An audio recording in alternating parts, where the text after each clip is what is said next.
And yeah, anyone willing to help me out over on the YouTube thing? If you're willing to leave a lurk on a front-facing tab, that would help me out.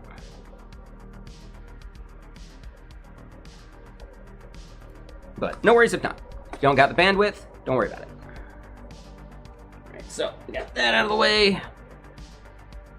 I'm gonna drink some water, like from the toilet. Now let's just do this.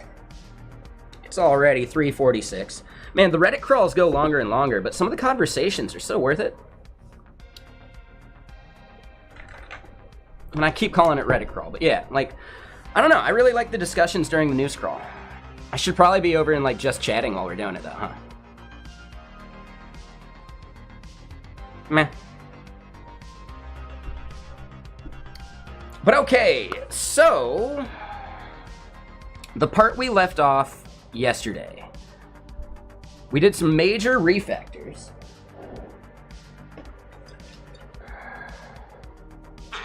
Ooh, and glasses, are you still out there? Guess who just got a brand new pack of stickers? I got 250 of them this time.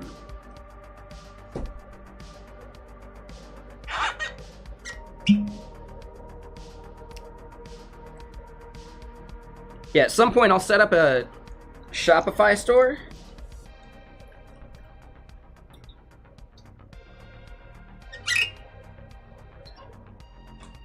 Honestly, could be fun to set up like a Medusa store just to try it.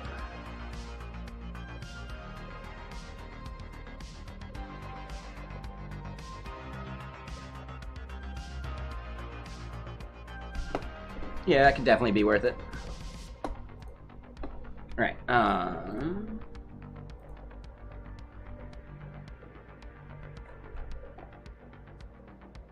me check one thing.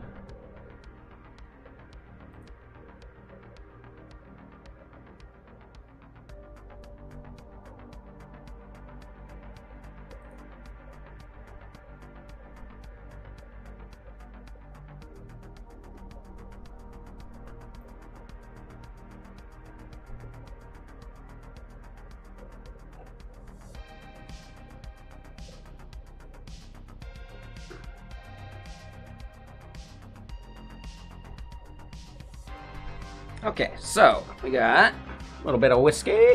And yeah, thank you, Cianhorn, Mr. Sir. And hey, how's it going, Teeny? Yeah, thanks for the lurk over there.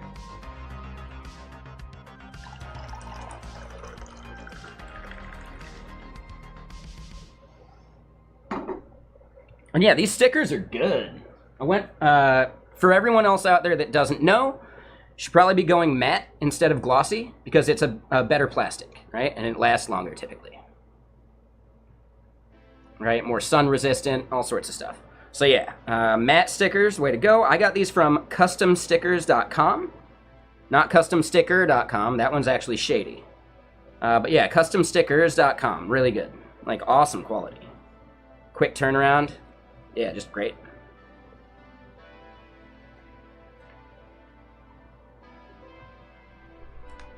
All right, let me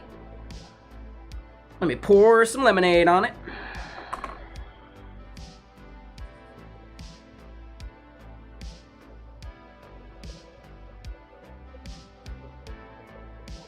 Focus what?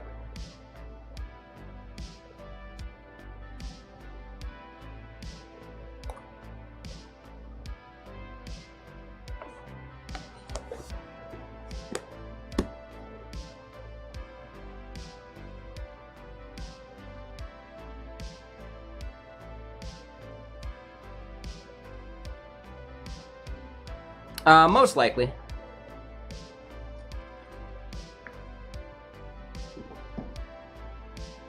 Oh, you're saying, hold on, like I needed to like hold it closer and then focus on it?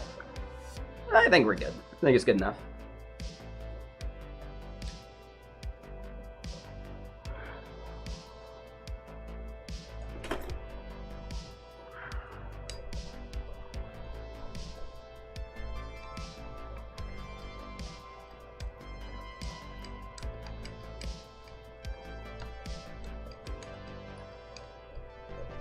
Yeah, I'll get them up onto some e-commerce store here at some point.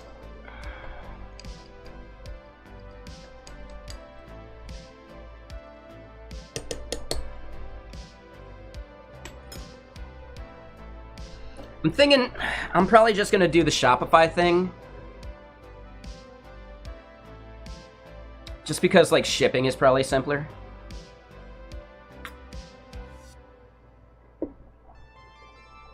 I don't know. It'd be nice to try Medusa Commerce at some point.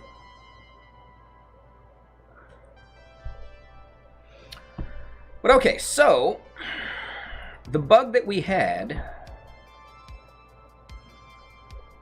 was that something's getting deleted, and we didn't want it that way. So we create the feature. This is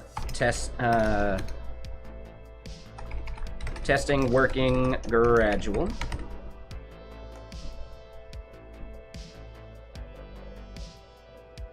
And it's 1140, and the non-working is 12 and 40, or 22 and 40.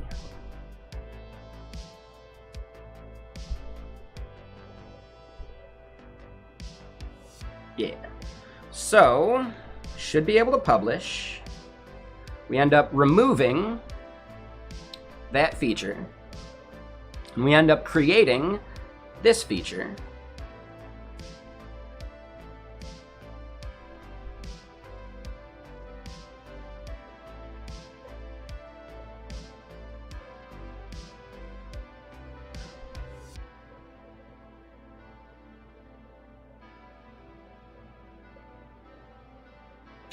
So I think we're still somehow setting a null.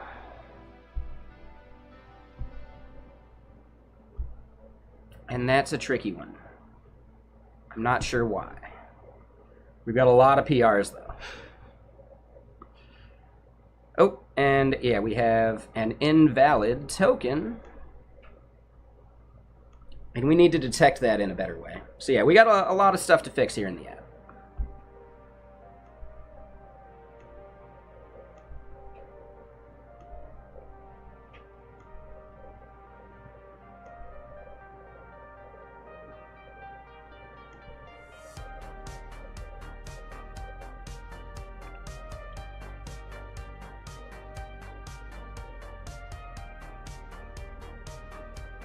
Right, and we're explicitly setting feature ID to null, which means null is its key as well.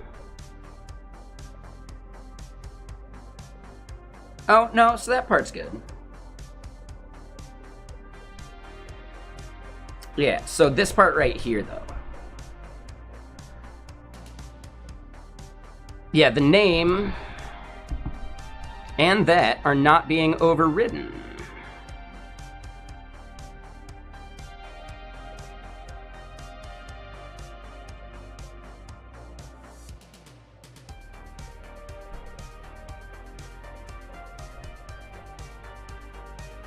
And I'm not seeing null in there anywhere.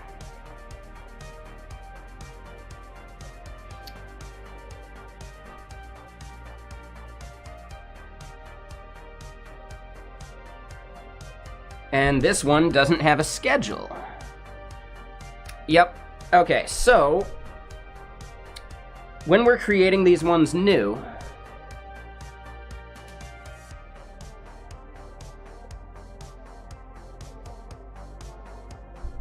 yeah, there's something about when we create it that's an issue.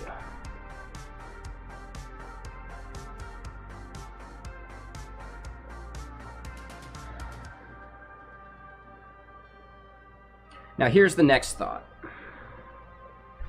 I probably need to log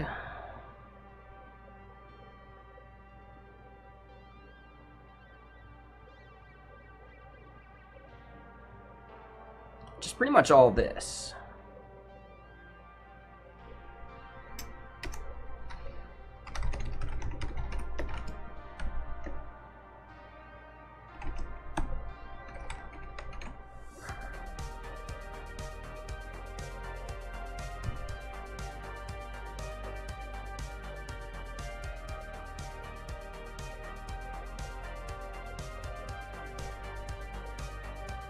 Oh, wrong tab.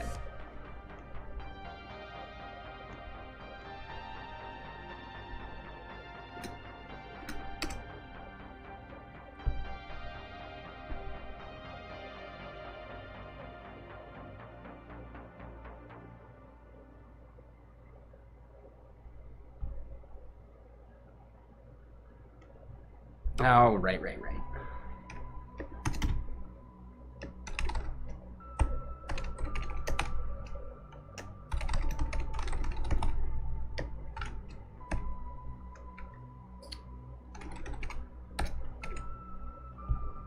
That is one of my biggest complaints about proxy-based state management. Logability.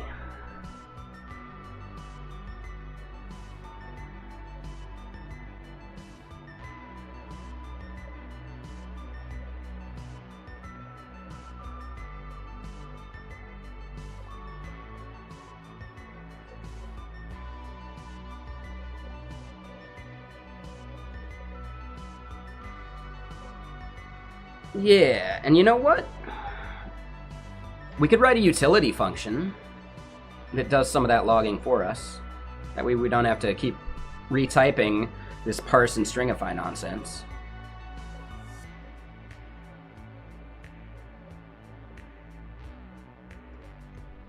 But alright, so we see this array, and we see features right here.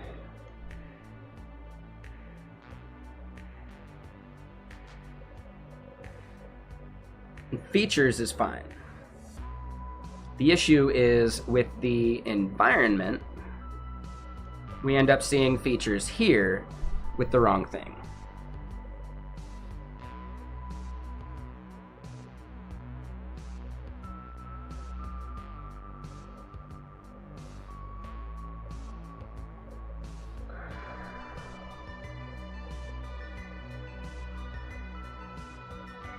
So part of the issue is that on our main page, we're using features here, right? Or technically on the edit, on this page right here, we're only seeing features that are inside of our top level features object there. But we're not seeing the individual config on the environment here. Because we don't ever really look at features within the environment, we're just setting them here.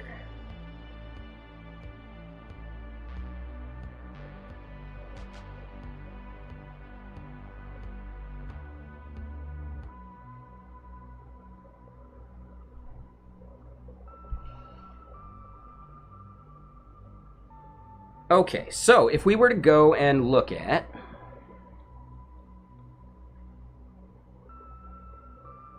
editing a feature, there's a couple things at play here. So hold on, editing a group, this is where we care about the schedule and where we want probably just like a default schedule.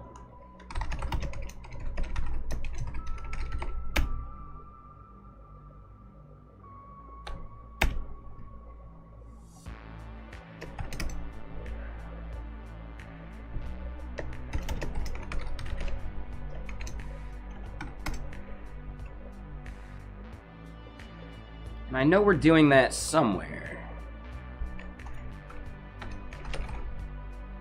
Boom.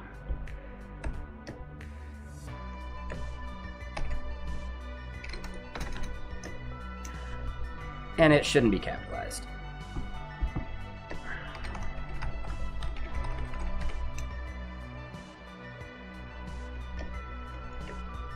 Yeah, it should probably be that way. Yeah.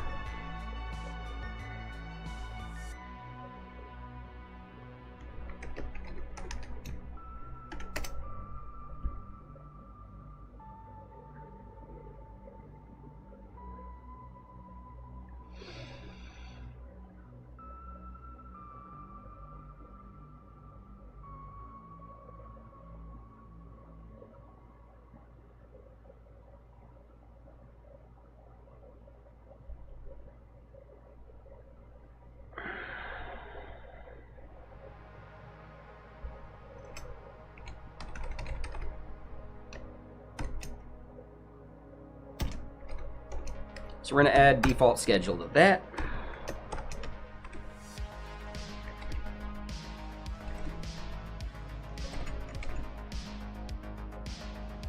And this is also where we kind of see feature ID being null.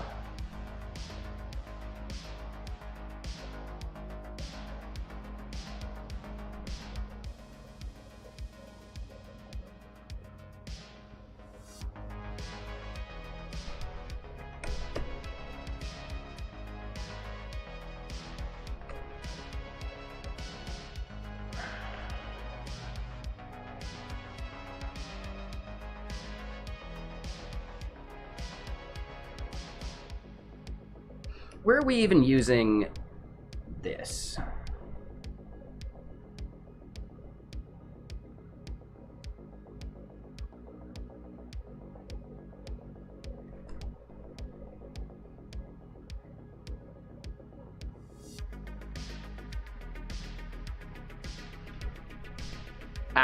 And hold on, we want to do something like this.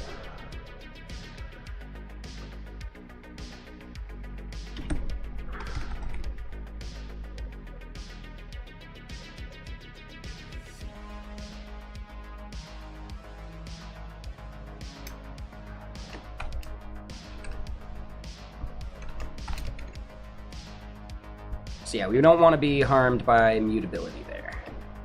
But this bit right here should actually be like fully spreadable as well.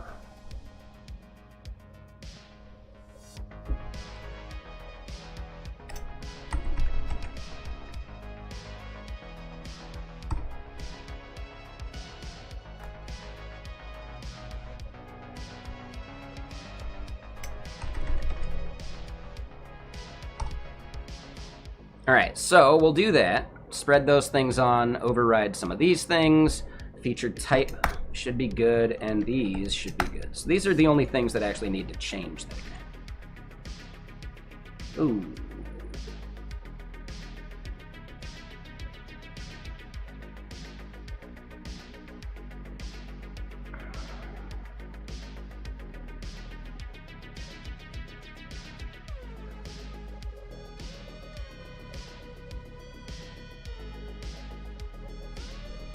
Am I missing schedule type on some of these?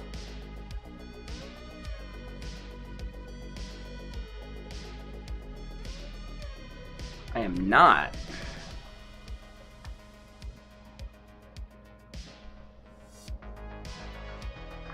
Do I need to cast it?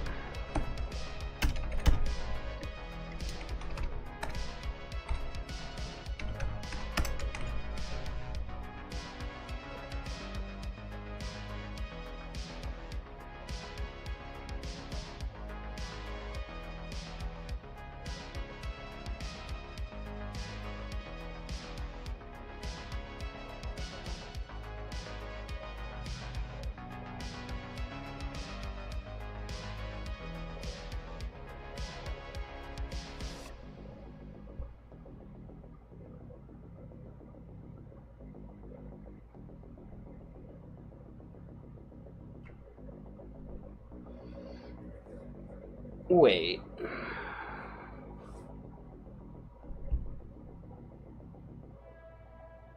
So that's the type for default feature values, and we have that.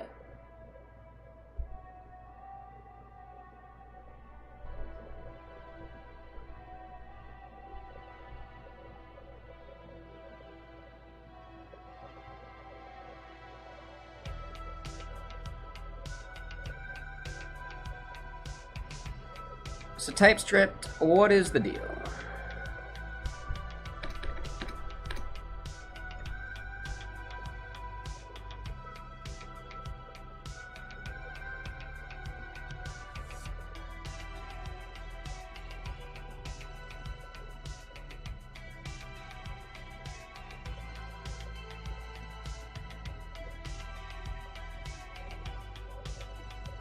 Oh, interesting.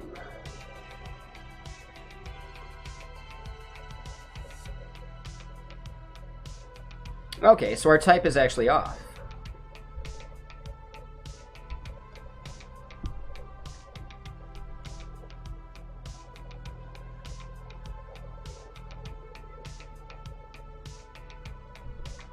Yep.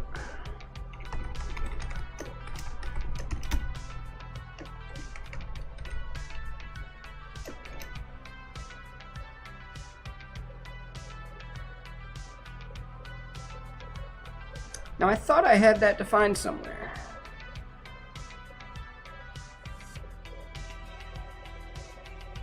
Hold up.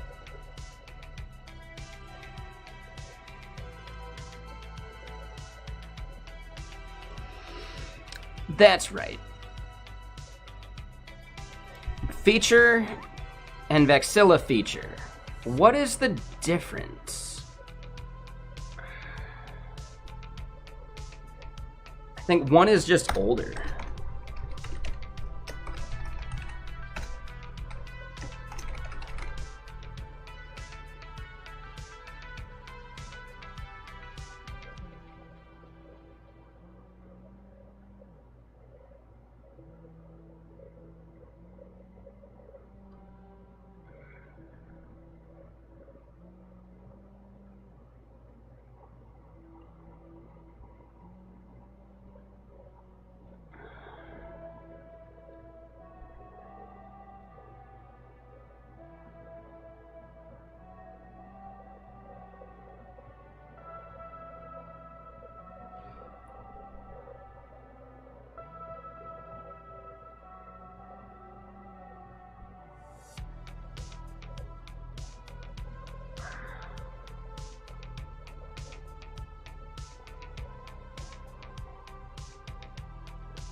So we've got Vexilla feature there, and then we've got feature elsewhere.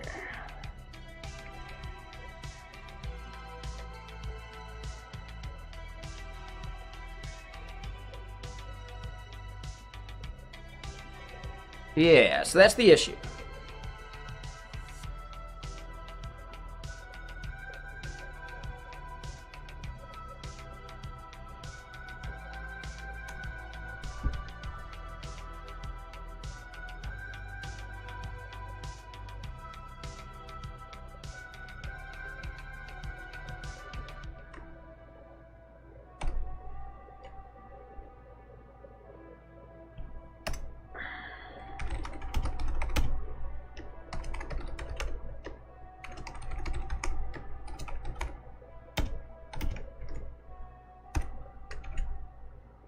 All right, so we've got this.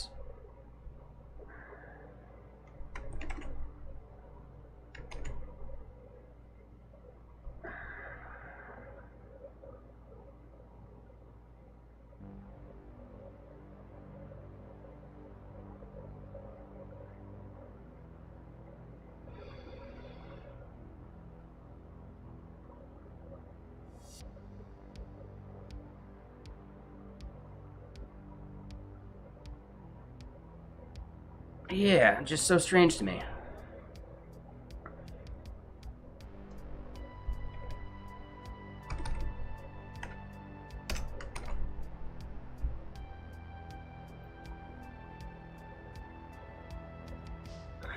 And I think that's actually where some of our issues are coming from.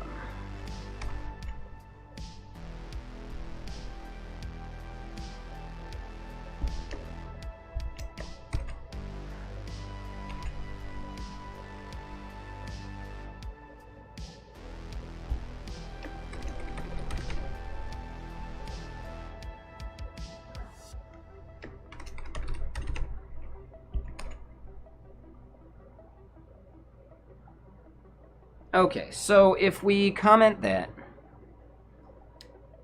we almost certainly break stuff in the app. But I can't think of a case where that's going to fail us in a major way.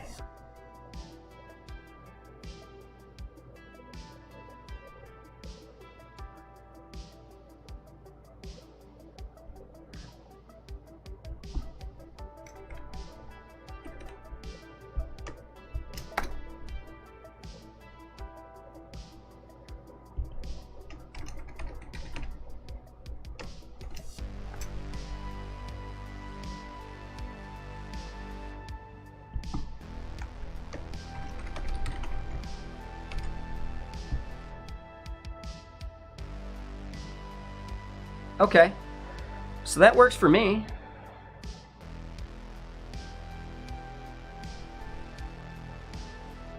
So then over here, yeah, we most certainly have that same issue still. And we'll probably run into reasons for why we needed both of those.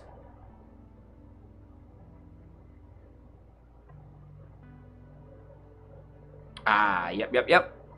So that's where we run into that issue. Value is no longer part of that, but it needs to be.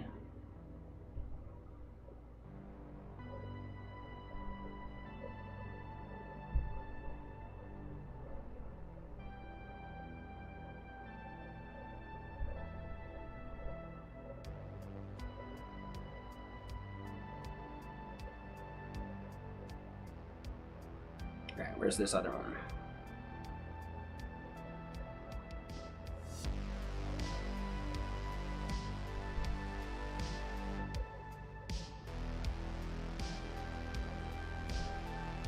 Ah, so that comes from there.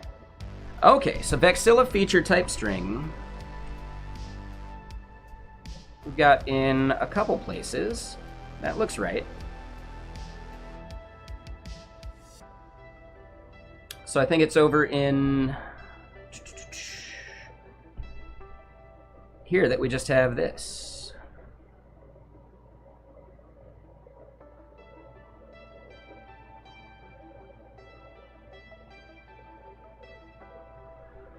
Now hold up. Why is it saying that's not what we think it is?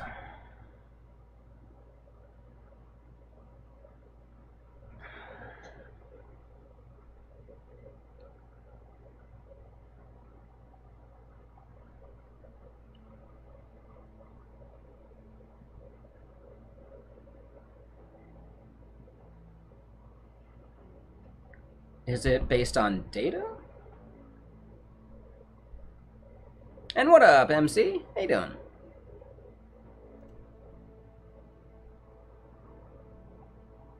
Toggle selective gradual value.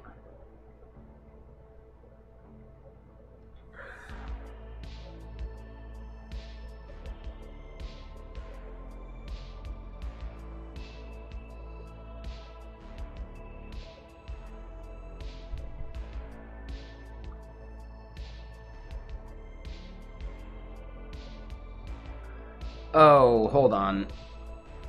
I think, is it in our types?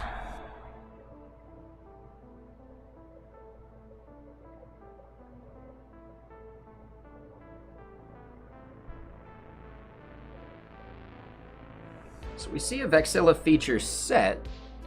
Where is Vexilla feature?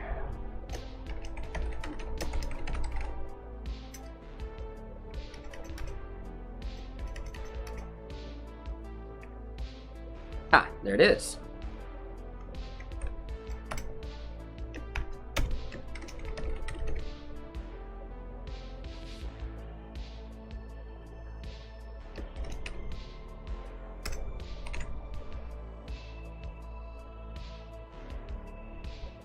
Okay, so, let's rebuild.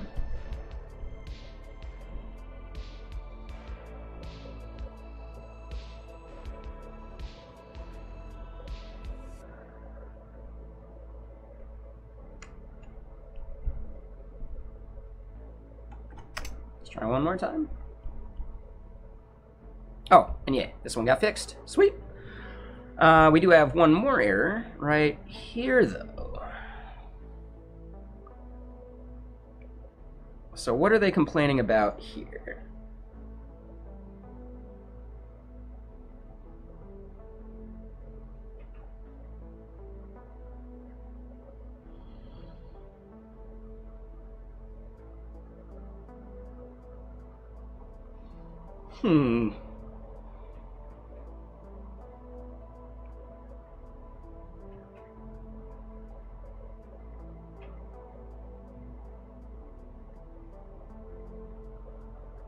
I forgot this part. Yeah, looks like somebody forgot their towel.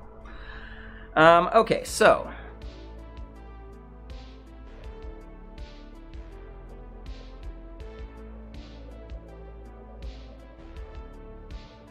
yeah, global features, sure, or global details, maybe.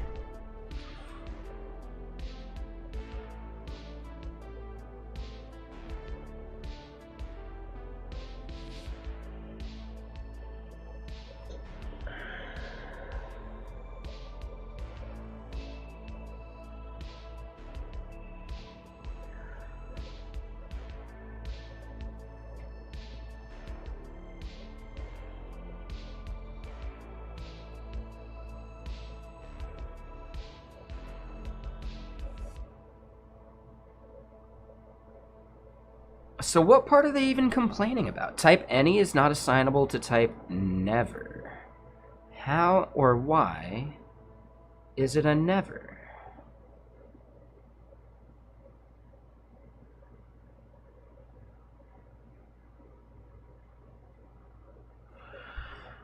And why even am I doing this?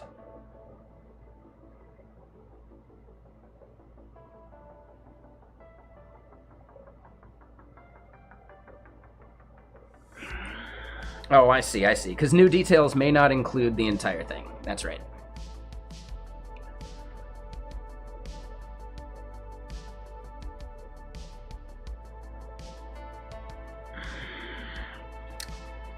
There's a few ways we could do this.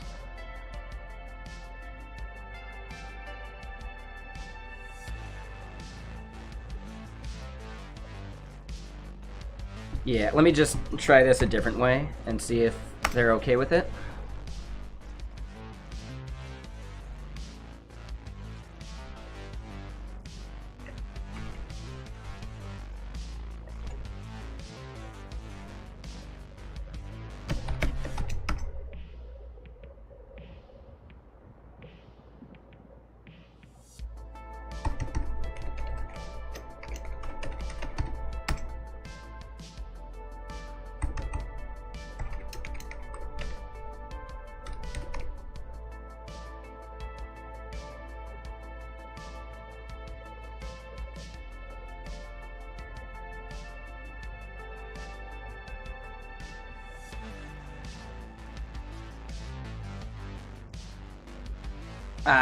Right.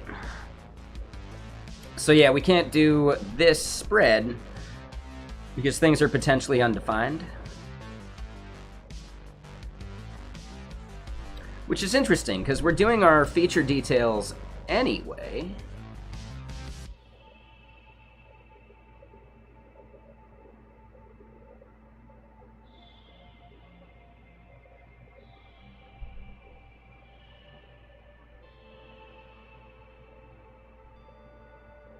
So yeah, alright, I think I get this now.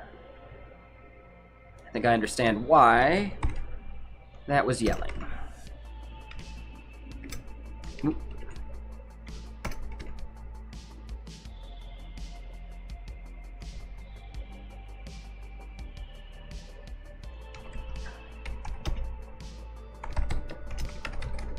So env feature is equal to that.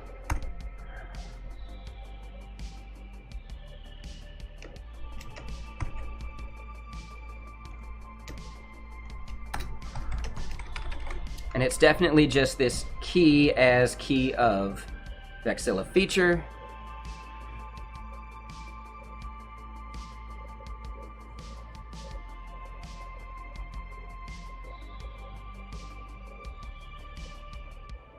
Oh, and maybe that becomes a never.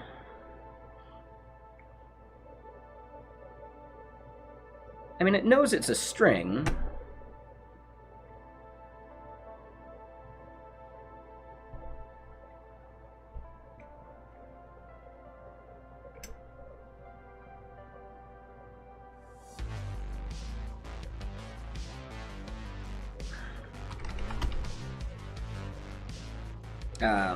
Feature key.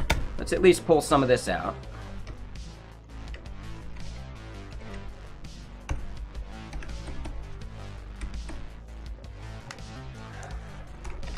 That way it's just separate lines, easier to read. So this is the part that ends up yelling at us, because it thinks this is of type never. But feature key is actually what we're expecting right there.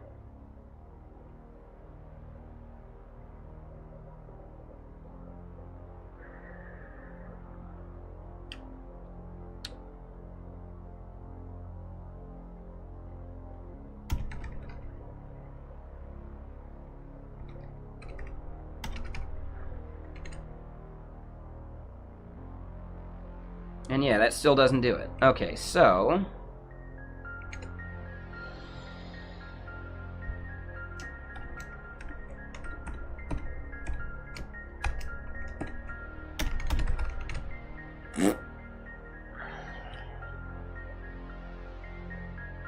I think we're done.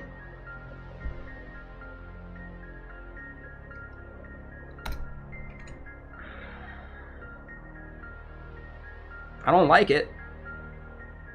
Oh, yeah. And exactly, Zap. Yeah, Mr. Sir. Oh, just dropped by to lurk. Can't hang too long? Oh, I'm sorry. It took me 5 minutes to even see that. Yeah. Never leave home without your towel. Exactly. Yeah. With a name like that, you're one hoopy fruit.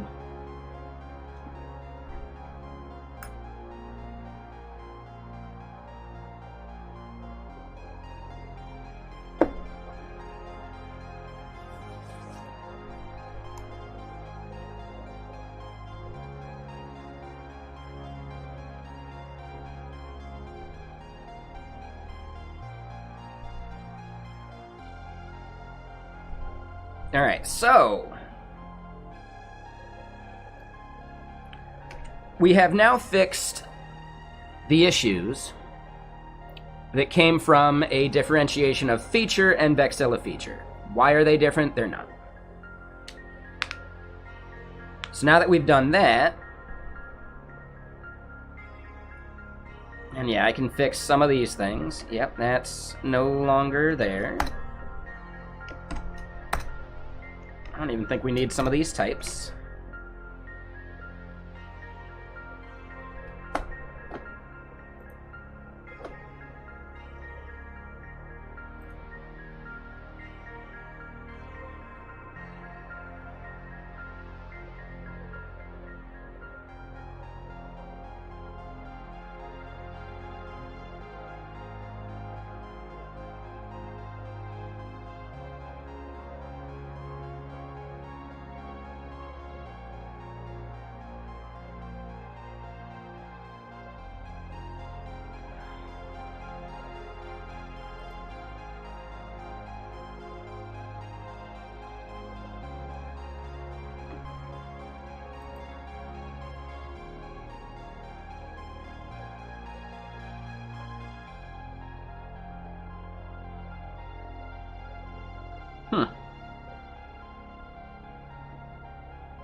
Alright, so, for some reason that just caught my attention, but yeah, WorldCoin seems sketchy.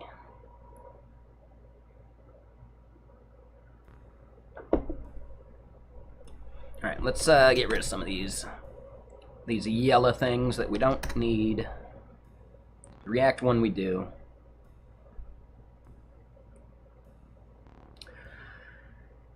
I think I want to leave that one, though. And we are going to need these at some point. Cool. So, those I'm okay with.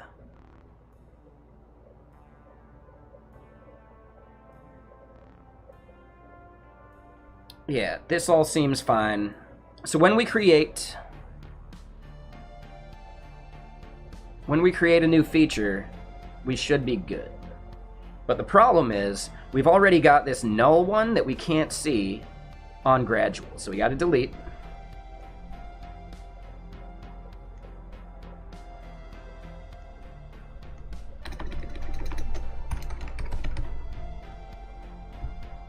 We only need one environment, and that is dev.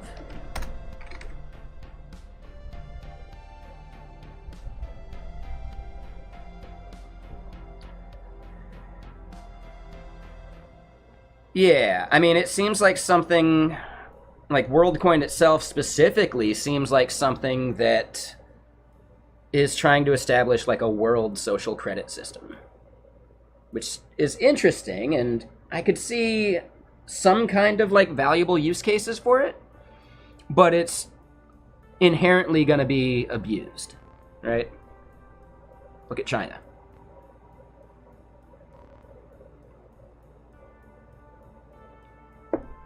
Right? Restricting travel based on your social credit score. Things like that. So I think that's the biggest problem and the scariest part of it. Doesn't matter if the intentions are pure behind it. You know, he might not be a bad person, that Sam Altman guy. Might not be a bad person at all.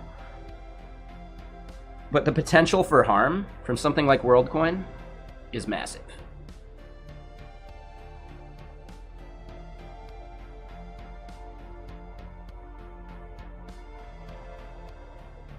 Yeah, exactly. And yet, like, think about it. Elon is on the board of OpenAI.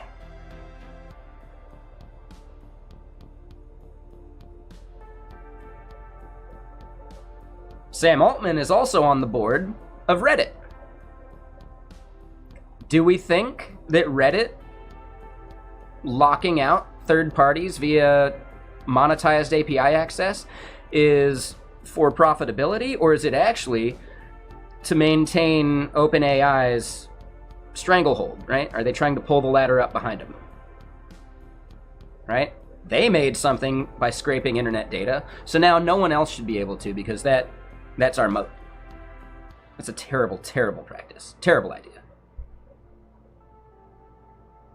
Right?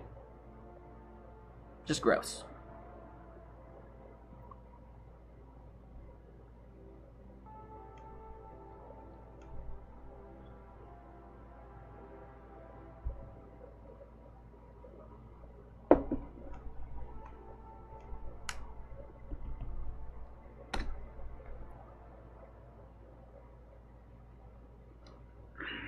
Nope, we still got a bug.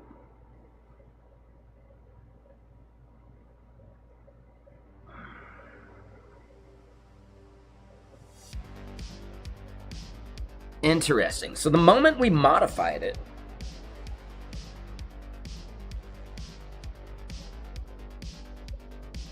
it borked everything.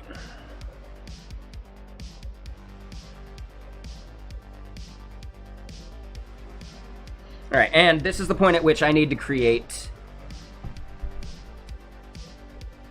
that utility function I was talking about.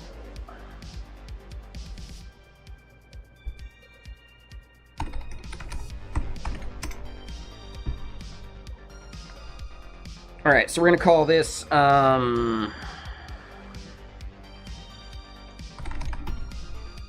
it's a function, log proxy.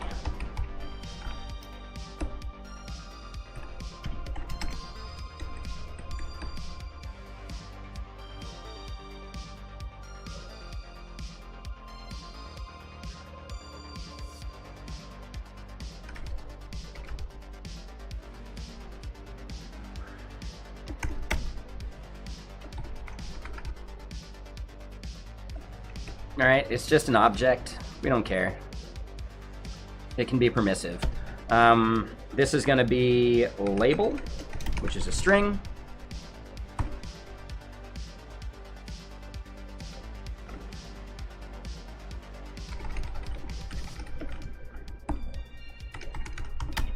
Label, and then JSON parse, JSON stringify,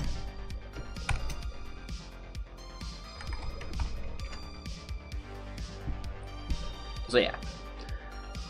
And again, none of these things actually have to, like, you know, the pulling up the ladder thing. Is it actually intentional, or is it something that his board of directors is requiring anyway? I don't know. He's definitely said he has enough money, so he's not worried about making much, but I don't know. His board probably is. Right? His investors probably are. So yeah, whether he means harm, the board probably does.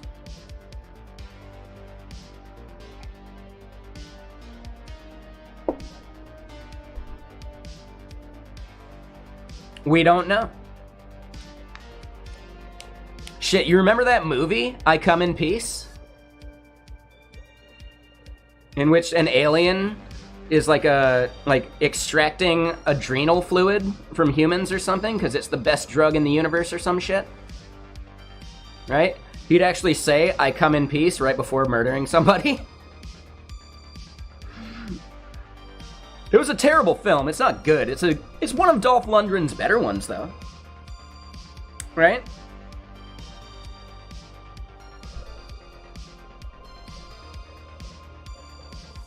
It has nothing on the hidden as far as, like... Wait, there was CGI in I Come in Peace? I don't remember that. I mean, there had to have been effects, but I thought there was a lot of, like, practical effects in I Come in Peace. Really?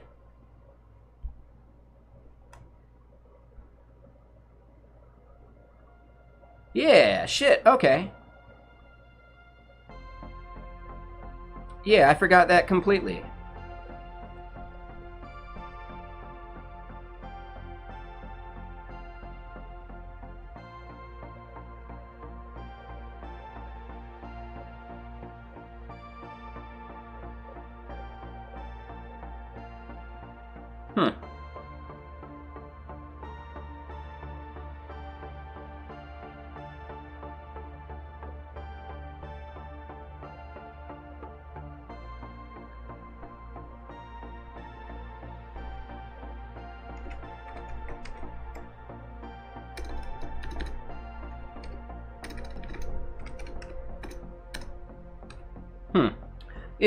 Yeah, I don't remember. I'd have to watch it again. Yeah. Here's another 80s sci-fi classic, though. It's actually really good. The Hidden. And it's why I can't look at Kyle MacLachlan the same. Right? He's a fucking alien, man. Dude. But yeah, this movie's fantastic. Took me forever to find the name of it. But yeah, it's really good.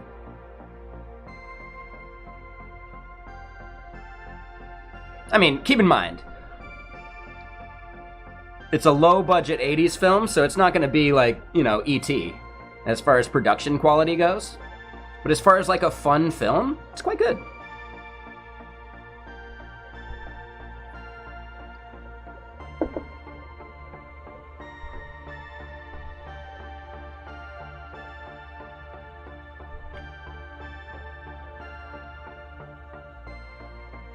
God, I hate this song.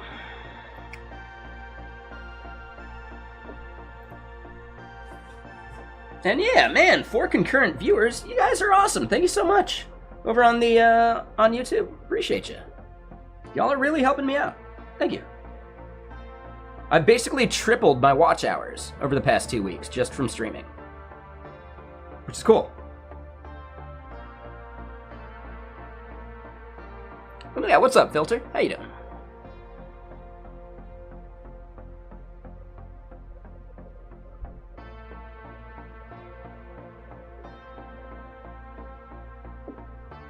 Alright, so the part I care about here, we want to log something at the feature editing level.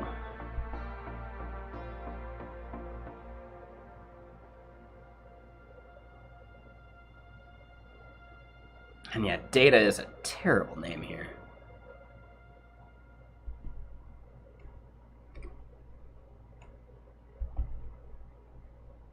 Yeah, let me fix that real quick. We're going to call this select options.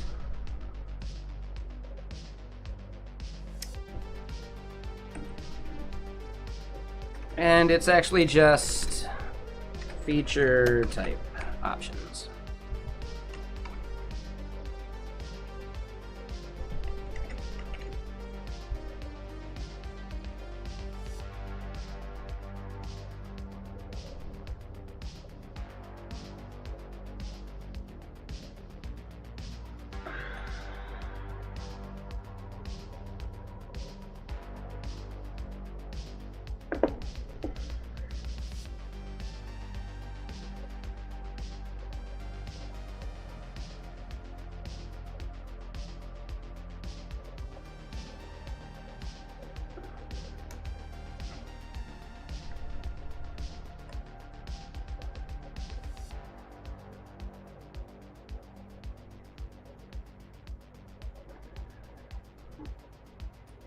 All right, yep, here we go.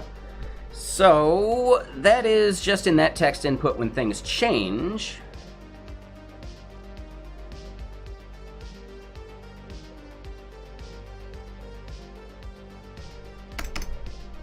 So yeah, the feature itself, and yeah, let's just get rid of this form stuff. We're not gonna need it.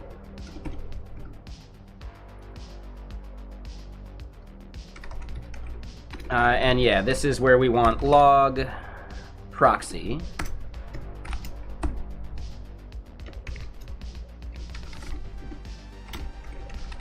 Boom.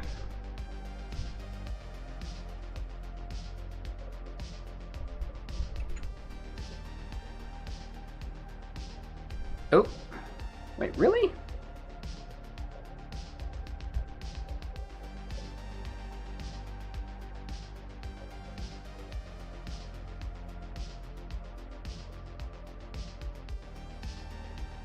That is weird. Why is it? Okay, VS Code just needs some help right now. Let's just restart to update. That was a weird one. And yeah, how you doing, Filter? What are you up to? What do I think about the hype around AI as a dev? Leet, so it's a common enough question. I think no matter what, it'll be just another tool that developers use. Right?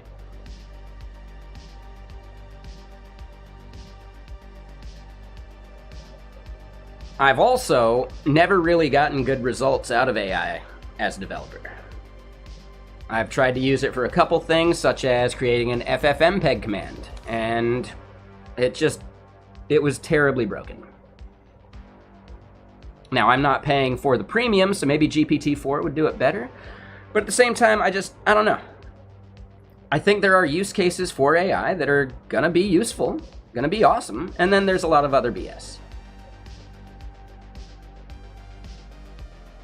But as an example, there have been tools over the years that people have hyped as, oh my god, we don't need developers anymore.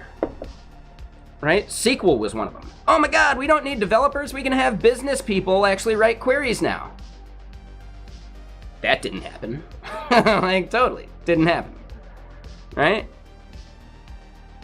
The argument that these things are gonna take our jobs, no, it just creates more, actually. And I can tell you this right now. We had a fun experiment yesterday in which we asked Perplexity, right? We asked Perplexity.ai how to parse XML in JavaScript. Its first example had a bunch of var, had like a bunch of like old school string concatenation. It looks to me like it found the first answer on Stack Overflow and just pasted it. Anybody can do that. Like, Jesus, dude. Right? So yeah, in the same way that Stack Overflow didn't take away anyone's job, AI is not going to do that either if it keeps taking the first answer from Stack Overflow. Right? Not even the best answer, just the first one it found. Didn't look at recency, etc., right? So as humans, we actually develop our own criteria for what makes a reliable source. And AI categorically just doesn't have that. Not yet, at least. So yeah, when I told it, hey, can you do this in more modern syntax? It added a fetch for some reason. Okay, can you do it without the fetch? It turned the fetch into an XHR request.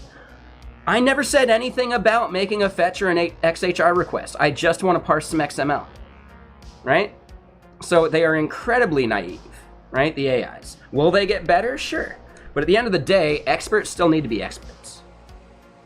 You're not going to be able to have non-experts create crazy things using AI. Right? You're not going to have AI make any type of maintainable software, like all on its own. Right? So again, it's not a big deal. I don't think there's a problem there.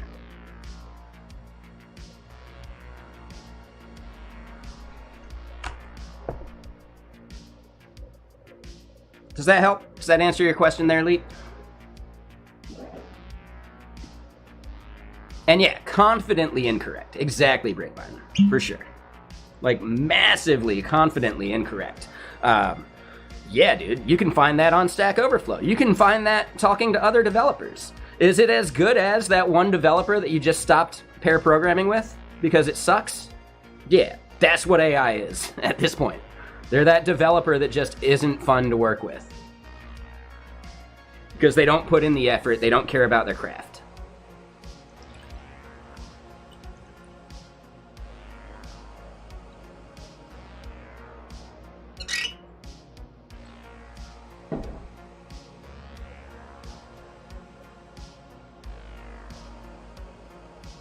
Right? Meanwhile, it's a pleasure to actually work with another developer, pair up and solve a problem, and you can actually see that like they're getting better every time you do. It's really cool. I have a coworker like that. She's getting better and better every time. I'm seeing some of these like patterns that we've talked about and established actually like being repeated without pairing up, which is awesome. So yeah, I don't know, man. It seems to me like AI just doesn't learn, right? It can think, but it doesn't learn. And that's a big difference, in my opinion.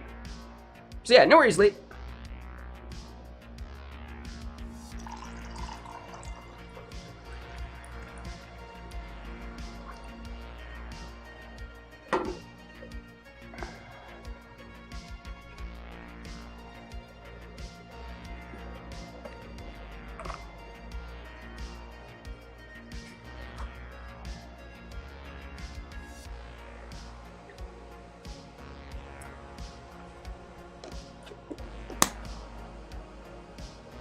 Alright, pour another one of these.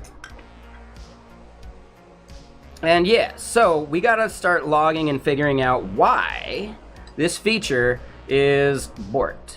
And it's probably something quite simple.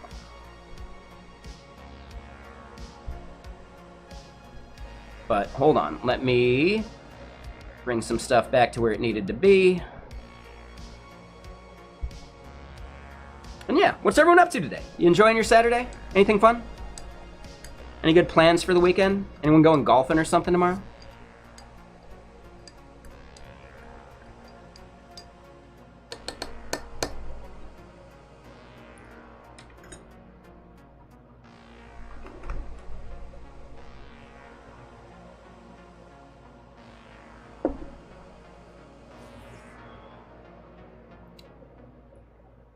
Auth Z or Auth 0? Are they different? Is there a thing that's actually Auth Z that is separate from Auth 0? That sounds like a lawsuit waiting to happen.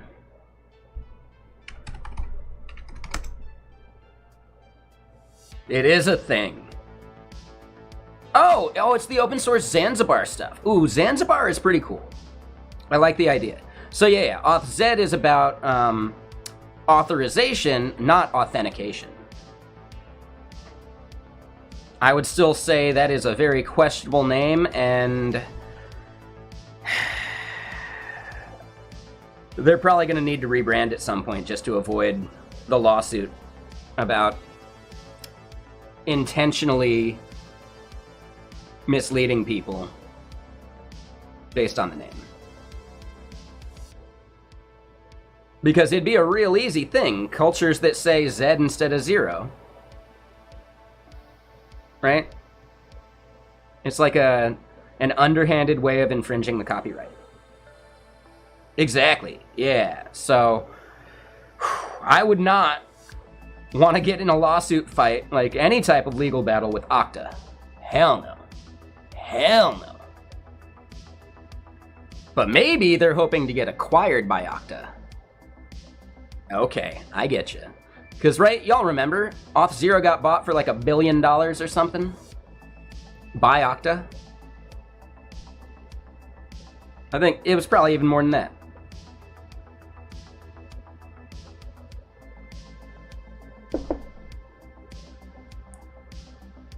But I love the idea, yeah. Zanzibar as like a rebec system is a really cool idea.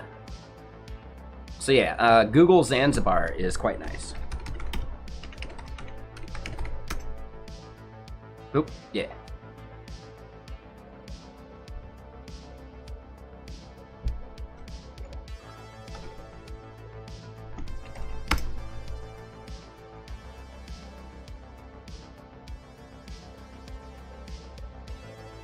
OpenFGA. Ooh, I don't know that one. Oh, fine-grained auth. Okay. And how does it differ? Have you looked into those yet? Because I'd be curious about it.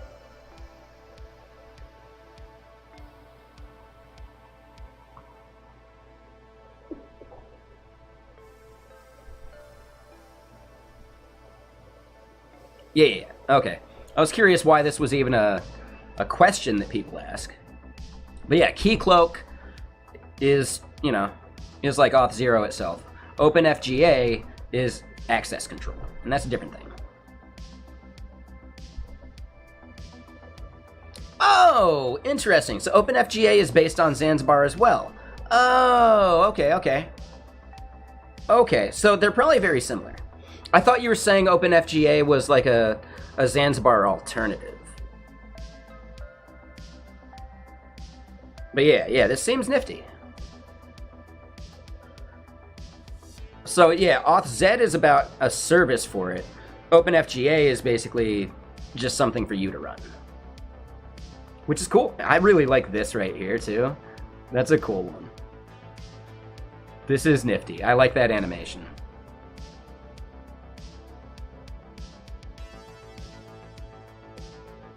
Yeah, this is awesome. Whoever made this had a blast, I bet. So what am I developing? Oh, we got commands for you. So there's Vexilla. There's the title. And there's the today bit of like the specific part that we're doing. So yeah, right now,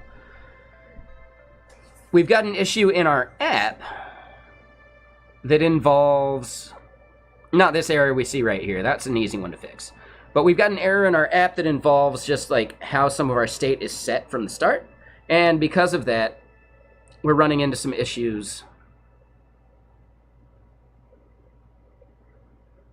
of just like our types and some of that. So yeah, basically our Rust code being so strict about like serializing or deserializing the JSON has uncovered a bunch of inconsistencies that we would have run into and would have been a way bigger issue down the line. So yeah, stoked. Really glad we picked something with a strict deserialization process because it helped uncover some major bugs.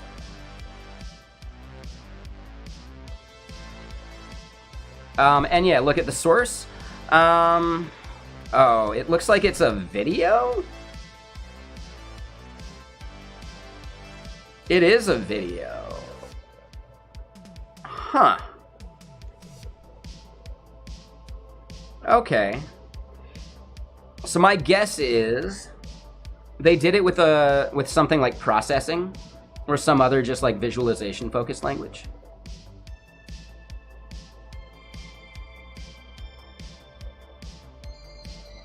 They could have just done it with After Effects, actually. But I could picture like processing or some other visualization language actually doing that properly. I really thought it was going to be drawing to a canvas or something, but honestly, this is better for the user infinitely. Why chew up extra CPU cycles doing some crazy like math and stuff, right? When you could just instead have a video and just loop the video.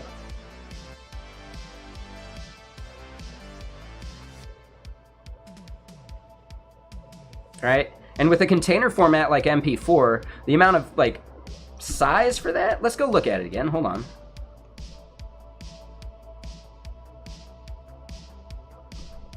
I want to see how big it is. It should be extremely optimizable.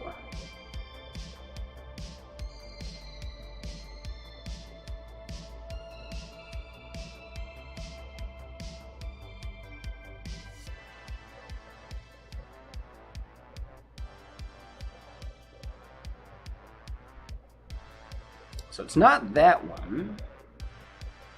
Oh, WebM. But it's this one, pattern. So how big is it?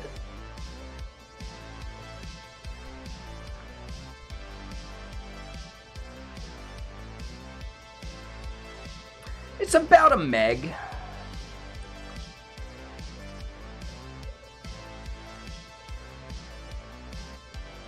Yeah, so that's a little bigger than it needed to be, I think.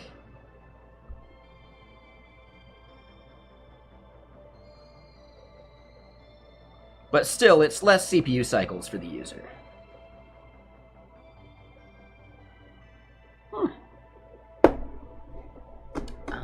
Hold on.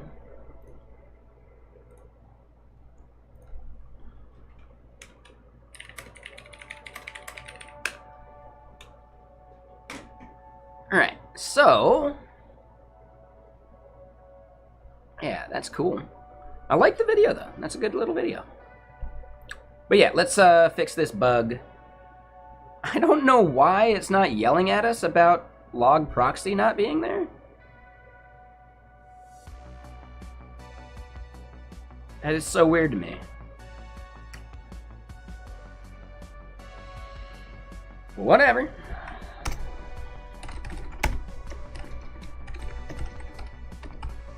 Oh, you know what?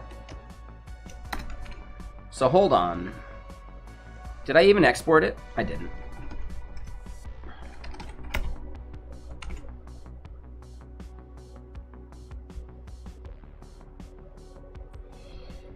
Interesting. What? Is processing a language or a Java framework? It's a language, Abdu.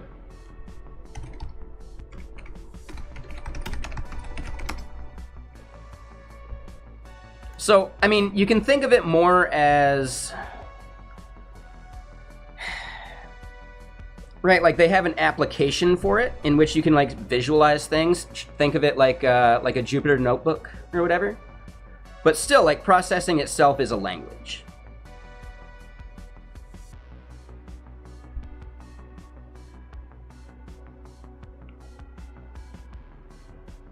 But it's it feels like it's mainly focused on visualization. If you want to do JavaScript-based processing like stuff, then P5.js is what you're looking for at that point. But yeah, you're seeing processing for Android, processing for Pi, processing .py, which is confusing. And then, yeah, just processing itself is the core.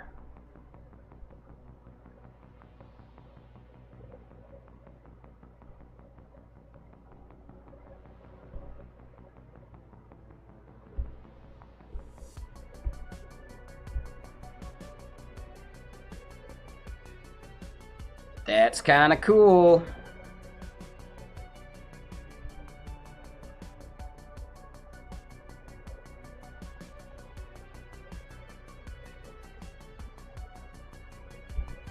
Ooh, the flocking one. This one's cool.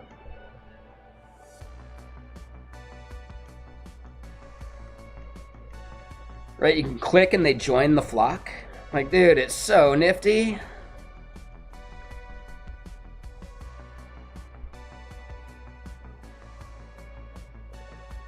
Yeah, like very, very cool. So yeah, you got some classes with some logic in them. You compose those classes together, and then bam. And that's it. And that's your function. That's your app. Like, really nifty.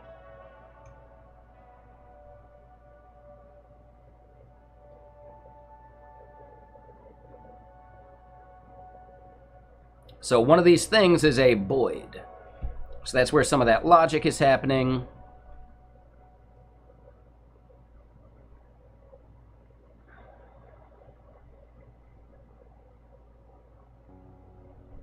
Yeah, I don't know. It'd be really fun to mess with some processing at some point. I know processing is very heavily used in like the demo scene like world. If you're not aware of what like the demo scene world is, it's pretty cool.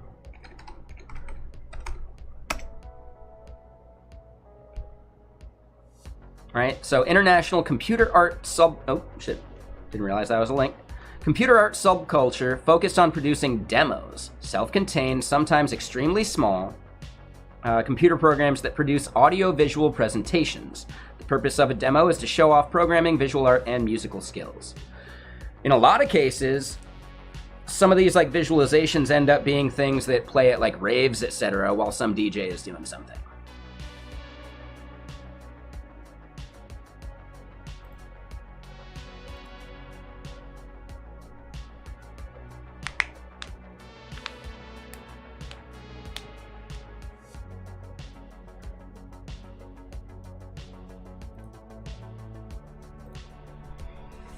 So yeah, pretty nifty. And yeah, how you doing, Ari? What other stream do I know you from? Have I made it into your stream before? Is that it? And thank you for the follow. Yeah, I know I follow you, so I must have made it into your stream at one point. Hell yeah, welcome.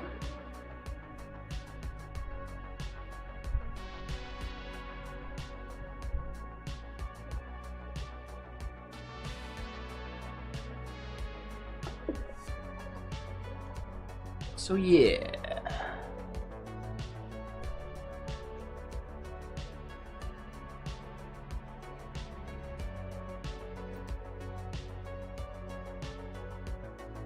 Ah, no worries. Yeah, no big deal.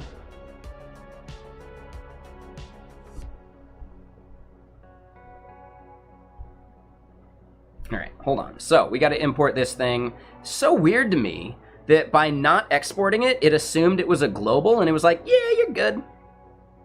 That is so weird.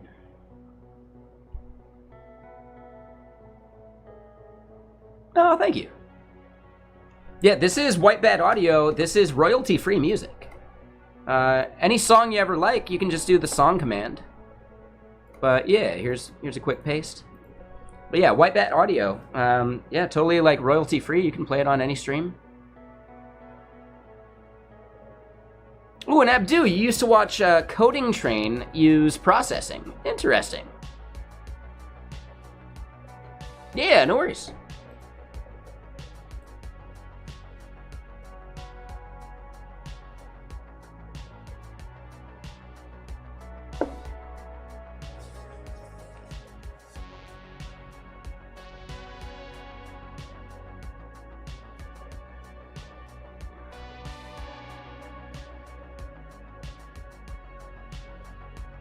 All right, so these logs, yeah, I want to see that in effect. We're gonna hit refresh.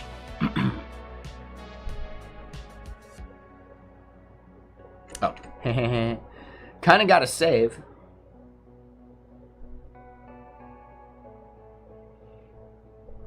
I have a coworker who does like the like, oh, just make it save automatically for me, and it's like consistently not saving for her, which is a bummer. So yeah. I definitely will not be turning on that feature, and instead instinctively just do Apple SSS like 3 times easily, right? I think that's the main way most people get around that problem, yeah?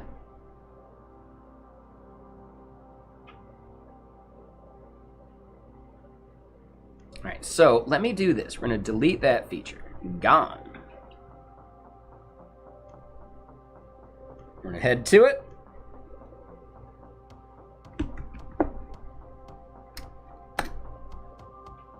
And that turns it off. So, what is going on there? We saw a feature here. Schedule type, schedule. Value is false. Oh.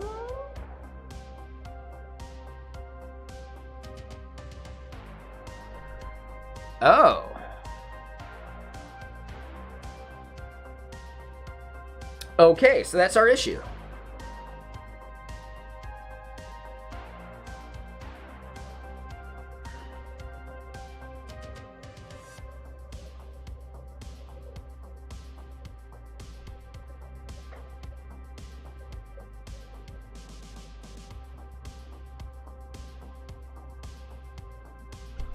Alrighty then.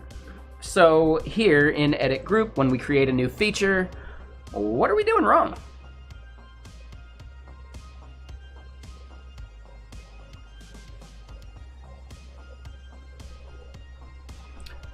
And yeah, Abdu, I don't remember Coding Train. Were they only on YouTube? Were they a Twitch streamer?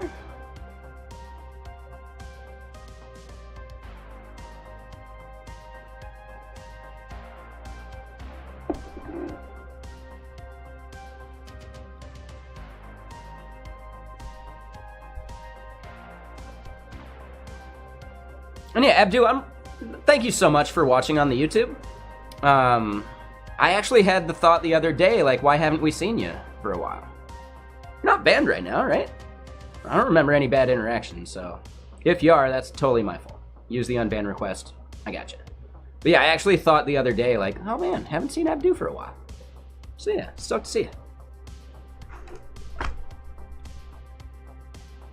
I know you've been in the YouTube couple days, but I mean like before then, right? So yeah, thank you.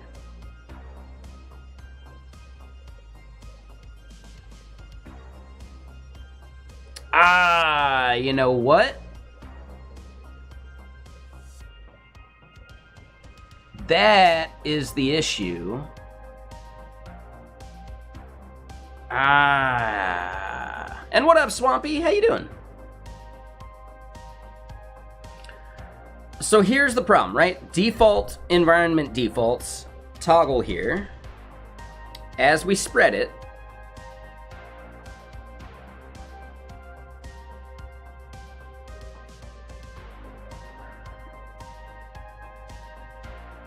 is only ever going to be this. But it should not be modifying the environment one down here.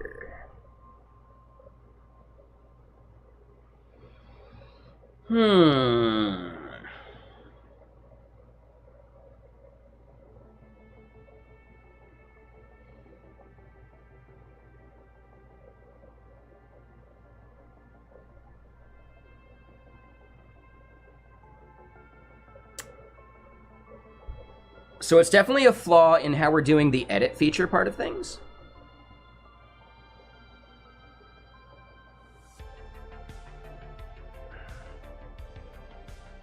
But I also think there's some kind of issue here. So this one should be fine. This should never be an issue.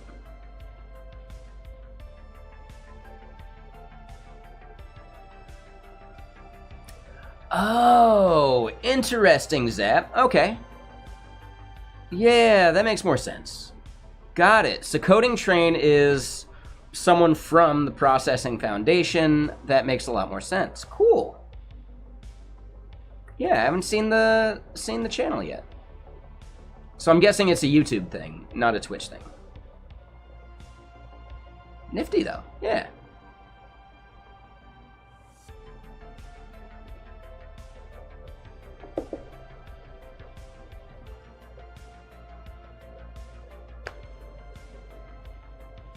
So the biggest problem is this default value should not be harming this default value.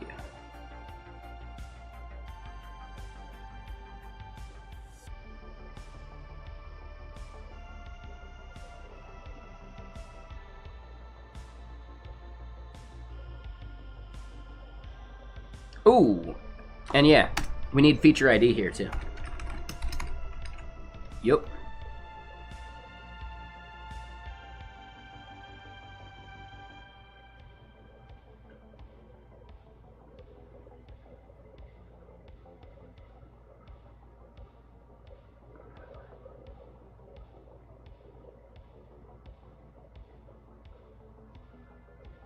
Oh, he does both YouTube and Twitch. Oh, cool. Zap? Yeah, I didn't know that. Yeah, thank you. And hold on, Zap, did you step away? Because I feel like I would have gotten a response from you. I saw your, like, towel comment, like, 5 minutes too late. But I called you one hoopy fruit.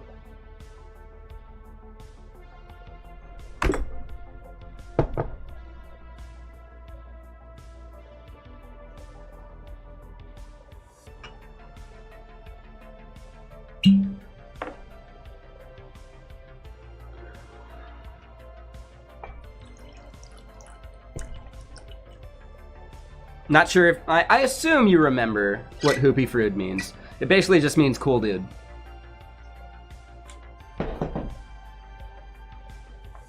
Yeah, no worries. Hell yeah.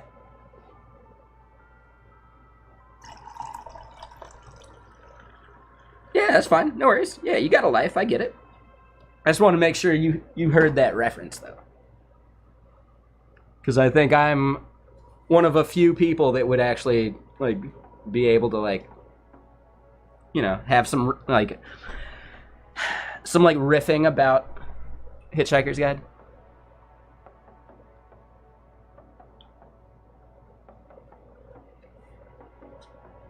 What are we drinking? We're doing the whiskey lemonade thing.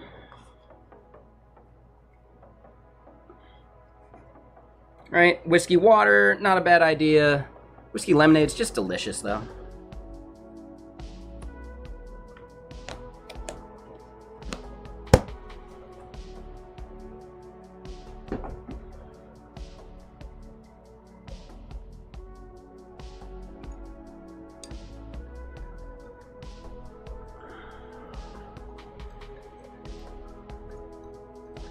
The whiskey is Woodford Reserve because I get it from Costco.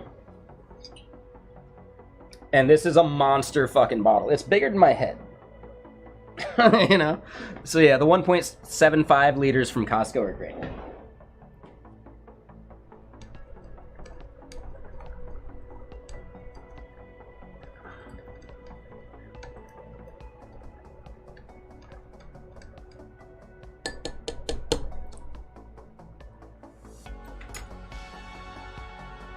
No, that's fine. Yeah. Right? A lot of people do. That's fine. Not a big deal. I tend to like to add water to it, even if I'm not doing like the lemonade part. And that's actually like recommended by a lot of whiskey snobs out there. Like some whiskey just needs some like in fancy whiskey bars, they'll even give you like a little water dropper to like drop water into it. Now, yeah, the ice will actually like dilute it heavily, whereas like the water droplets are a little bit, yeah. But honestly, I'll actually propose that watering it down heavily actually allows you to appreciate the flavors better. You can actually like let it sit in your mouth and like, I don't know, instead of like the burn from the alcohol, you get like the subtle notes that are actually in there. Yeah, what I'm saying is try massively watering it down. If you just want to like understand like the notes of it, that kind of thing.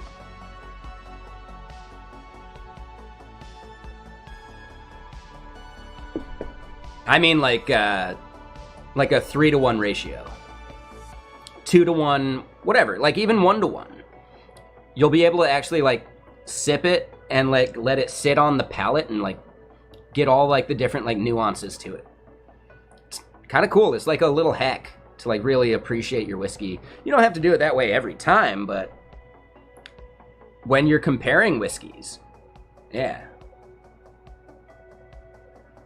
Krugel, yeah, for sure. Yeah, I'll typically, you know, I'll like what I'm doing right now, just without the fucking lemonade. So I'm doing more of like, probably like a 20%, maybe even like 15%. But it's still like you give it like a shot's worth, which I've measured. That's about an ounce and a half. And then the rest is just water. And I can just really like understand the subtle differences between a whiskey. Whereas like if I just had it straight, they all burn. You know, like yeah, it's all fire in my mouth at that point. So yeah, it's something to try. Not a big deal. If you don't like it, not gonna you know, bum me out at all. But yeah, I think it's still worth checking out. So yeah, I've never heard that one, Krugel. Like, where'd you hear that before?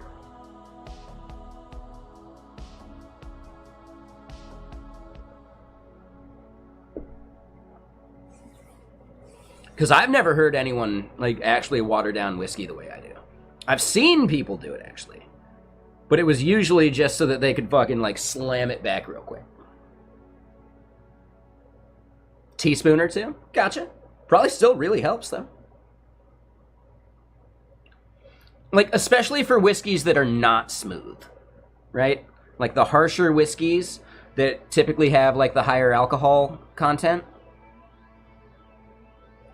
You know, those need some water sometimes, right? I'm thinking like anything that's like a 90 plus like proof, those need to be watered down a bit.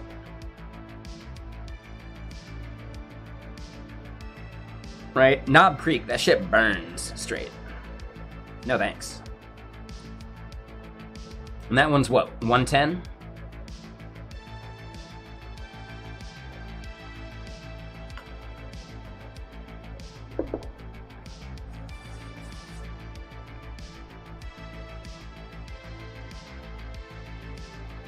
Okay, so wait, what is an Islay whiskey? Is that basically like a peated whiskey? I could Google it, but, you know, it's more fun to have a conversation, right?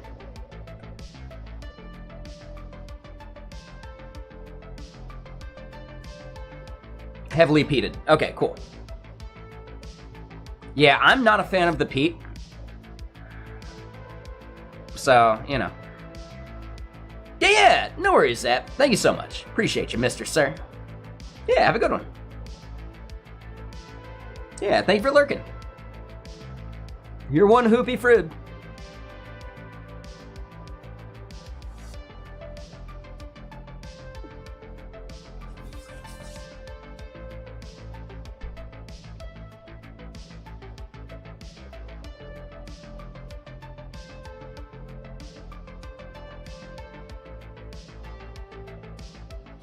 So, I've actually heard it described that smokiness and peatiness are not actually the same things.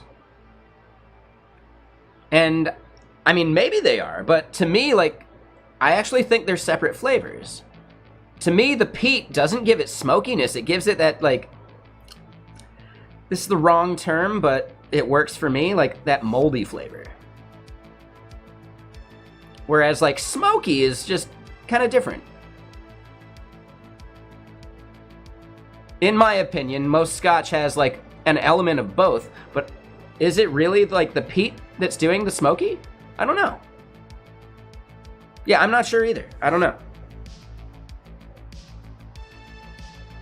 To me, the smokiness comes more from, like, how charred the barrels get.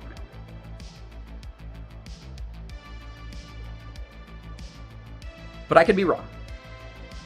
I could totally be wrong.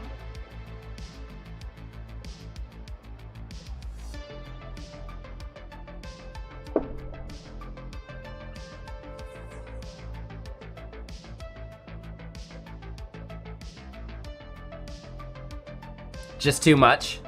Like, did they add, like, as a post-processing thing, like that liquid smoke? You've seen that, right?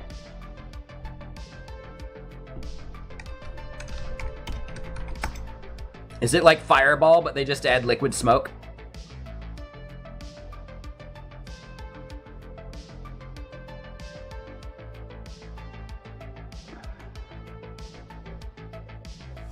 That's what I'm wondering. I'm almost gonna bet that Smokehead just adds extra, like, liquid smoke at the end of the process.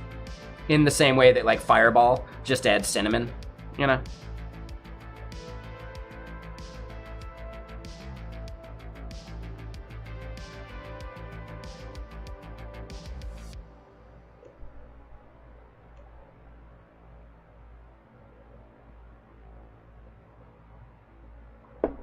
But yeah, I don't know either.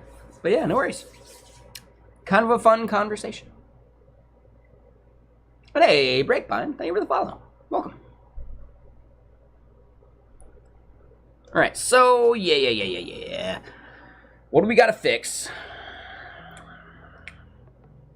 There's something to fix.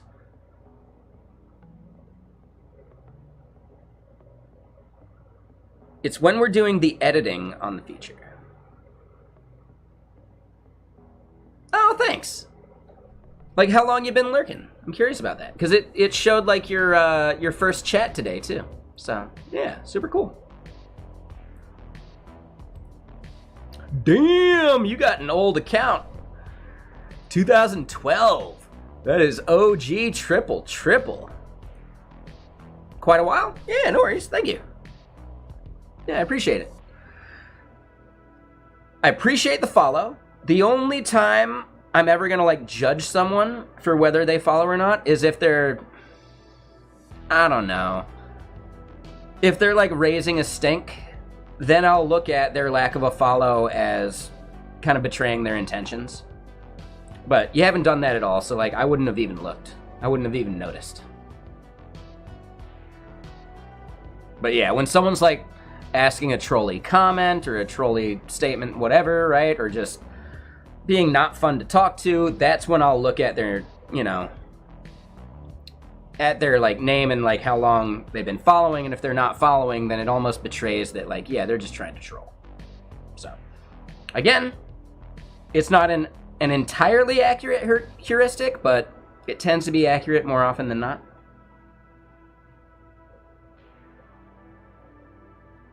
But again, not something I look at unless someone's actually raising a stink. And you haven't done that at all, so thank you.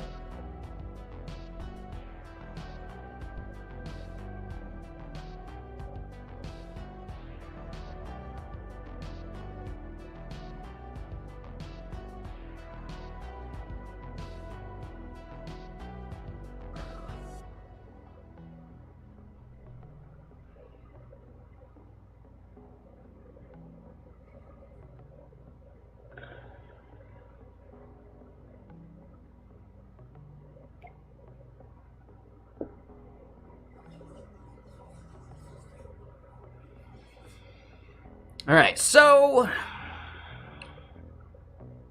it's actually when we edit the feature.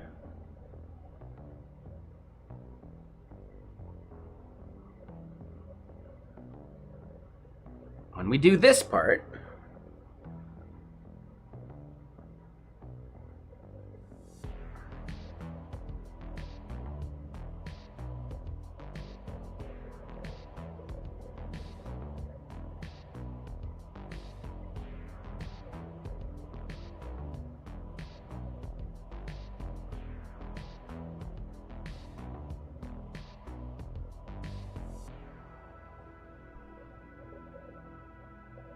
okay, interesting. So we can actually replace this with our log proxy, which is nice.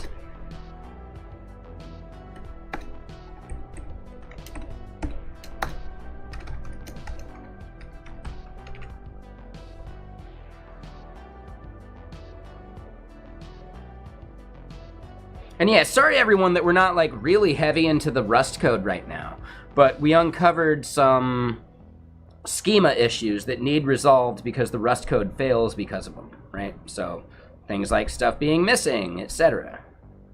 We got to make that actually be there.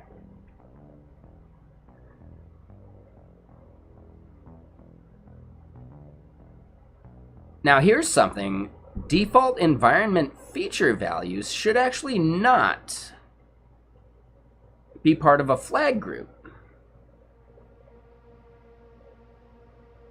So that's a totally separate issue. So yeah, that's a different thing. But we got to fix the errors that we got right now. And it's not even like a full-on error, but it's a bug.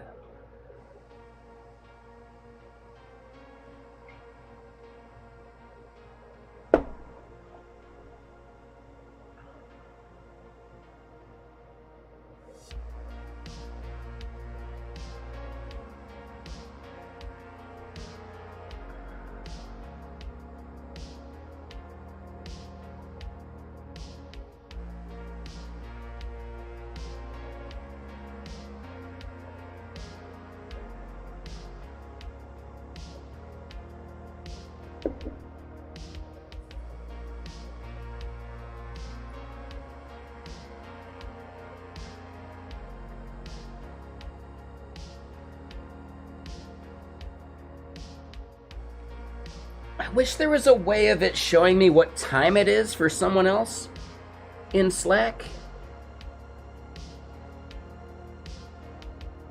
But yeah, I did a code review yesterday. Coworker got back. They fixed everything, so yeah, cool. I just want to make sure we're like okay. So I want to reach out to them when they're available. But no big deal if not. Because they're over on, I think, Vietnam time.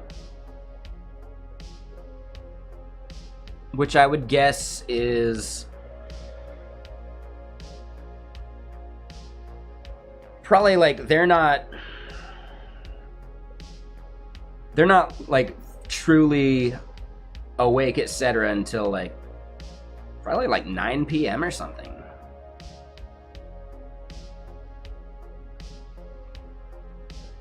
But yeah, they're a good dev. Yep, just had a thing that I thought we could improve, and I hope they didn't take offense. It's +7 UTC? Okay. Okay. So they're not like really getting going till like 1 a.m. Maybe like 11 or something. Oh, Slack actually does that? Oh. Okay, I didn't know that. Really?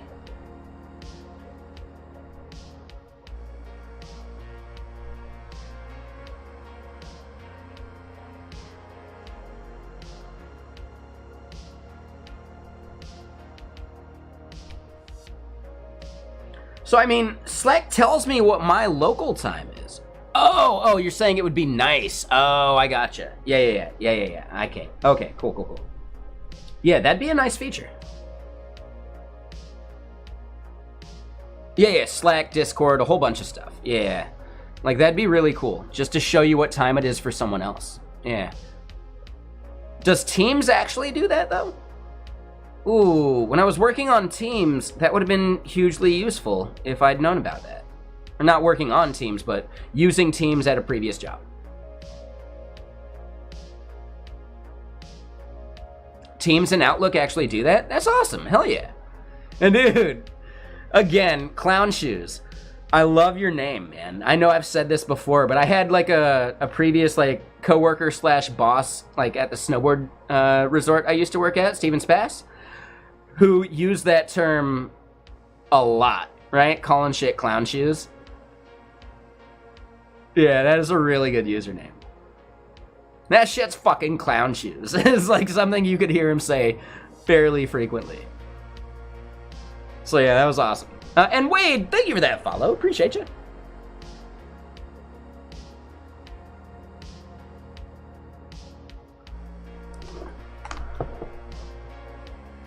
All right, let's pour another.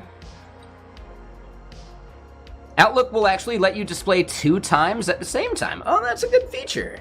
Hell yeah.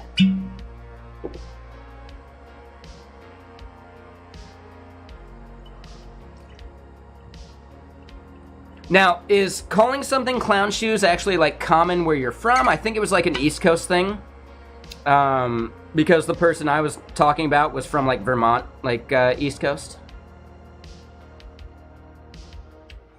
But my first reference to it is like Clerks.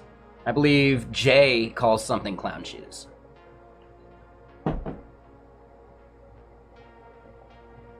I used to live in Jersey, and I'd never heard the term until Clerks and, you know, like this one person I knew. So I'm not even sure if it was that common. But again, I only went to like elementary school in Jersey, so maybe it just wasn't like kids don't pick, like elementary school kids don't pick up on a lot of that slang yet. Whereas high school, I probably would have been very familiar with it.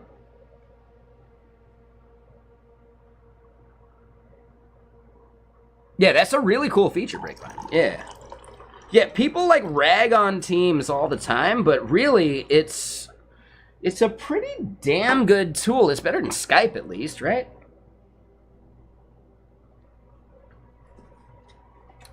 Did y'all know Microsoft acquired Beam, which became Mixer, pretty much purely for their video technology that is inside Teams now? Does it mean that the video inside Teams is amazing? No, but it means that the bandwidth and transcoding costs are reduced for Microsoft. Right? They're just crunching the video way harder than they should.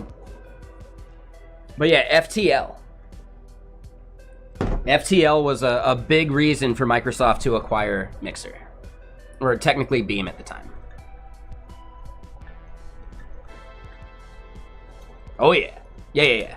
You might have heard me say it. But yeah, it's absolutely the thing. It's actually a very like cool and interesting story about how like Beam even came to be. They started out as like a Minecraft server hosting platform and then started wanting to like mess with video to like, you know, have like your Minecraft like server like broadcast to other Minecraft people or whatever. Like, I don't know. And then just realized that they had like a really good piece of tech using FTL, and boom, right? Like, yeah, they created a streaming platform instead. Like, really cool. But yeah, that kid started that shit at like the age of like 17 or something as like a Minecraft hosting server. And then got bought by Microsoft once Beam had enough like technology behind them and like, you know, user base. Yeah, it's really cool. I've told this story before. I'll tell it again.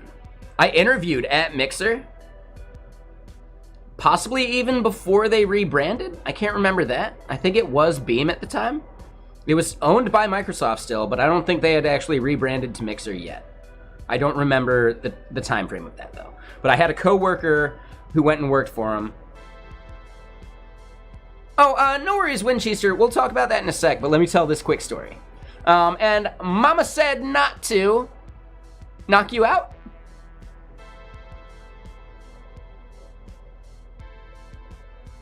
Because that's actually a very wholesome song. Yeah, I'd love that song. Mama said not to knock you out. Ooh, yeah, right? That sounds like something Mr. T would have made or something.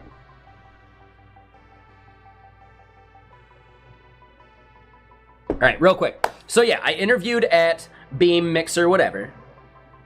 Thanks to a friend that got me the interview. And, you know, like, Microsoft has like a 4-stage interview process. If you make it to stage 4, you're pretty much good, right? Making it past stage 3 into stage 4, you'd have to massively fuck up. I didn't make it past stage 3. Right? Dude had me write Fibonacci on a whiteboard. Motherfucker, I don't use whiteboards. I got this wonky shoulder. I just don't do it. But it was also for a front-end job. When am I ever going to have to write Fibonacci for a front-end role? I'm just not. Terrible interview. But the previous 2 interviews were awesome. So the first interview was with one of the engineers. He now works on VS Code. Very cool dude. Right, we had to implement basically what StreamParrot is doing with like replacing words and text with an image, right, inside of it. Yeah, you're never gonna have to do it. He tested my way of thought. I don't give a shit. My way of thought regarding Fibonacci has nothing to do with front-end logic. It was for a front-end role. No, it has nothing to do with front-end logic. I'm sorry. Understanding Big O and when to do something? Sure. Doing Fibonacci?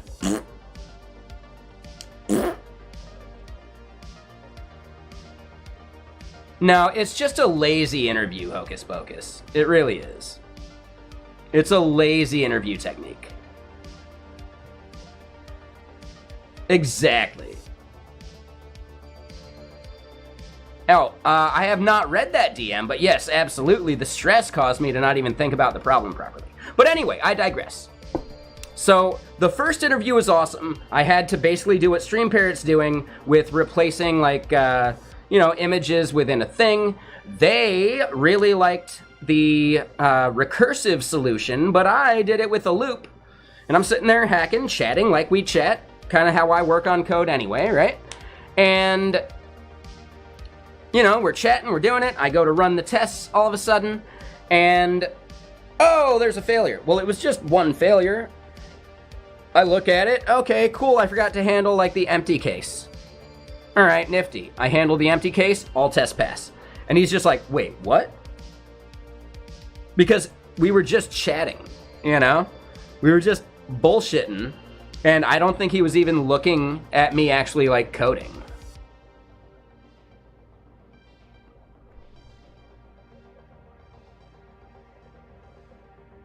Yeah, that makes sense, DM, right?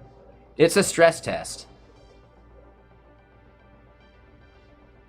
I don't think that's that valuable, though. No job should be stressing someone that much. If your measure of how someone handles stress in the job place, in the workplace, Why are you worried about how they handle stress? You shouldn't have that level of stress in the workplace. And then boom, problem solved. Yeah, it's basically hazing. Yeah, for sure.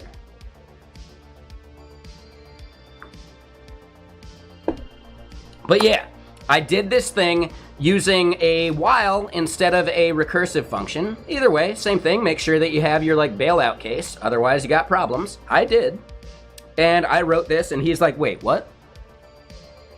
But I passed it and nailed it like 15 minutes before like any deadline, or like, yeah, we had like an hour to do it. Like, you know, we were bullshitting. Like, I think I did it in a half hour after just like chatting, whatever, right?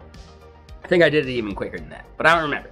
But still, like, he was blown away by the fact that I'm sitting there just chatting with him and actually coding something out, because I assumed he's someone that needs absolute focus. Nah, not me. But anyway, that's not even the best part of the interview process. I really liked that part, though, and that was fun, because it was implementing a thing that they actually had to do on the job, because, yeah, they had emotes, etc. You're going to have to replace emotes in text. Or, like put emotes into text based upon, you know, if someone types the word kappa, etc. So it's a very, like, it was a real-world, actual problem that they needed to solve, and that was awesome. Right? That was great. They'd already solved it, so I wasn't doing work for them. But it was still, like, a way of them seeing how I do some of that stuff. So that was cool. But then the second interview was more of, like, a hanging out, like, let me go just chill with the dude that was CEO of Beam before it became Mixer, right? Before it got bought by Microsoft. That was the kid that started the Minecraft hosting company when he was 17, and then got bought by Microsoft at, like, 20-something, like young 20s. We're sitting there just chatting. It's a chat, like, you know, can we work with this person? Are we gonna, like, are our values gonna align in some way, etc.? So we're doing this interview, and we get onto the topic of video games we play. And I think part of why I didn't get the job is because I said I play League of Legends. Probably not. Probably not. Third guy completely just, like, kiboshed the whole thing. But anyway, I'm chatting with this dude, right? And we get on the topic of gaming. And, you know, I say my thing, and then I ask him, right? Because that's just, yeah, be interested in other people, too. I ask him what games he plays, and he's like, ooh, I've been... No, I actually told him I play Singe, too. So that was the problem. But anyway, he goes in and starts saying, I play Forza Horizon, and it's just so much fun. But there's actually, like, a weird, like, problem with it. There's this car in the game that's... I just love driving. It's this, like, Lamborghini something or other. I forgot what he said. But Lamborghini something or other that he just loves driving in the game. Now that he's been bought by Microsoft, he bought one of those cars too. And playing the game just makes him want to go drive the real thing, right? But then when he's out driving the real thing, he can't open up like he wants to in the video game, right? You can't just, like, you know, 110 on, like, you know, rural country roads or whatever, right? So it's this vicious cycle of just, you know, the game making him want to, like, drive the real car, and the real car making him want to play the game, just due to, like, the deficiencies between the two. No, he was not a douche. He was a chill dude. He was not actually trying to, like, brag about the fact that he owns a Lamborghini. He was actually just being real and talking about the fact that, yeah, you know, like, he's got rich person problems now. He wasn't bragging about being rich. He was just simply, like, being candid and saying something that maybe in retrospect he wouldn't have said, but in the moment it came out that way. Would he have phrased it or guarded his statements better to not seem like a douche? Probably. No, it wasn't a flex. I don't think he was trying to flex. At all. I really don't think he was trying to flex. Right? Never attribute to malice what can be attributed to incompetence. And it's like, incompetence is a strong word there, but it was just a social slip-up.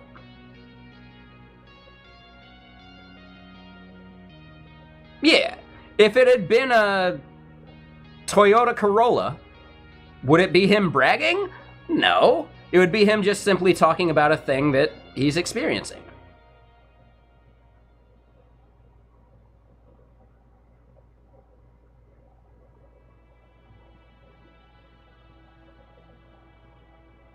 Yeah. So, Breakbind, what I just quoted, never attribute to malice that which can be explained by incompetence. That is just simply Hanlon's razor. So it's a very, very useful thing. But at some point, some people lose the benefit of that doubt. There's some very, political things I could say right now, but yes. So Hanlon's razor is literally what that is.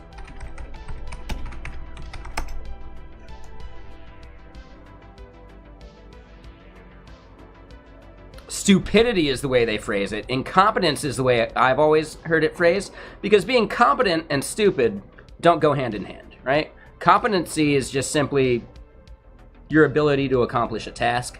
Stupidity is way worse, right?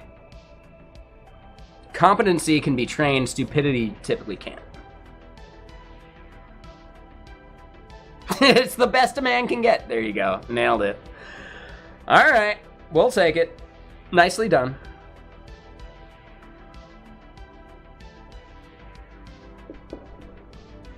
But yeah, in some political contexts, some people have lost the benefit of the doubt.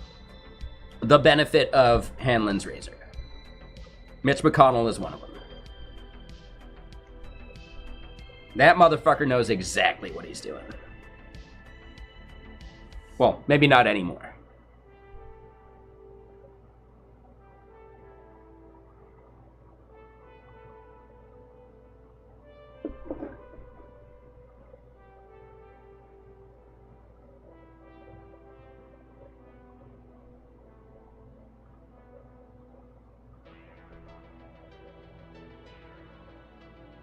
All right, so let's think about some of this.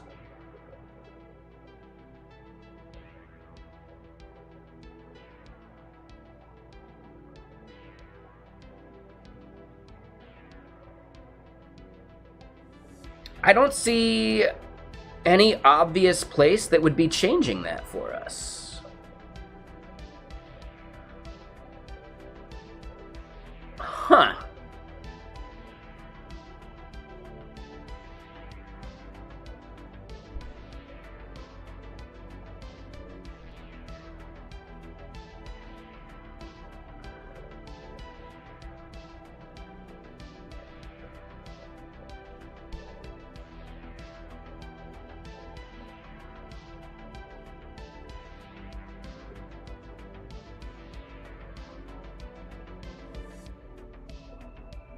So hold on, I think we've just fixed that issue. So let's clear that, and let's go back and delete that feature, and yeah, let's try again.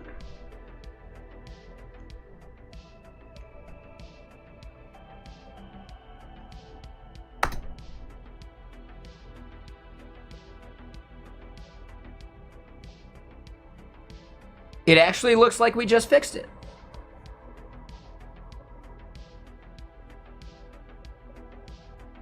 I think the ID issue was the problem. Okay, so now that we got the ID set properly, I think we're good. Nope.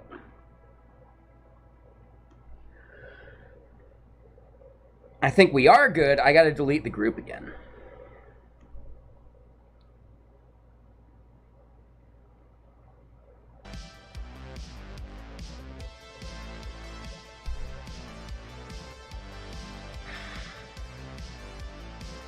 So that one's chiller. That's just a flaw of our logging here.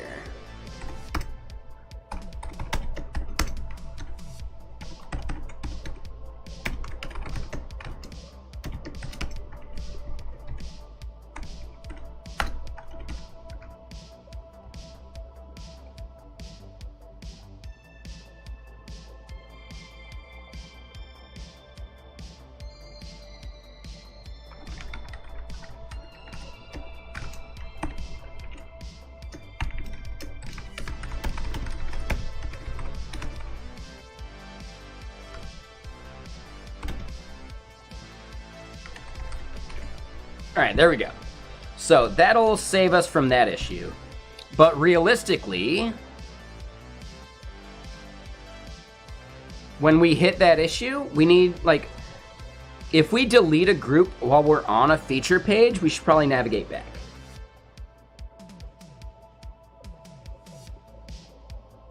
Or we should show a 404. I think that's the move.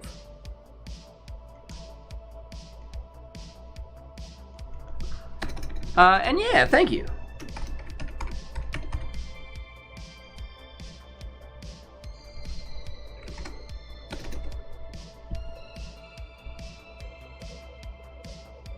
Oh, hold on. Let's fix some of these. Toggle will be on.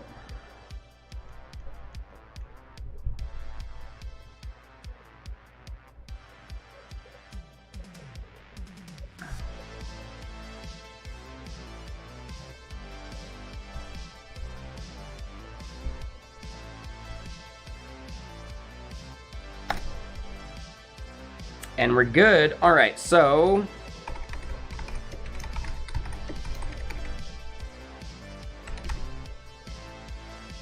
and yeah, thank you, Calvin. I appreciate that.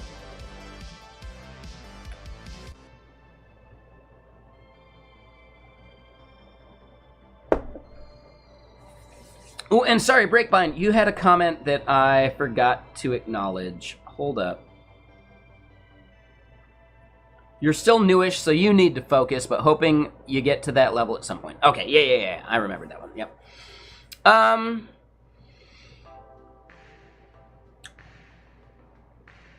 It's a skill you have to practice as far as, like, distracted coding goes. The way I did it, having movies and TV shows on the entire time I was learning to be a dev. So yeah, I kind of like trained myself to be a programming streamer just by doing that, in my opinion. So yeah, like I've been doing distracted programming all my career.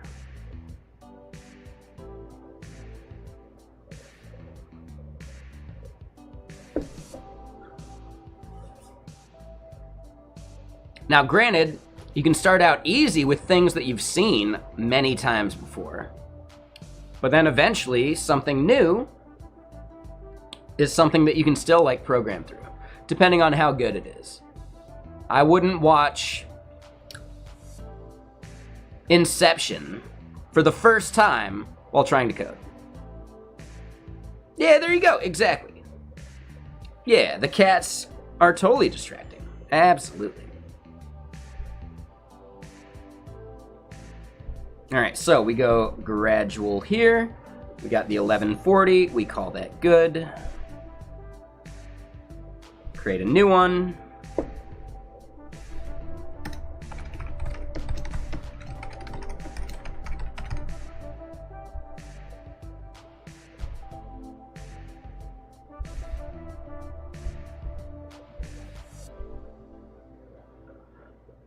There you go. Yeah, Nasreddin, for sure. Yeah, I like something like light, something like comedic, to where you can get like a joke at a time without caring too much about the story.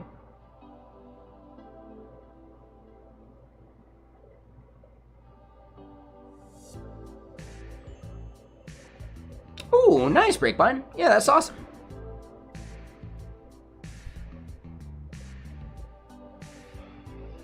Yeah, I think that's one of the biggest like pushes towards like everyone should learn and understand coding. Not everyone needs to be a coder as their profession, but automation in some way could improve a lot of people's jobs like massively. One of the juniors I mentored, like they, you know, barely mentored. They got a good head on their shoulders. But one of the juniors I've mentored previously at the client agency I was at, they came from like I think Alaska, like working on like fishing boats. And they ended up writing some like automation using Python to make their job easier and to like, you know, solve some of the repetitive stuff they were doing. Brilliant. Legit. At the time, it just made sense to become a developer because Yeah, the fishing boat thing didn't really pay that well. But still, like, eventually, if everyone has at least enough coding chops to make their job better, there we go. And it's why we teach things like algebra, etc., like all that stuff.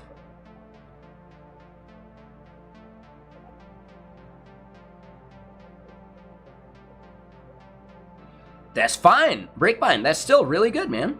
Like, yeah. And sorry, I use the term man, but I could replace it with dude or all sorts of other terms. And then dude, I believe, is gender neutral. So I'm a dude, she's a dude, we're all dudes.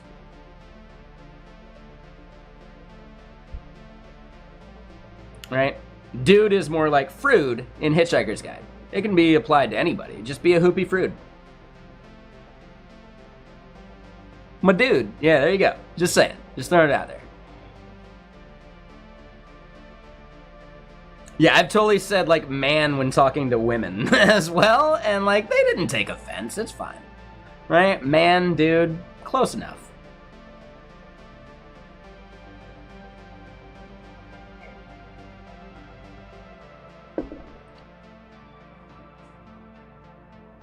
Right? They say something, you're like, I don't know, man. It's still gonna happen, right? But yeah, it'd be better to, like, do it proper. I know. Whatever you say, dude. That could be anybody on the other end of that statement.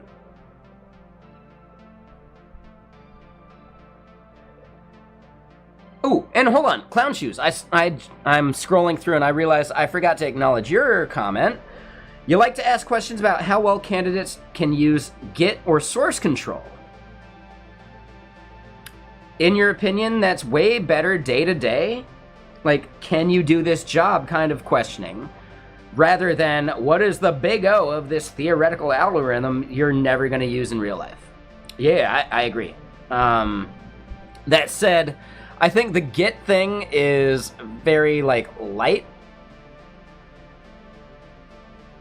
Because I only use, like, 3 commands with Git. Checkout, commit, push, pull.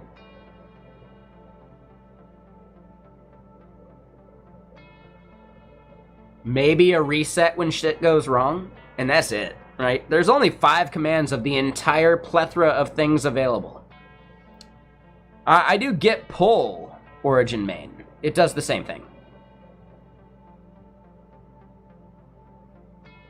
So yeah, again, like, the fact that there's so many different ways to use Git's commands to do this stuff is actually the problem. I never rebase. No, thank you.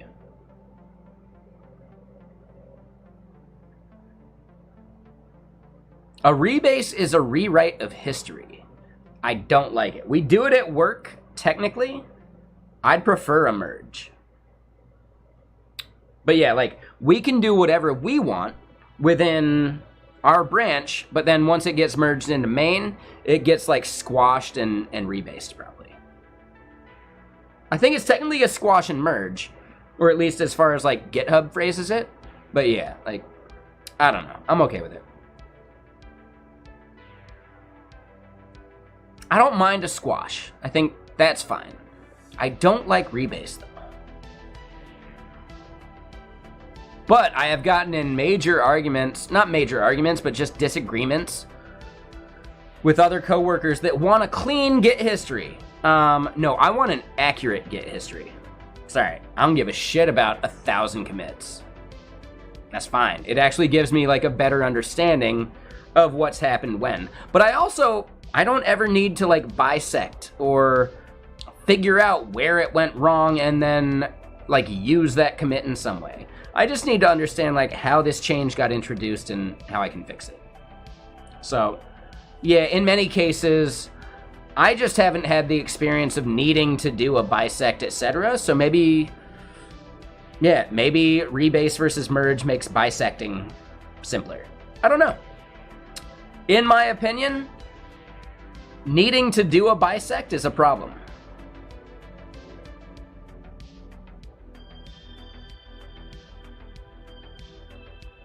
Can you just fix the bug? Who cares where it came from? Just fix it. Right? In my opinion, Bisect ends up being a finger-pointing game in a lot of cases. Whereas instead, we can just fix the bug.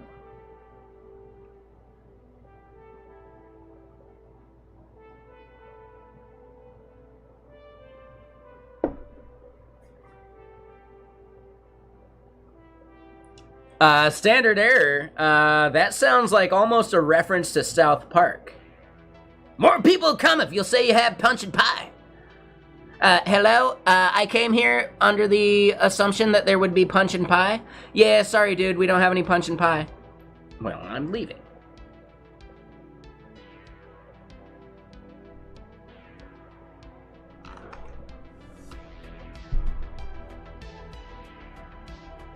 So yeah, that sounds like a South Park the movie reference to me at this point. So, I'm gonna thank you for that one because it let me relive some of my favorite moments. It wasn't, but I don't care. It was whether you wanted to or not. South Park did it. Just like a Simpsons did it. Ooh, free hat, free t-shirt, free stickers. Free stickers! No, yeah, we gotta set up a Shopify store or something. Maybe a...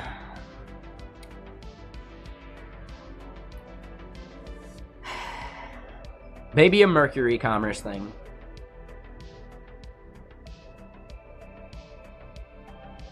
There you go, Krugel.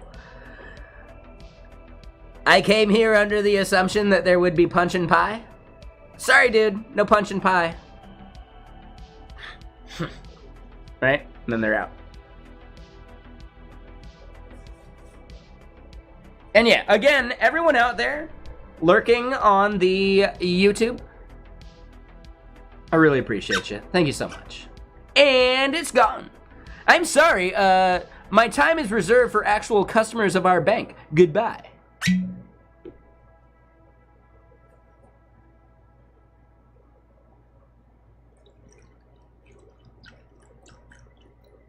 Yeah, seriously, the South Park guys are my favorite creators of our modern time. Like, for sure. Wait, 20th anniversary concert? No. Like a Chef Aid thing? Did they have Primus play?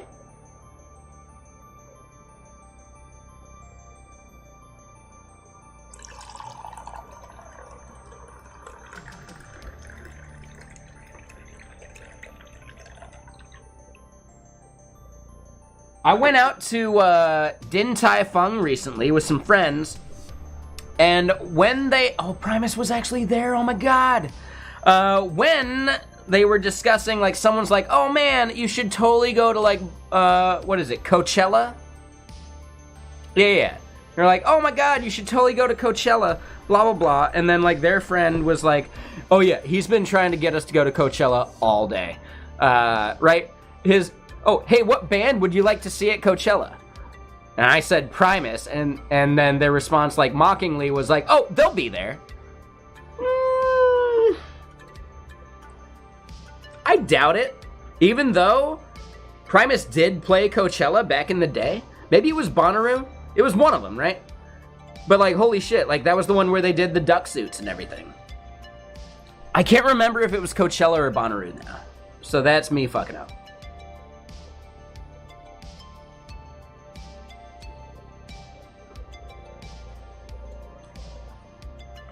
But yeah, I'm not like a big like pop music person, so I don't think Coachella's for me. Taylor Swift and blah blah blah and blah blah blah and blah blah, like none of those people are people I would pay money to see.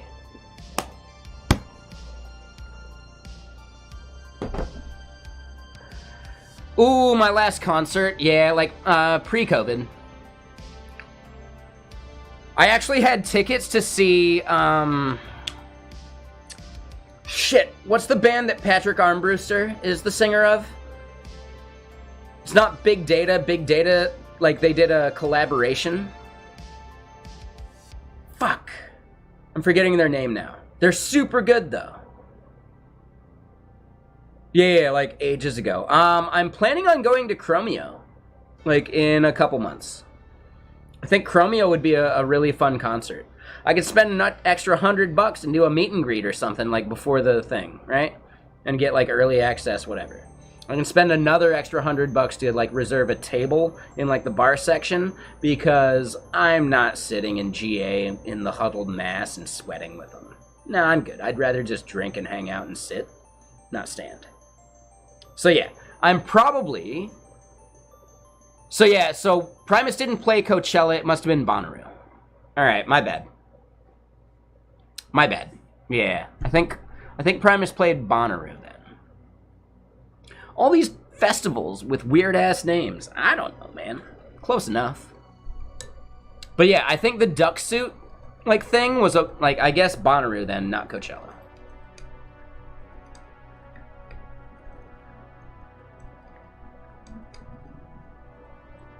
No third-party BS either. Oh, that sounds awesome, man. Yeah, I'm gonna link it for later.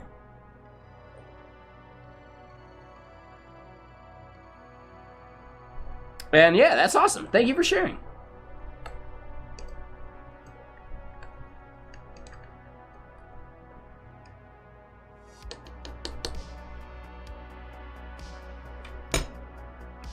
No, I got it. I found it. We're good. Covette? God, hold on. Yeah. Let me look up this band.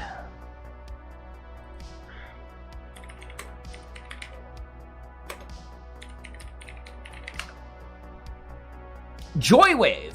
Dude, yeah, before COVID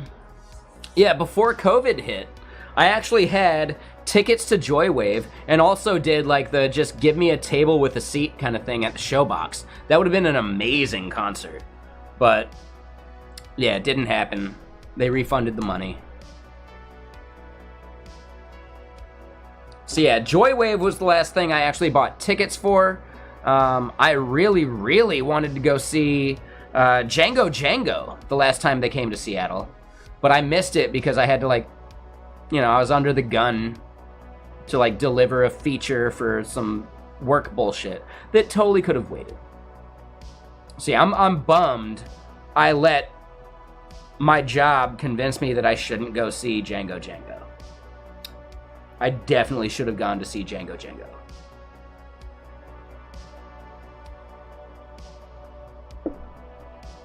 But yeah, I really like indie stuff. So yeah, Chromeo, Django, like that's right up my alley.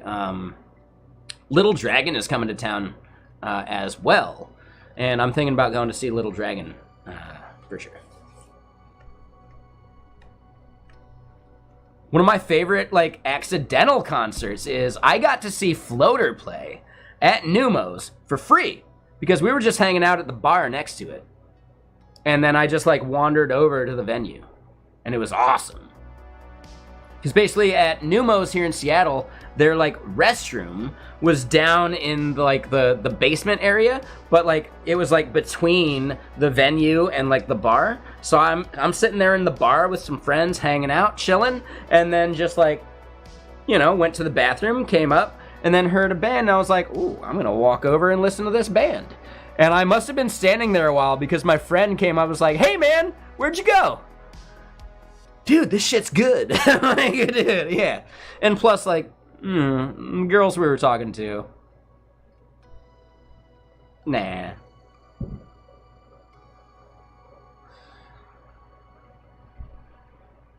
Meh. There was no connection.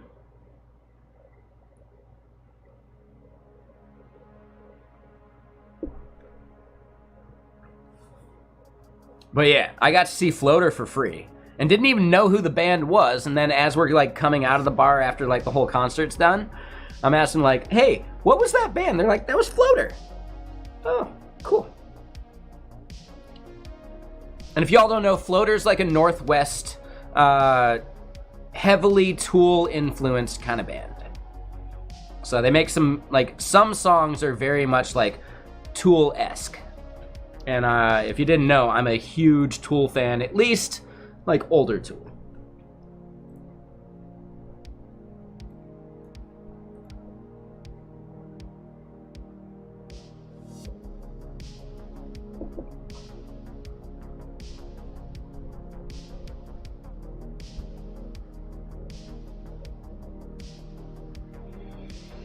And yeah, hold on. You had a good comment. So, clown shoes. Yeah, my favorite thing to, like, interview people for, especially for front-end things, is actually, like, hey, have you used this thing in a significant way? And I'm just gonna quiz you on some various things. And, like, getting one wrong answer doesn't mean you're done for. Or not knowing an answer doesn't mean you're done for.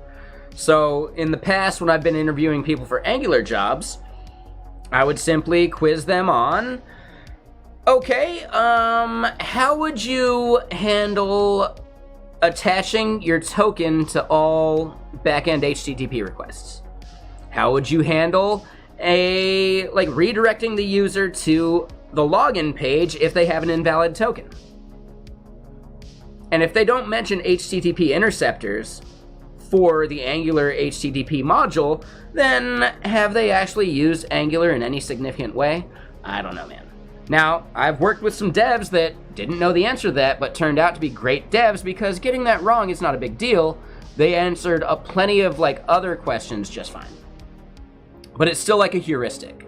So I'm gonna ask some of these things about have you used this thing in any significant way? Or did you just make some to-do list app and you moved on? Right? So yeah, that was something that happened mainly because I was interviewing people to take my job at one point, because I was a contractor at a previous job before becoming a full-time employee. But as a good contractor, yeah, I know I'm interviewing people for my job. That's fine. I'm okay with it.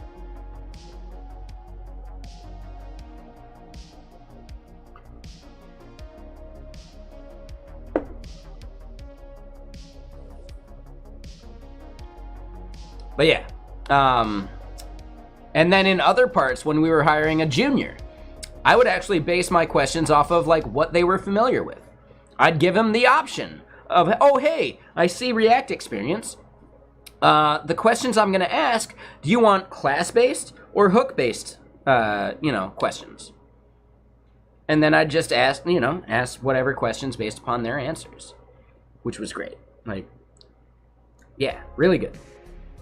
One of my favorite ones for that is did someone just put this thing on their resume or have they actually used it? So then hey, what is the second argument to a use effect for? If they don't know,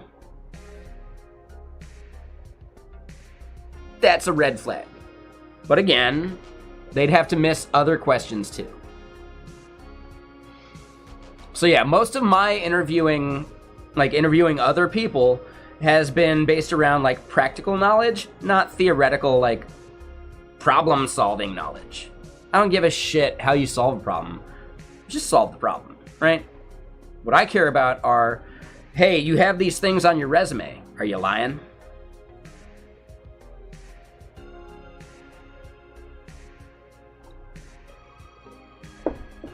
And it called out so many fucking liars. One of the worst interviews I've ever had, as the interviewer, was a dude who used to be a recruiter. So he knew exactly how to make a resume that other recruiters would fucking love. He was a CTO of his own company. He had done major projects for his own company. When I quizzed him on any of this shit, he didn't know the answer to any of it. Not a single right answer.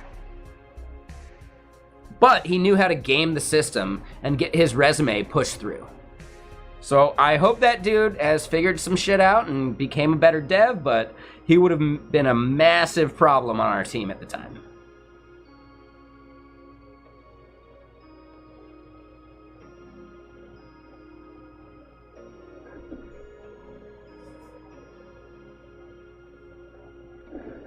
But yeah, really just calling out the liars is most of like the interview process. And then making sure that there's someone you actually want to work with.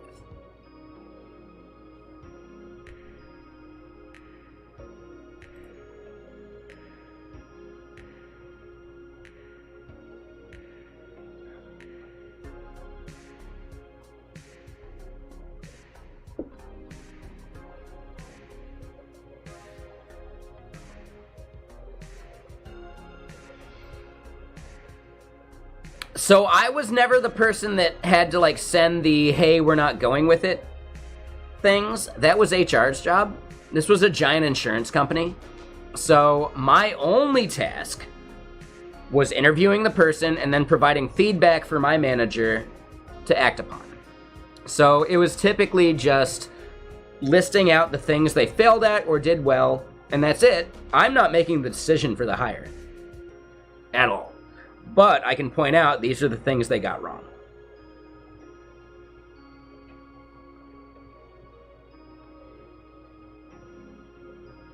Interviews for college graduates.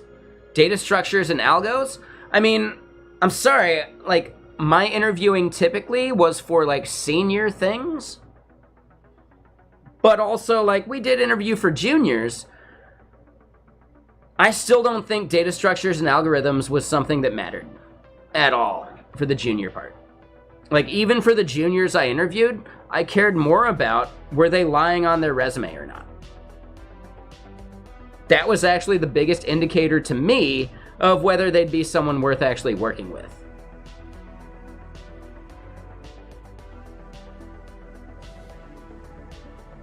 Yeah. Yes!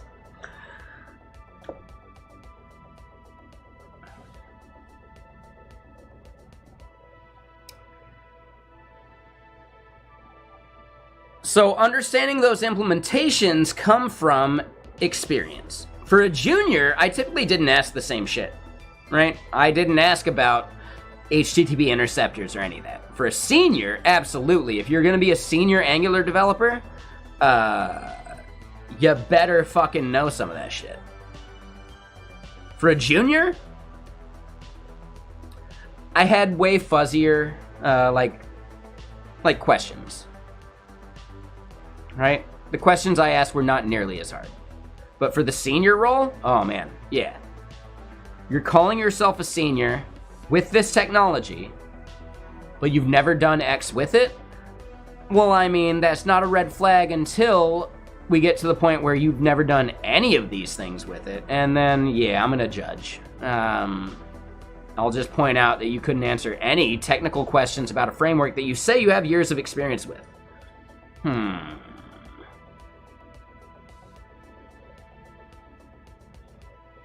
So yeah, interviewing juniors is much harder. But data structures and algos was never a question I asked. I don't give a shit. I really don't care. Have you at least heard of Big O? Cool. We can move on to actually like discussing some things, walk me through some code you've done. Yeah, like the junior interview process is a little tougher. I understand that tech and food. Colleges do not prepare people for the job. Colleges simply give you the ability to learn these things. So I'm not going to test your curriculum. I don't give a shit. Do I care about whether you're actually going to put in the effort to learn the thing you're working with? Yes.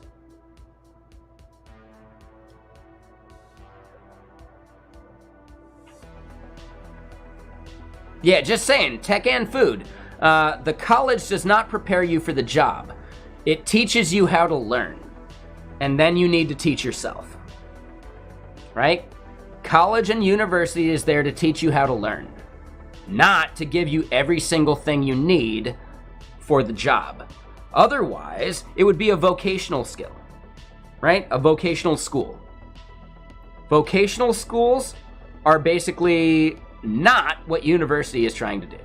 University is trying to teach you how to learn. How to teach you how to teach yourself. How to teach you how to do research. Yeah, Uncle Google, right? How do you actually like research a thing you don't know about? That is what college is trying to teach you how to do.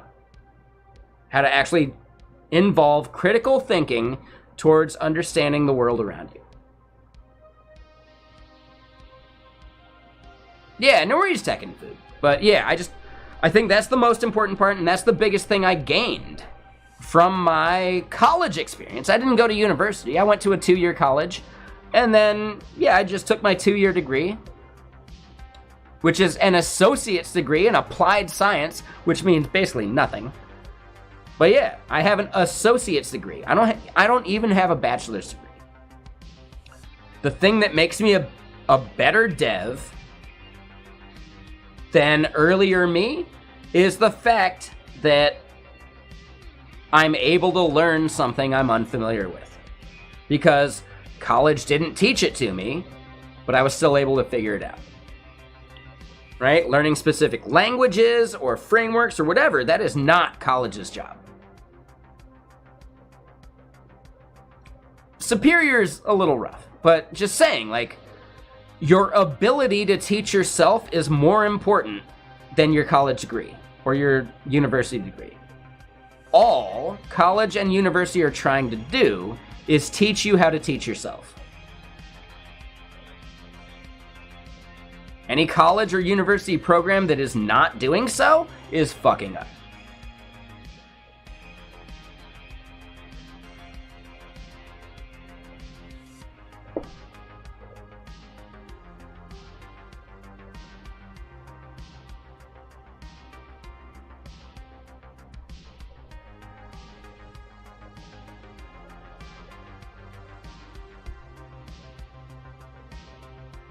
So about how you would solve a problem, it was pretty clear they were asking about the halting problem.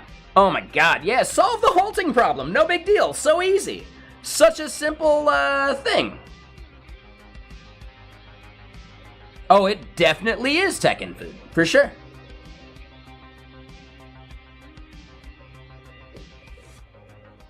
Again, my bias is showing, but I taught myself how to parse XML. There was no class that taught me that shit, but I needed to parse some XML. Fuck it. How hard could it be? Other people can do it, why can't I?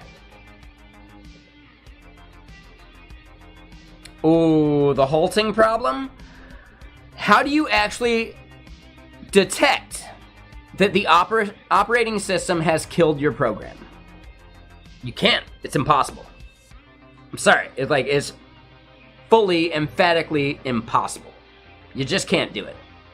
So how do you actually detect that your application or your app or your script or whatever got killed halfway through for no reason? You can't, because the app is dead already. So yeah, halting problem.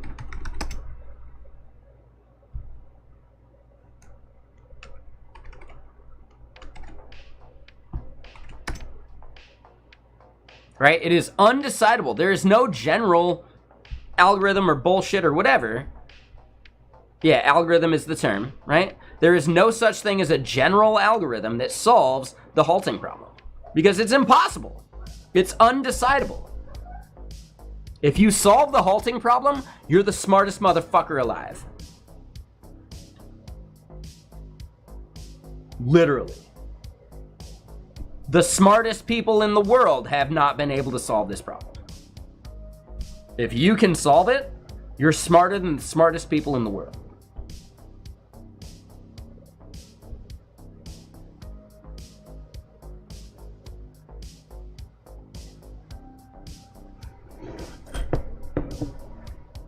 I think so too, Standard, for sure. I think so too.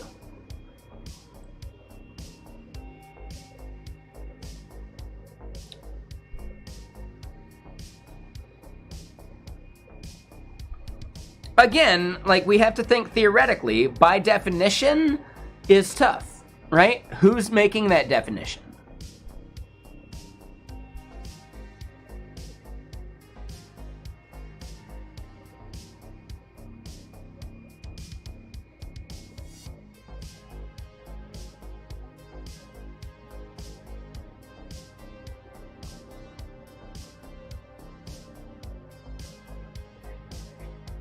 right? Some infinite loops are quite useful, right? Like event loops. JavaScript itself runs on an infinite loop. However, most subroutines are intended to finish.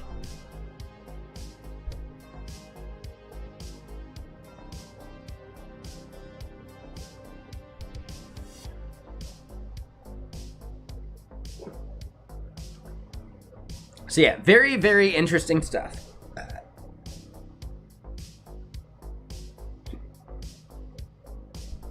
So the essence of Turing's proof is that any such bullshit can be made to produce contradictory output, and therefore cannot be correct, right? Because an algorithm needs to be consistently correct. Otherwise, it's a bad algorithm.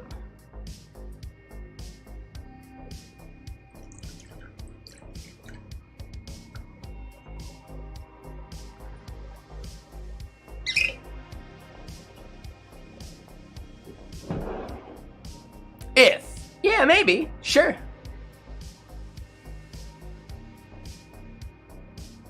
Oh, and real quick, I need to go grab some more water real quick and probably use the restroom. BRB, give me a sec. I'll be right back.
Alright, I'm back. How y'all doing? What you up to? Anything fun?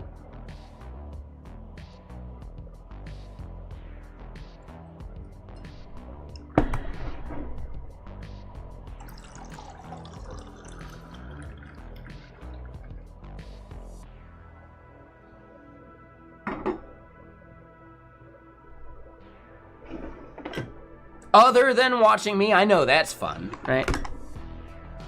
Wink. Did you just say the word wink? Yeah, just, you know, for the visually impaired. No big deal, just in case.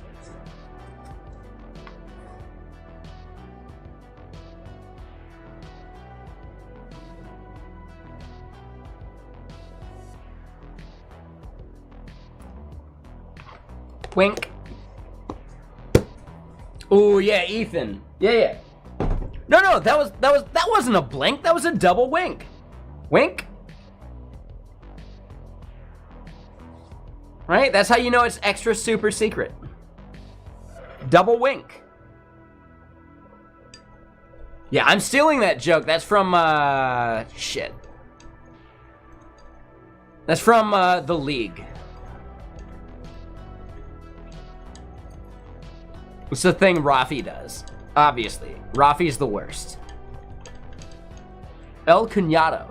Doesn't that literally just mean Brother-in-law? Yeah.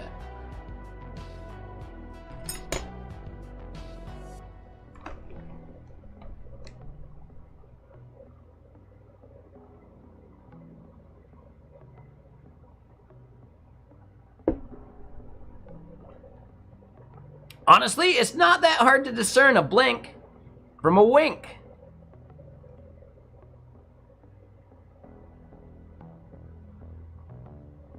Right? They're different. Figure it out already. Shit.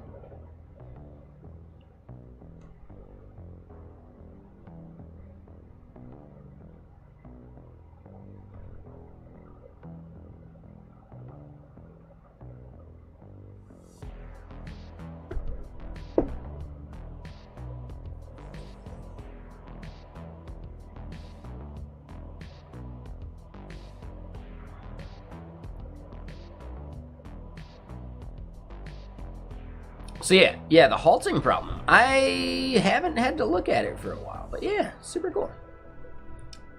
All right, so back to what we're doing. It's like this dude's smoking weed or something. I don't get it. Weaponized distractions.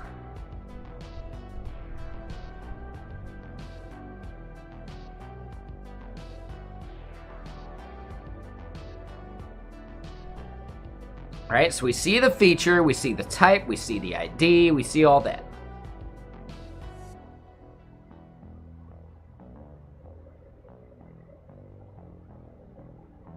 ENV features.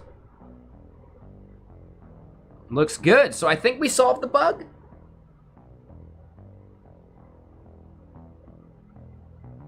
I think we solved the bug.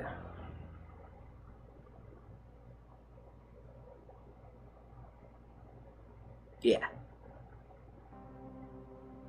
Yeah, I think we definitely solved that bug. So now let's double check this. That's the right value. Yeah. So we go publish. We accept all. Publish changes.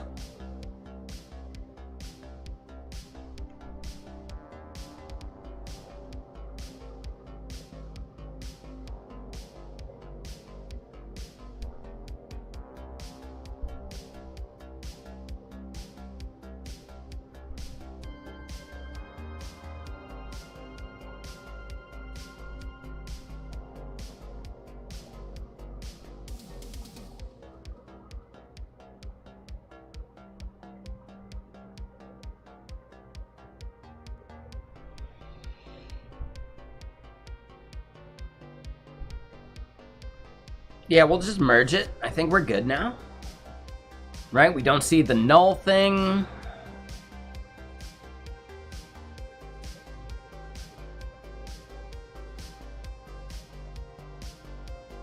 Oh no. We still see a bug. So in environments,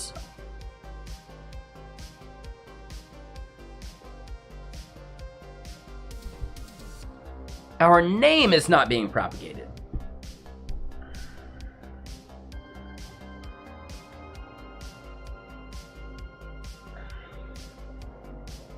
Okay, hold on. When we edit a group, no, hold on, no. It's when we edit the feature.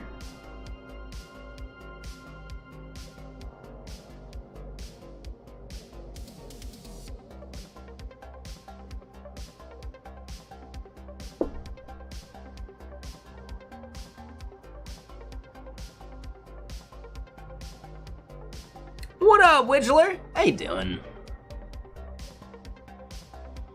You spelled it wrong, man.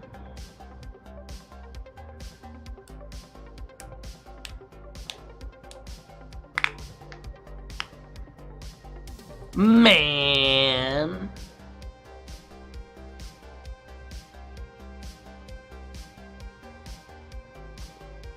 Open GL thing with Kotlin. Cool, man. Nice.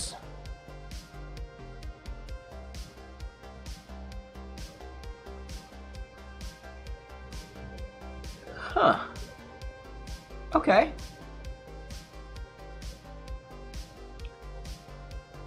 Why Kotlin? If it's just for learning, totally good answer. I'm wondering, what's the use case? Is it just like to get access to the JVM with a nicer syntax?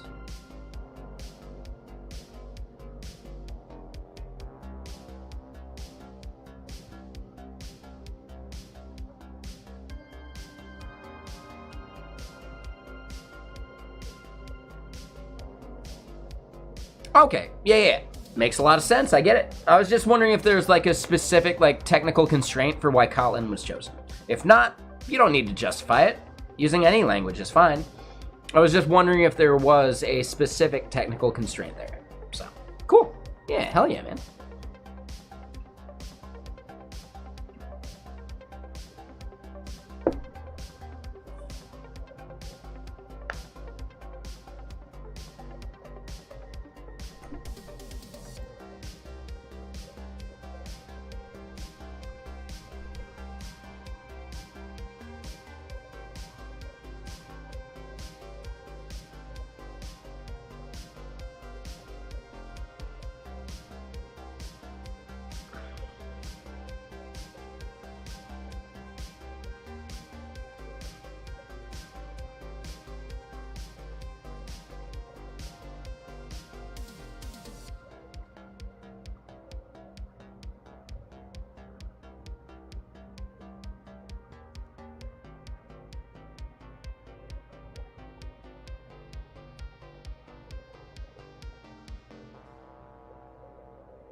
God, and this is one of the most interesting tweet threads I've seen in a long fucking time. So I wanna paste it one more time. Here you go. The person that asked about AI earlier, if you're still out there, this is probably one of the most like concerning things.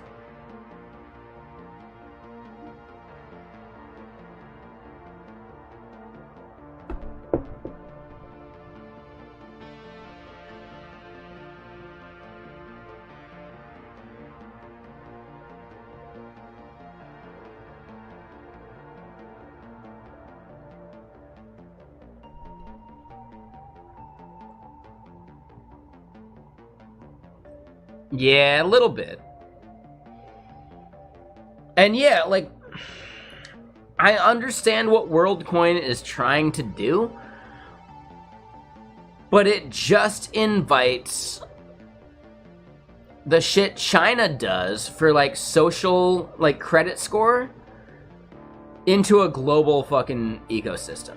And that's a problem, man. That's a huge problem.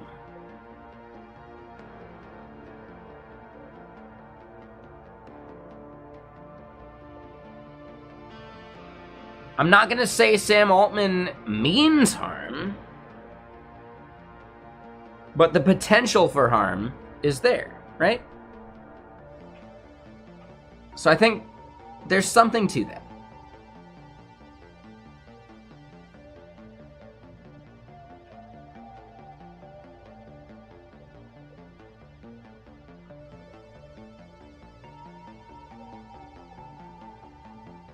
Right?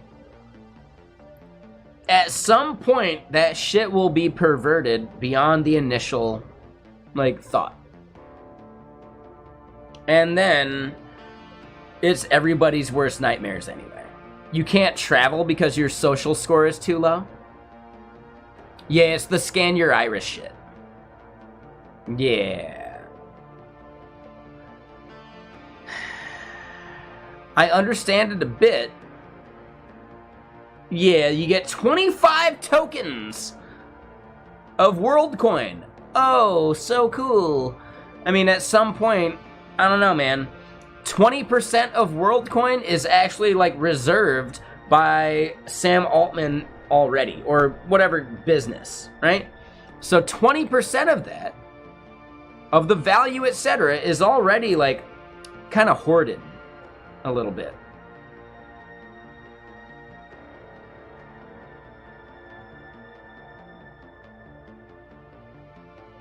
Oh, it's increased to 25% now. Like, holy shit, like, that seems disingenuous. If he actually thought it was valuable and wanted to just give it to the public and just have it as a currency for everybody, why would he need 25% of it?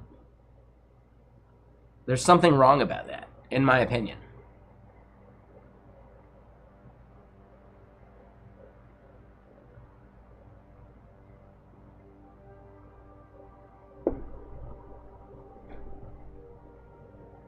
Oh, you got another, like, critique?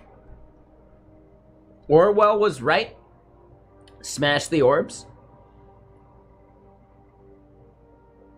They're saying it's chrome orbs. It's not chrome.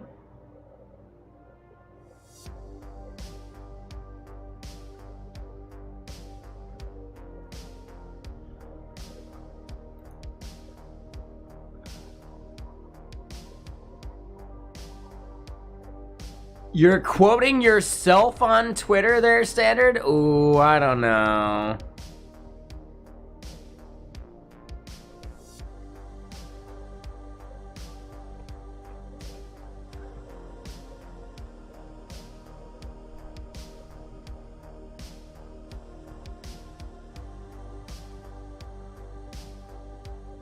Oh, yeah, you're doing like a don't dead open inside. Yeah, I gotcha.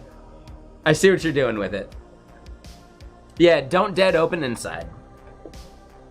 Right? Just like, yeah. Yeah, I totally get that. Yeah, no worries. I like it.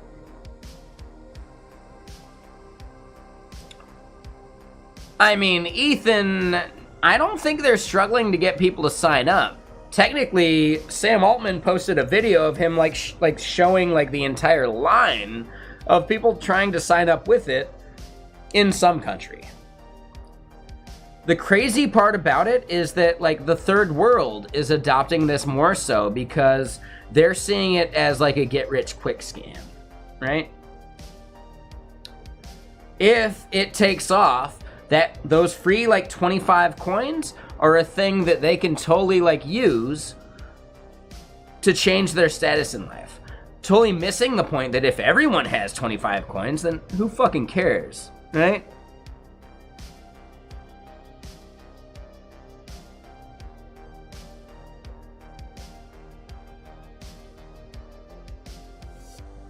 If everybody has 25 coins, then the baseline of having nothing is 25 coins. Yeah, I'm like really just not into it.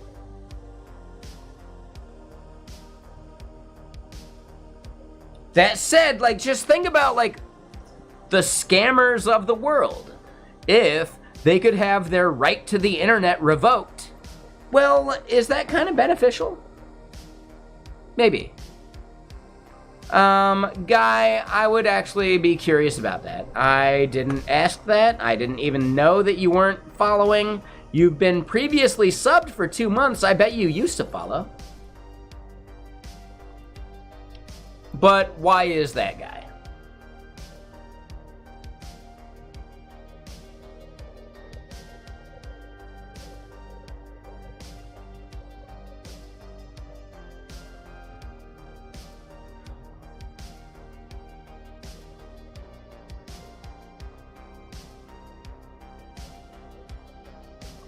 You actually subbed before without following? Because the stream's so addictive?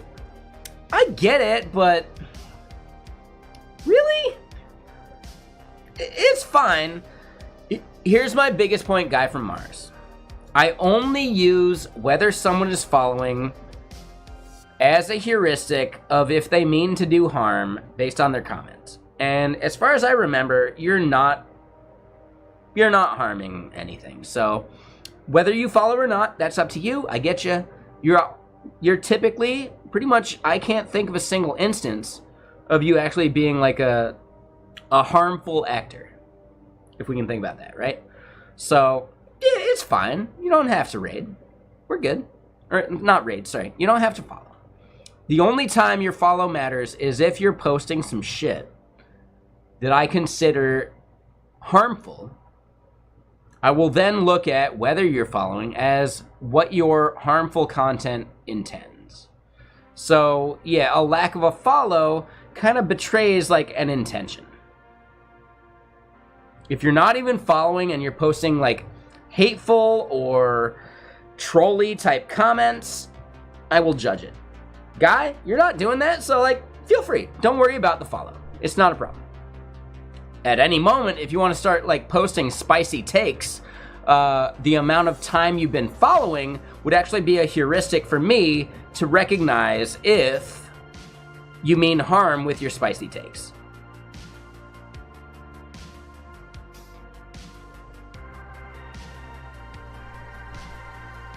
So, you know, again, you've never made a comment that made me question it, so I didn't even look. I didn't even realize you weren't following. Because you chat and you're awesome and, yeah, no big deal. But if ever you want to make spicy comments, a follow would help me discern you from, like, the random, like, drive-by trolls that we get, right? That's all. Up to you. Totally fine if you don't. But I would say then at that point, don't post any, like, spicy takes. And we're good. So, how do I get these interesting ideas to build stuff on my stream? I record them in a Trello board when I have them. Most good ideas are born out of necessity. For Stream Parent and some other things, I needed a feature flag system that wasn't going to cost me an arm and a leg. At the time, Launch Darkly was like the big player, and I don't think Growthbook even existed, or I just didn't know about it, whatever. But yeah, like, I was solving a problem for myself by creating Vexilla. I was also publishing it as a thing for maybe we could use it at my job. We didn't end up using it at my job because my boss, like, kiboshed it for no reason.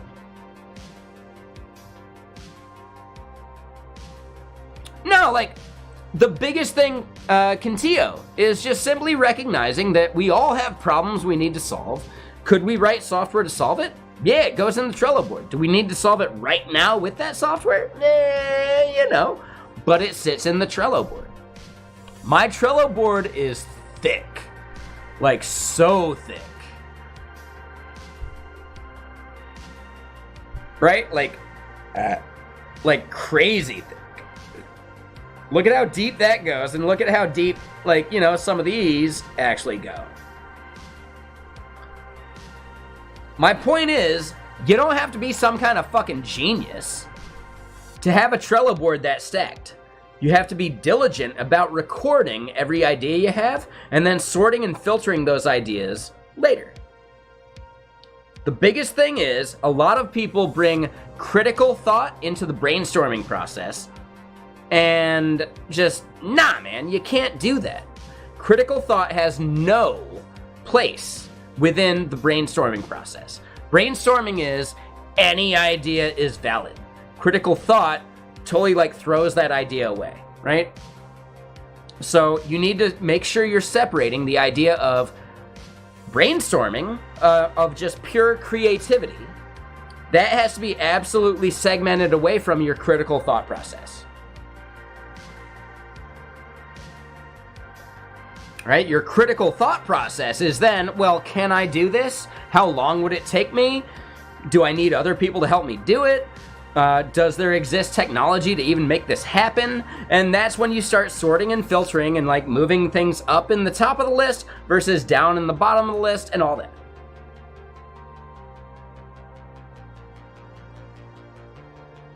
So Skywalker, the only reason it doesn't get attention is because you didn't record it. If you're not writing ideas down when you have them in some place, it doesn't have to be Trello, it can be anything. It can be Jira, it can be whatever. I don't give a fuck. It can be Notion. Who cares?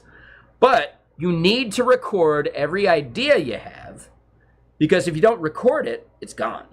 Your brain is only capable of maintaining, I don't know, like 10 ongoing ideas of things you want to do. Beyond that, like, oh, you might have a new one that pushes out some other one. Instead, don't worry about your brain's capacity for like holding on to ideas and just have them in a list somewhere. There are absolutely ideas in that list that I totally forgot about. But oh shit, I could make that. So yeah, 2 important things. If you don't record an idea, it's gone forever. You might retain a few of them, right? Like Stephen King has said, if an idea is not strong enough to stick with you, then it's not actually worth it. Stephen King, he writes books, you know? That is not the same thing as writing software, right? Because books don't need to solve a problem. So I would just simply say, that's fine, hay bales. Go for it, have fun.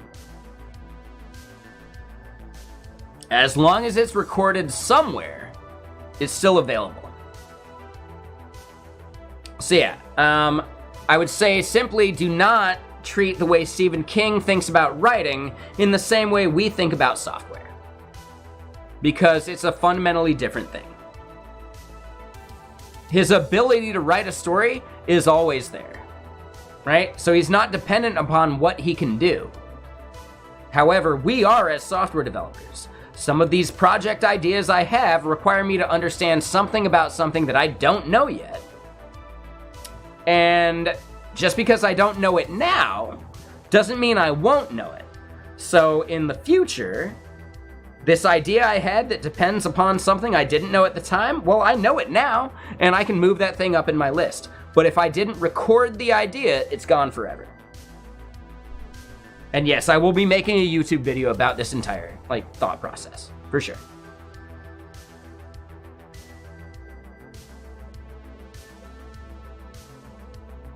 Exactly, Skywalker. Oh, well, I really want this idea to happen, is a thought you can have about things in your Trello board. Do you know how to do it? No, but could you figure it out? If you really want that idea to happen more so, then yeah, you're gonna spend some time trying to figure it out, see where your deficiencies are, and see if you can fill in those gaps with just some learning. And then all of a sudden, you got a thing you can do. So yeah, I think that's the important part. If you don't record your ideas, they're gone forever. I only have, let's say, 5 persistent ideas that I don't even need to record because there's something I need in my life, and I'll never forget that I need this thing to do that thing. That said, every other idea goes into the Trello board. Yeah, no worries, Skywalker. I think it's a great thing, and I really want to make a YouTube video about it, for sure. If you are ever the kind of person that says, well, I want to start a new project, and I can't think of anything to build, I immediately know you have not been recording your ideas, because every person out there has ideas for a thing that could be made, but you threw it away before you let it grow. All your ideas need to be recorded, right? Shower thoughts, etc.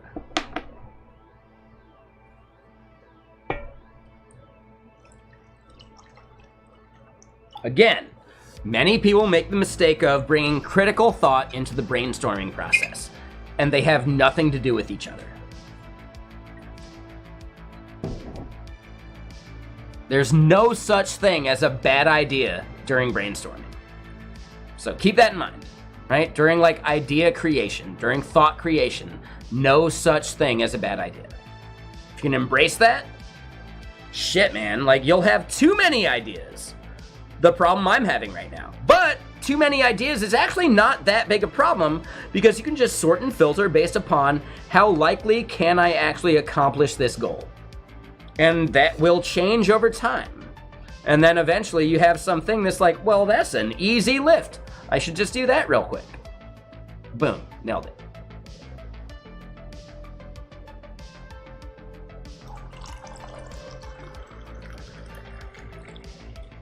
Every idea gets recorded. If you follow that philosophy, you'll never be in the situation of, I can't think of what to work on.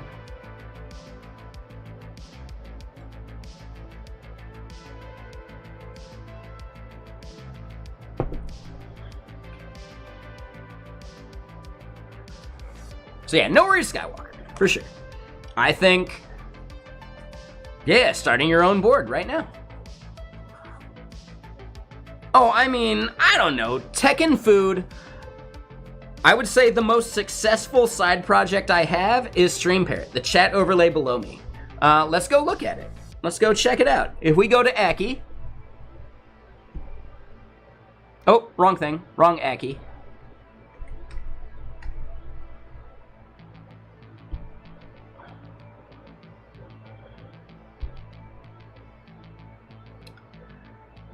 So yeah, you know, the numbers are going down, I get it, it's fine, but if we look at it, anywhere between 10 and 20 people per day, it used to be between 20 and 30 per day, so yeah, usage is going down because I haven't worked on it in a while. But yeah, these are the analytics of StreamParrot. Yeah, no worries, Breakbind. I want to point out, Trello is not the thing I'm like saying you need to have. Any Kanban board or other way of organizing your thoughts will suffice. So Notion, Trello, anything with a Kanban board that you can sort and filter ideas by and create columns, etc., will like actually satisfy what you need. Trello is free. Yeah, it's totally worth it. Notion is free. Other things are free too. No matter what, I am not promoting one specific software. I'm promoting the type of software. Notion, yeah, totally fine. I don't give a shit. Yeah. Notion has the idea of a Kanban board. Not a problem, right? The goal is having something you can sort and filter yourself later, when you're ready, when you've learned more, and like, oh shit, this idea seemed way out of reach, and now it's actually at the top of my list, because it's actually, I could do that quick and easy. So yeah, one thing to point out, the dashboard gets like 1 user a day. These were not me. Nope. The overlay gets somewhere between 10 and 20 per day. That's awesome. That means there are somewhere between 10 and 20 users of the StreamParrot overlay itself, the thing you see on screen right now. The Primogen's one of them. And I appreciate him for doing it. He doesn't actually need what I'm doing. He's not using any of the major features of StreamParrot. He's not even using the right theme. He should be using the Arch, by the way, theme. But he doesn't. He's just a dude that wants to support other streamers, and he is awesome. The dude means well. Yeah, the drag and drop is a huge feature, for sure. Yeah, exactly. But yeah, the Primogen uses my chat overlay without actually even using any of the features. He could have done any of that himself. He could have written his own fucking bot. He could have used any other chat overlay. But yeah, Prime's awesome.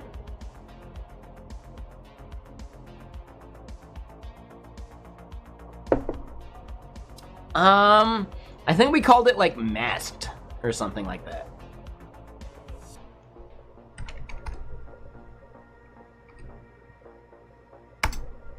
Yep.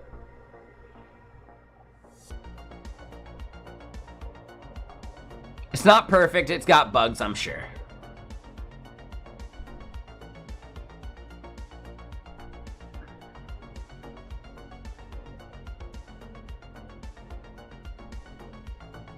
Yeah, something's broken there.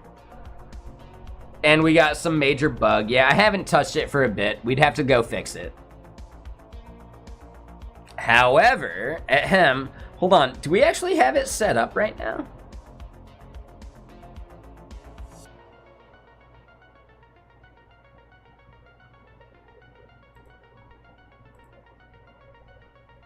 wrong thing.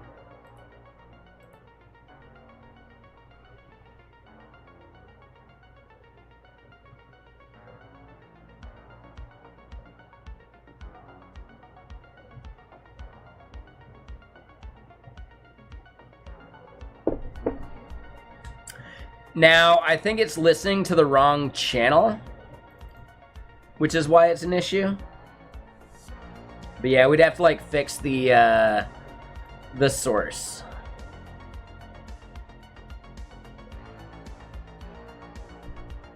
Oh, and like the noise of my AC is actually breaking it.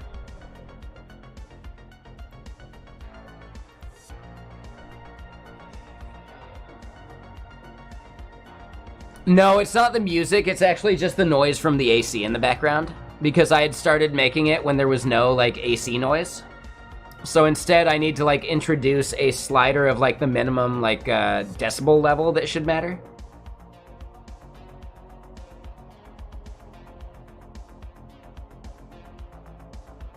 But yeah, I've got like an air conditioner in the background that I'm really happy isn't messing up like my chat, etc., but you know, it's a thing.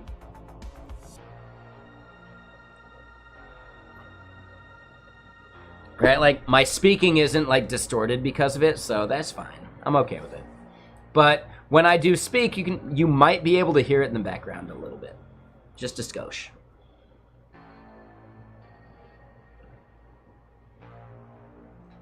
So how's the food application? I need to put more work into the food application, but I need Vexilla to work for work. Because we're already using Vexilla versions, like, 0.x in production at work right now. Instead, I need version 1.x, which is what we're working on right now, right? The UI you see, etc. This new UI is a thing that, yeah, we need to make happen for product, etc., right? Anybody should be able to consume and modify the flags within like an organization via permissions, etc. So yeah, my goal is to make this a thing that doesn't require any like manual modification of like a JSON file. Oh yeah, tech and food. I will be working on that again. Will I have it ready and working for like TwitchCon? Probably not. That would have been a good idea, but I'm still slacking because I don't know. I don't see enough of a future in it. Like, monetized wise. It's a thing that I want to solve and make happen, and I just got a little bit to do for it. But also, I don't know. I think I have other projects that deserve more of my attention.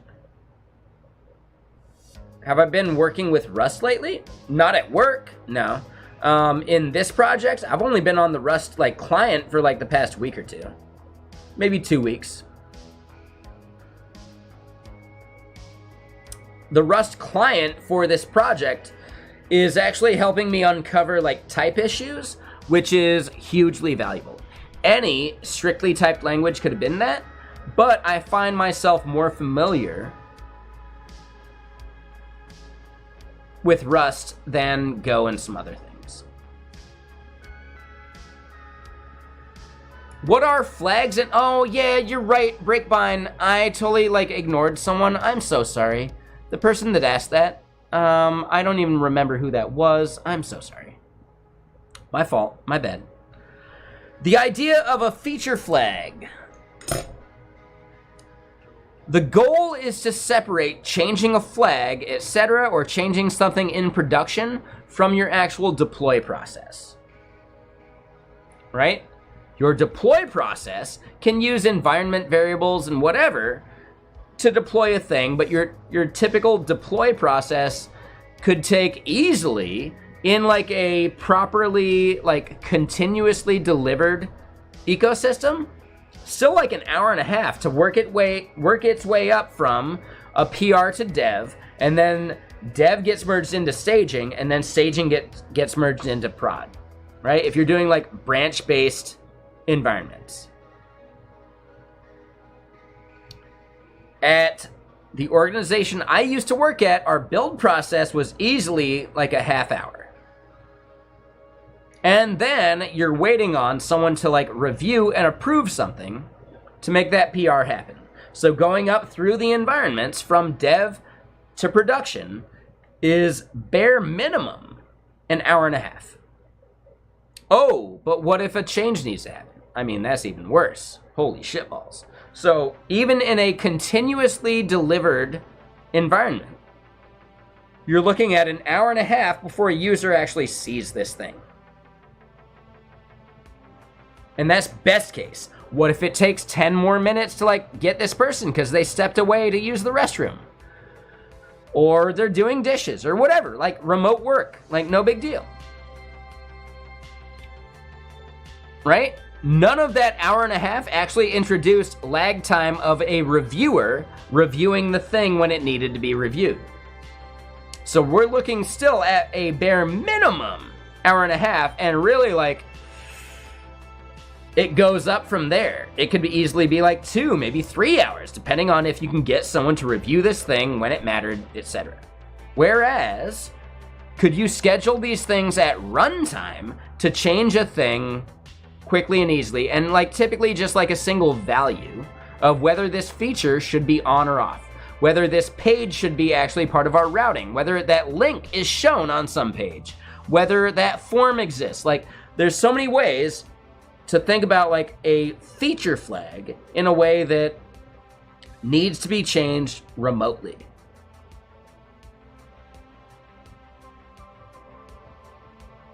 So yeah, when we talk about it in a continuously deployed ecosystem, you're still at 2 hours? Well, what about if you're not continuously deployed? Some organizations only deploy twice a week, like Tuesday and Thursday. So you might not even get this thing up to production for like a day or two. That could be a problem.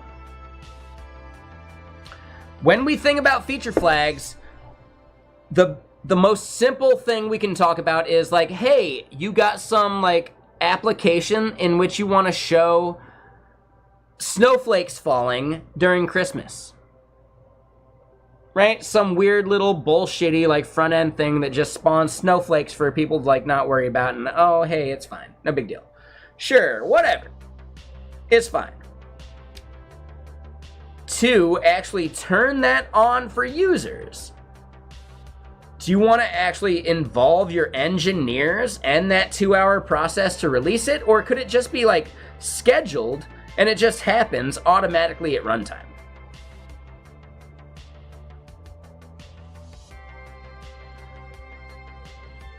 The worst case scenario for these things are mobile apps. You want to make a change to your mobile app? It's bare minimum 1 day. Because you might propose it as, hey, here's my app, like new version. There you go, thanks Apple. And then Apple will look at it the next day. And then what if they require you to make changes? Ooh, well yeah, then you make a change and then, yep, you push it up. And then it's another day before they look at it again. It could easily be a week-long process of releasing a new mobile app version on the Apple like App Store or whatever, right? A week is not enough time to turn something off and on again. So instead, you need runtime feature flags to determine all of these things that need to happen quick. There you go, guy. Yeah, exactly, right? There's so many cases where like you just can't count on something getting up to production as quick as humanly possible because it just doesn't exist. It's not a thing. But could you release the app and it's there, and then at runtime, the app just hits some external thing and checks if that feature should be on and then displays that thing? Yeah, no worries, Breakbind.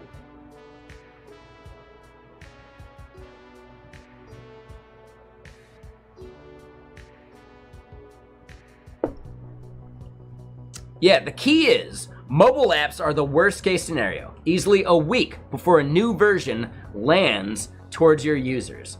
Because it depends on like the reviewer and how much of a jerk they want to be about things you're doing. One reviewer approved it previously. Well, yeah, the new reviewer sees a thing that totally isn't okay, and you got to fix it. Even if it's not the feature that you're trying to release, yeah, they found a flaw that you got to fix now, and that's going to take developer time, and then you got to republish, and then they got to review it again, right? It's fine, breakbind. Yeah. So feature and flags, they're the same thing, right? I think the biggest gist is there are links right there. And check out featureflags.io. It's owned by LaunchDarkly, so it's going to steer you towards LaunchDarkly as the solution for all your feature flag problems. Keep in mind that, no, you can use all sorts of stuff for feature flags. But if you're having to like flag things at build time, then you're missing the point, because runtime is much faster than build time in almost every case. Sure, yeah, I've heard the argument that if your build takes longer than 15 minutes, you need to fix it. Cool, yeah, we need to fix it, but that is not prioritized over the features we still need to deliver.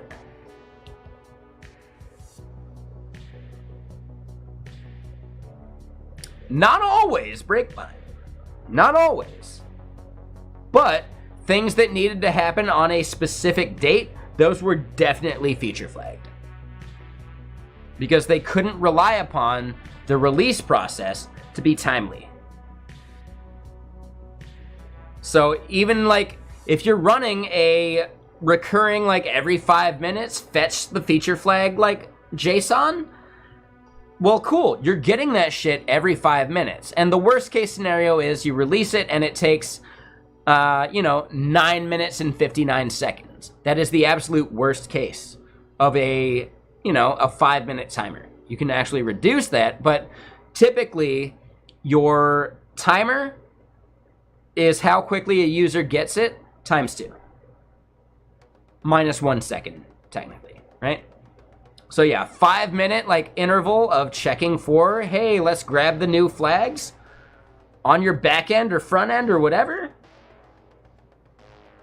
Yeah, 5 minutes is like the intended case, but what if it got changed at a specific time, so you have to actually account for twice the timer you have?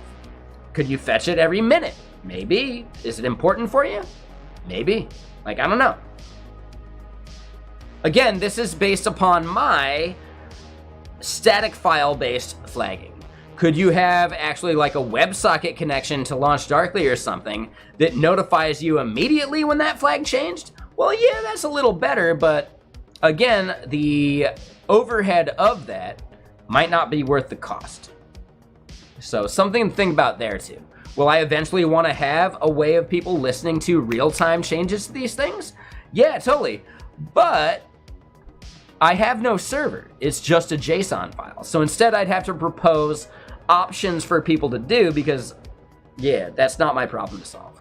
It's your problem to solve as a developer to like look at when that S3 value changes and update your app because of it. You can subscribe to that. You can totally make it happen. But it's not Vexilla's problem to like prescribe how you do real-time syncing. Not my issue. Sorry, not gonna do it. Wouldn't be prudent.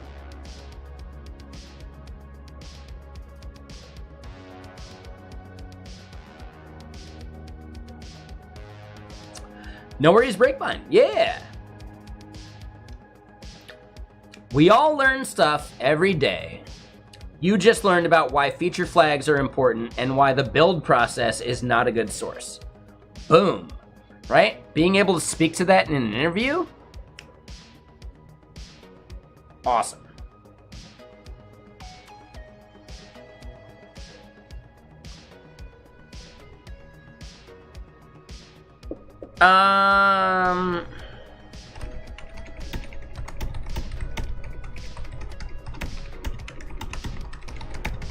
There you go.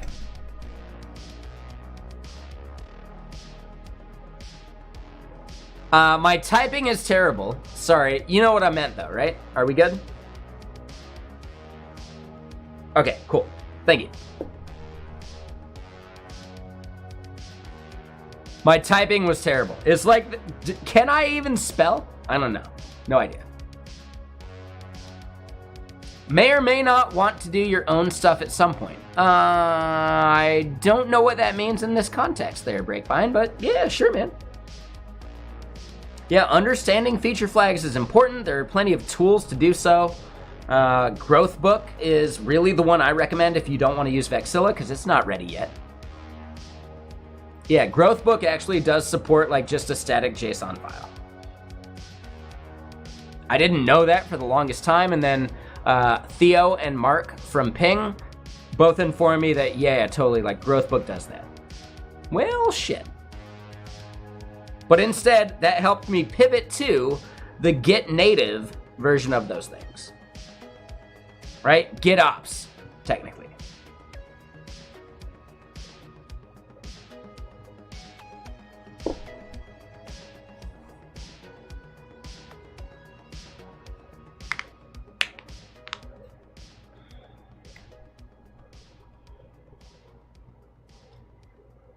So yeah, Ivan, I hope I called out your follow. I think I forgot. But yeah, Ivan, thank you for that follow 26 minutes ago, Mr. Sir. Appreciate you.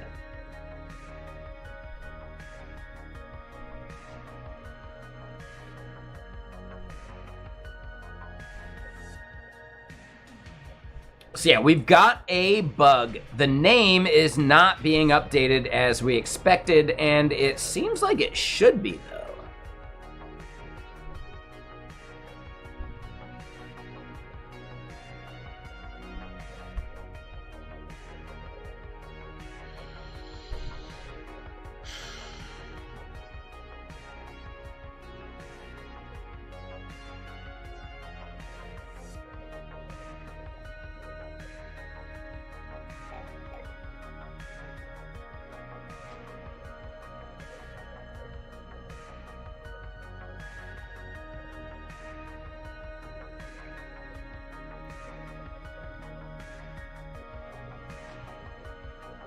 It's Spanish? Okay.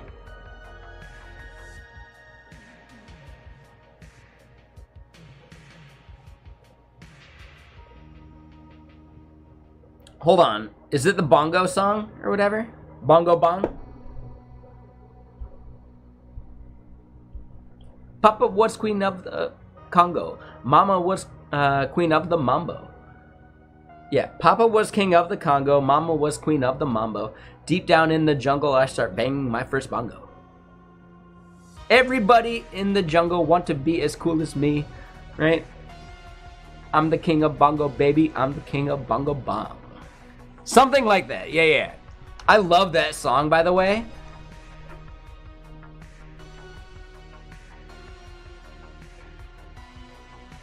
That song's amazing. I believe that's actually like a French song. Yeah, Manu. Yep. It's such a good song, though.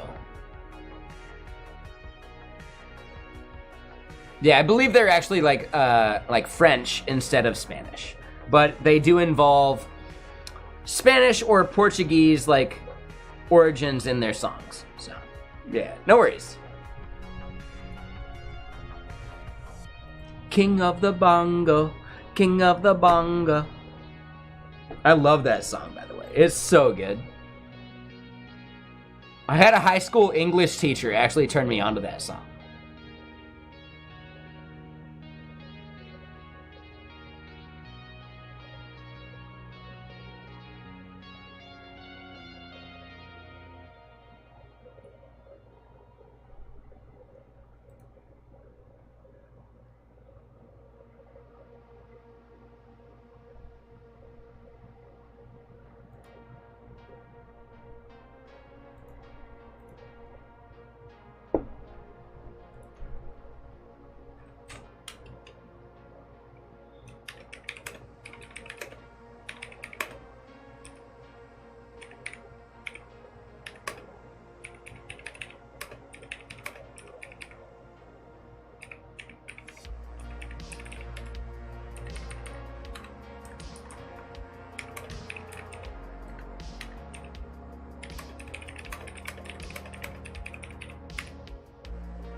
What up, Laser?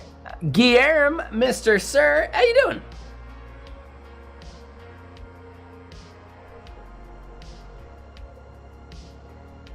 Yeah, the amount of streamers actually using Stream Parrot is kind of a bummer.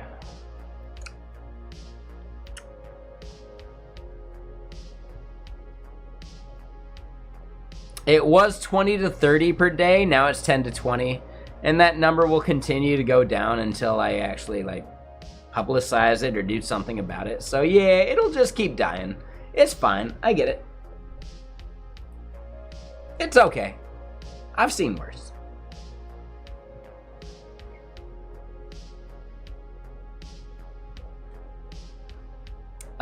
Great, and me? We're chilling, we're hanging out, we're doing our thing.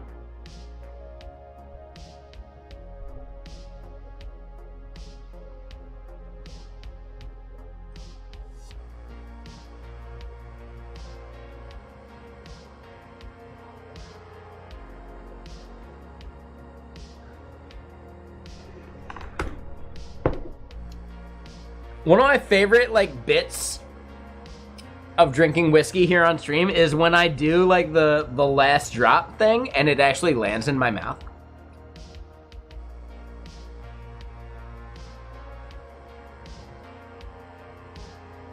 Boom! Nailed it!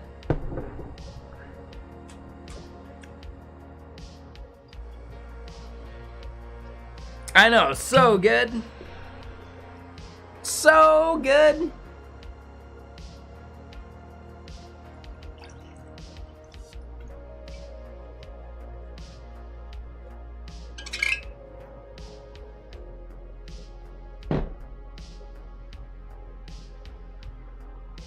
Again, I just want to point out, like, Mama said, your name is amazing.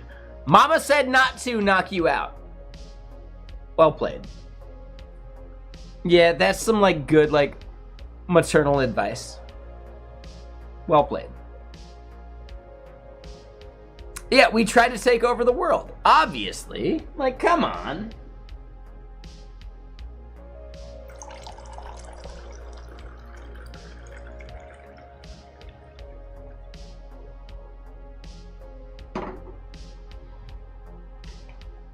All right, hold up. Do I need to actually hold a giveaway?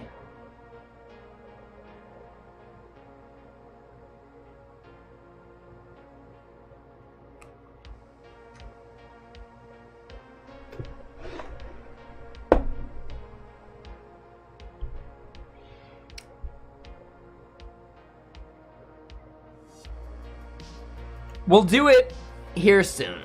We'll do it for like a special occasion or something. But I need to be like set up to actually like record people's addresses and like send it to them, kind of thing. But yeah, giving away these stickers will be a thing. We'll do like 1 or 2 giveaways per day, maybe.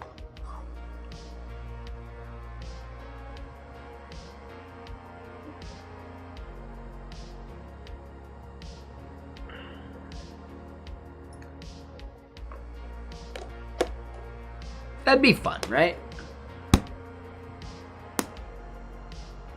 Yeah, I think so. So I've shipped stickers pretty much all over the world.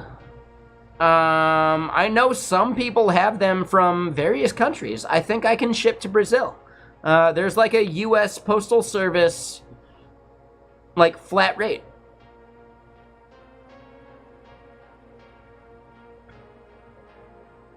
Mr. Servietes?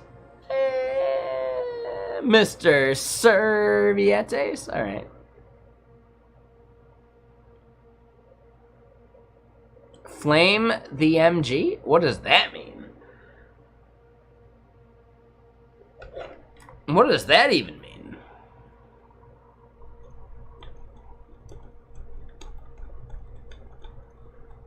Yeah, I've tried to ship stuff to Turkey, etc. And I think maybe it got lost in the mail. So Spicy Thunder, if you're out there, I'll send you another if you want, man.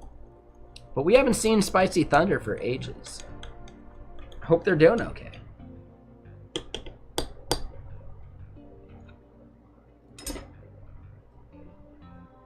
But yeah, I have it for, oh god, I'm like spilling.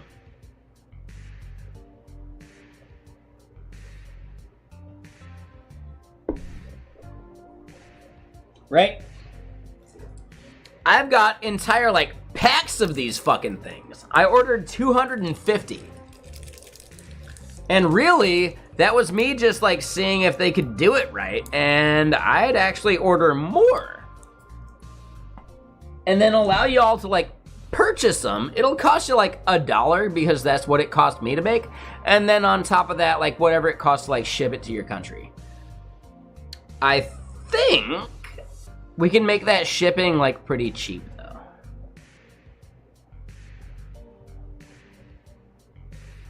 But I don't know. I'm gonna have to like look at Shopify and other platforms to see like how easy it is to impose like a USPS international delivery like flat rate on it, right? Because I think that's only like $1.50. Like it's really not bad. But I at least want to make sure I'm not having to like foot the bill myself. Would I for, you know, like a giveaway? Sure. But if y'all wanted to like buy them, like, so keep in mind, it wouldn't be for supporting, because I wouldn't be making any money off of it, right? I'm aiming for like 0 profit from my stickers. Now, if you wanted to support and buy like a hat or something, then I could make a store for that, sure, right? Like branded CM Griffin beanies. That'd be really cool, wouldn't it? That'll just take some time.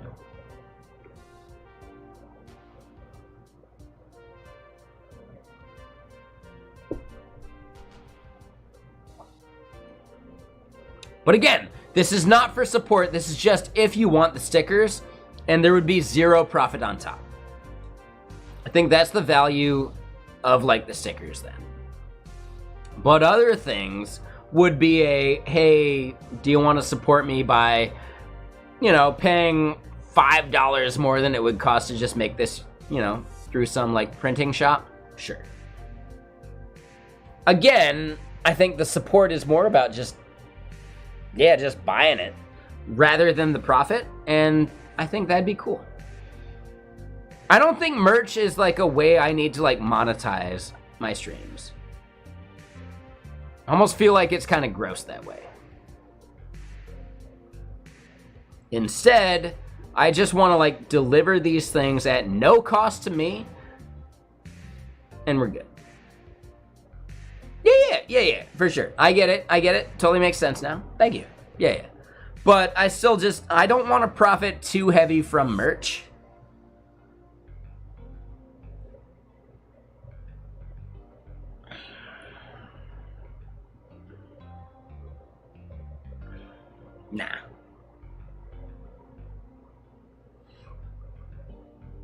Nah. If I can make back what it cost me, then we're good.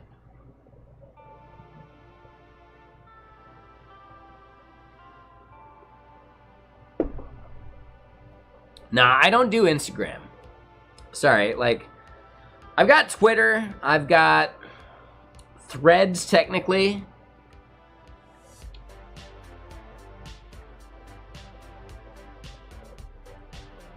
YouTube and Twitch are like basically my main thing. I've got a Discord if you want to chat. Feel free, message me on Discord, no big deal.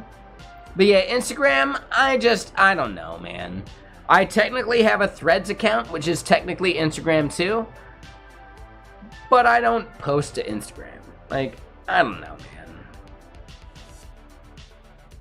I'm good on it. No thanks. No offense to other people that like Instagram and want to post on it. Like, it's just not for me. I have typically found Instagram to be filled with the most like shallow engagement. Right? Fitfluencers, totally use Instagram.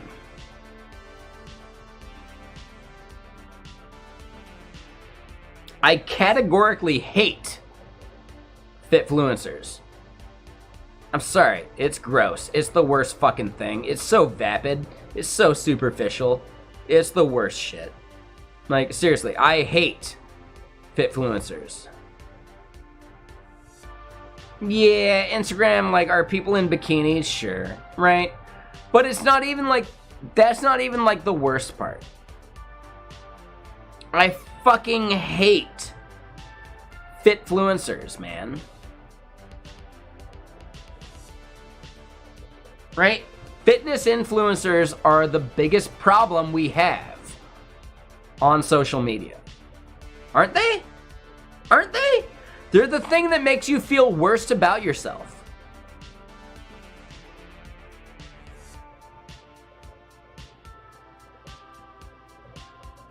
Yeah, I just categorically hate Fitfluencers. I'm sorry. Just not for me, man. It's so superficial and vapid. Big dislike. So yeah, at that point, like, Instagram is just not for me. That said, I do have a Threads account. My usage of Threads is minimal because they don't have a desktop experience. My entire interaction with Twitter is basically desktop. Like, I see notifications on my phone. I don't tweet from my phone, though. Ever.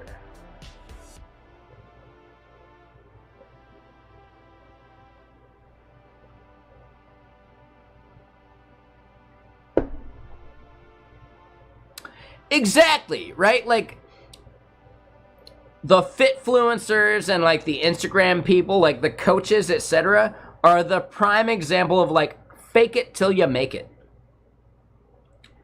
Which means, like, their content is typically them faking it. Because they haven't made it yet. Why would you actually, like, buy into that content whatsoever?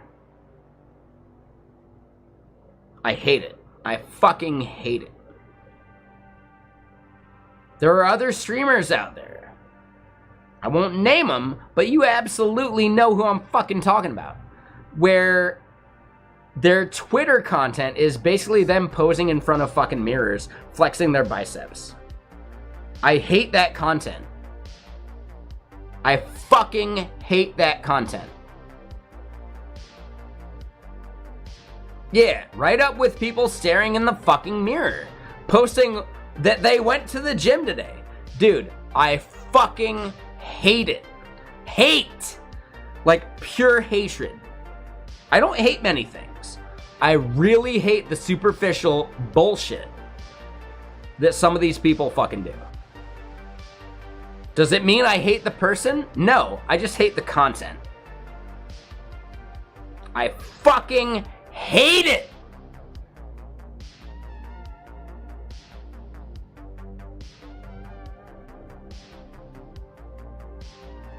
Superficial relationship tips. Yeah, like the worst gear. Yeah, it's just the worst, man. It's disingenuous and it's fake at best. It's actually like misleading and like parasitic at worst. So yeah, at best case, it's bullshit. At worst case, it's harmful.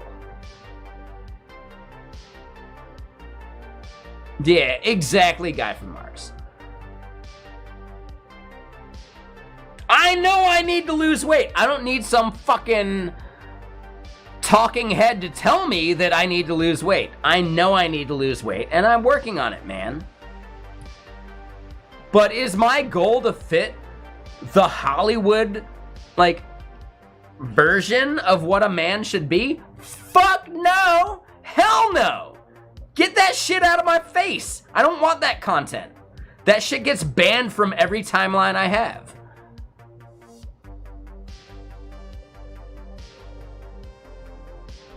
Yeah, right? They'll charge people money for that shit. Meanwhile, like, you're not helping anybody with your fucking superficial, this is what the ideal person is type content. Like, fuck you. Like, I hate it. Categorically, I hate it. I used to give one person, another streamer, the benefit of the doubt for their content, but their Twitter content is like majorly that superficial bullshit. And I was still willing to give them the benefit of the doubt until they judged me with how I treat my chat. Yes, I will yell at a shitty chatter. They judged me for doing so. They literally judged me for doing so and said they basically don't want to hang out in person because I actually hold my chatters to a bigger standard. So if they don't want to actually separate me from my content, I will not separate them from their content, and I can actively hate them as a person because they fucking suck. Because their content fucking sucks. Right? A person who's been in the industry for like, what, 4 years is posting like career advice for juniors? Fuck you! Dude, that is so gross. Fuck you.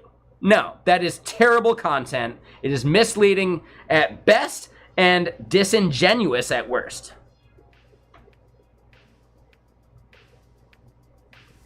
Right?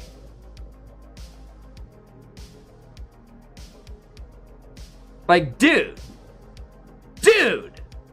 you're not even a fucking senior yet. Your title might be senior. You're not. Come on.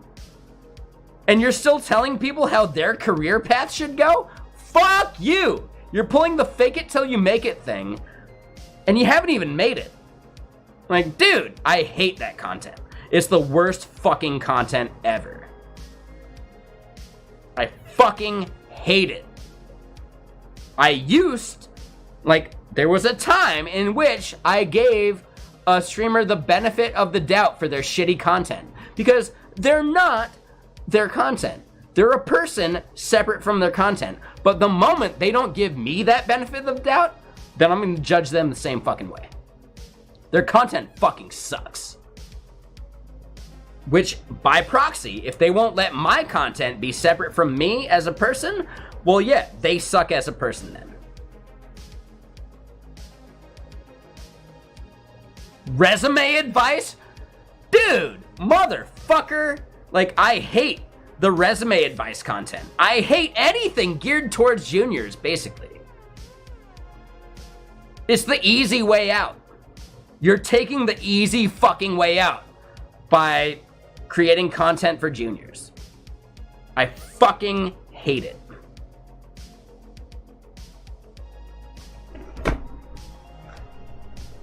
I would actually give this person the benefit of the doubt if they have done the same thing for me. But this person didn't. So fuck their content, fuck them as a person. Their content sucks. Oh, it gets viewers. I don't give a fuck. That means they're optimizing for their fucking viewer count. Fuck that shit, dude.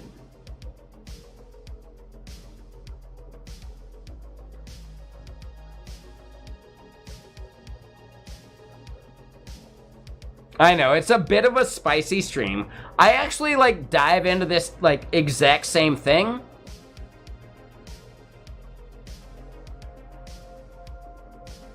Like, I don't know, just saying, like,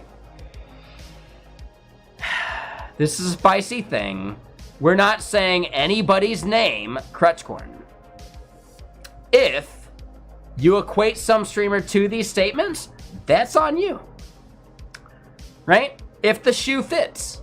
I am not naming anybody specifically, but you can probably recognize their content immediately. Is that my problem? No, that's their problem. I didn't say their name. I'm not saying you shouldn't watch them at all. I'm just saying recognize that they're a fucking bullshit artist. So yeah, how you doing, Crutchcorn? No big deal. I'm sorry. You caught me during like a spicy take. I get it. I get it. I get it. It's fine. I shouldn't be so negative. But again, a person that judged me so negatively that they didn't even want to hang out in person because of how I treat my chat? Motherfucker.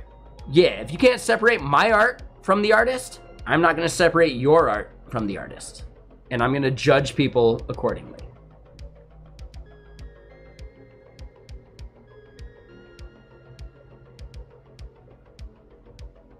Other people get the benefit of the doubt.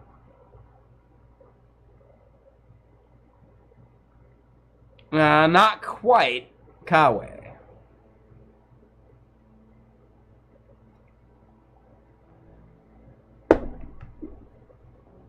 It's actually pretty obvious, and it's probably someone that you all like.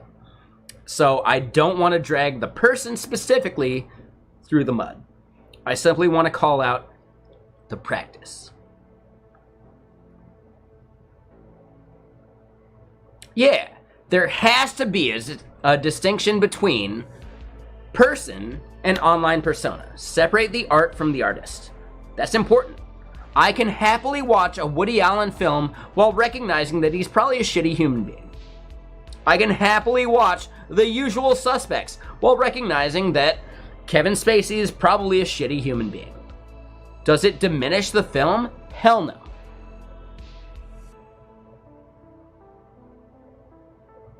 Exactly, Crutchcorn. You didn't have to say me specifically, but I gotcha. Okay, cool. No, I know you're not saying that. I know you're not saying that. I'm just... yeah.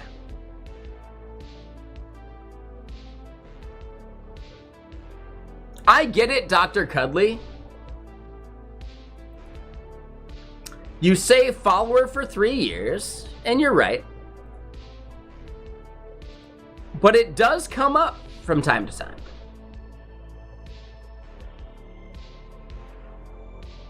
Yeah, so Sokolo, I'd still say Anthony Rapp has a very, like, explicit, like, story about Kevin Spacey being just gross, you know?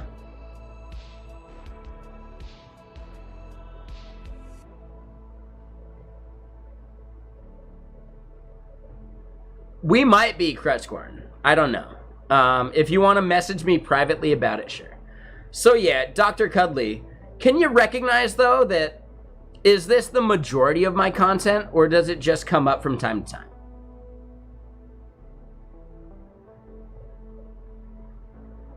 It does come up from time to time. It's actually mainly only been a thing over the past, like, 6 months or so. But I'm still gonna call it out. Sorry. Daily at this point? Like Dr. Cuddly, I'd say you haven't been here for the previous week. I'd say instead it's weekly. But you come here on one day and you feel like it's daily.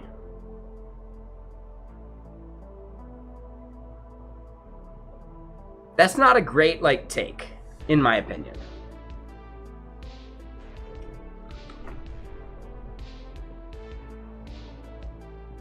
Right. And how often did I mention it? In the past week.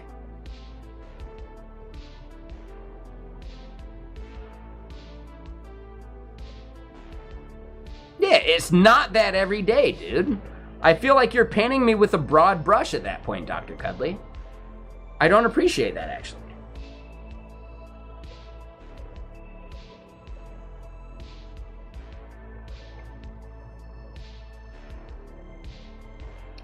I most likely mentioned it last weekend, too. It tends to be like a weekend thing I call out. But yes, you're right, it does come up. Has it been over the entire 3 years? No, it's probably been like the last 6 months.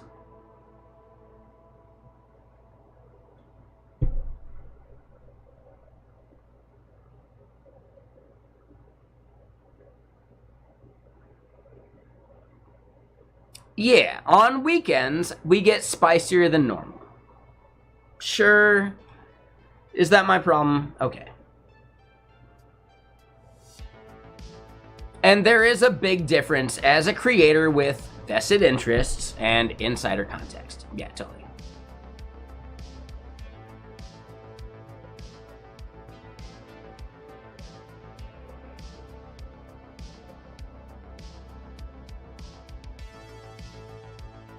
No, I appreciate you. Like, Dr. Cuddly, like, yeah, not a big deal. I just wanted to, like, double check the 3-year thing. You're right. Yeah, you've been following. It's the same thing I've said on a pretty regular basis. Like, I only look at the follow metric when it comes down to a spicy take, which is, you know, your comment was somewhat spicy. But yeah, dude, like, yeah, I really appreciate you. Thank you for following for so long. What I'm getting at, though, is, yes, this same comment I keep making is a thing that is somewhat related to the fact that you're here all the time, other people are not. So making the same point again is still something that has value.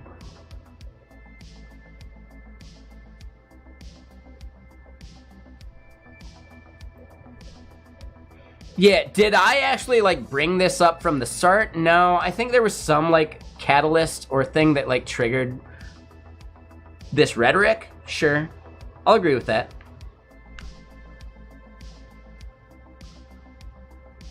But I don't know, man. It's still, like, prominent on my mind, and chatting about it, I think, is important, right? It helps me understand it better.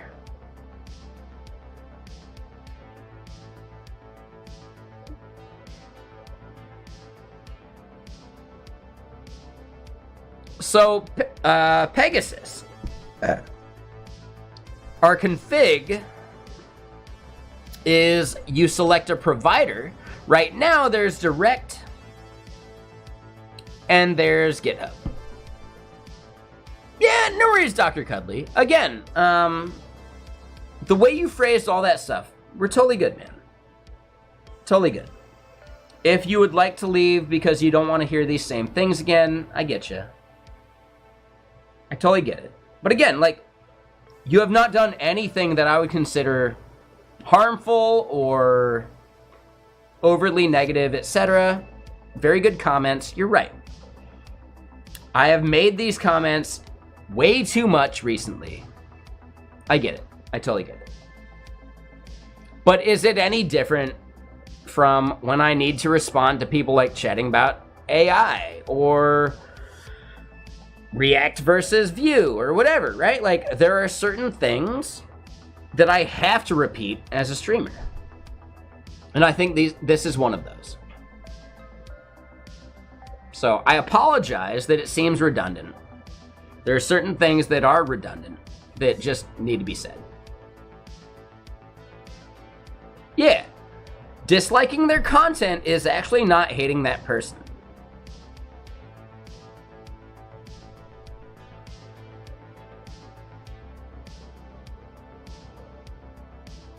Mm-hmm. And yeah, hold on, Crutchcorn, I totally missed a bunch of these.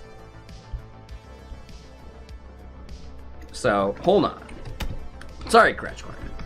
Dude, how's your course coming?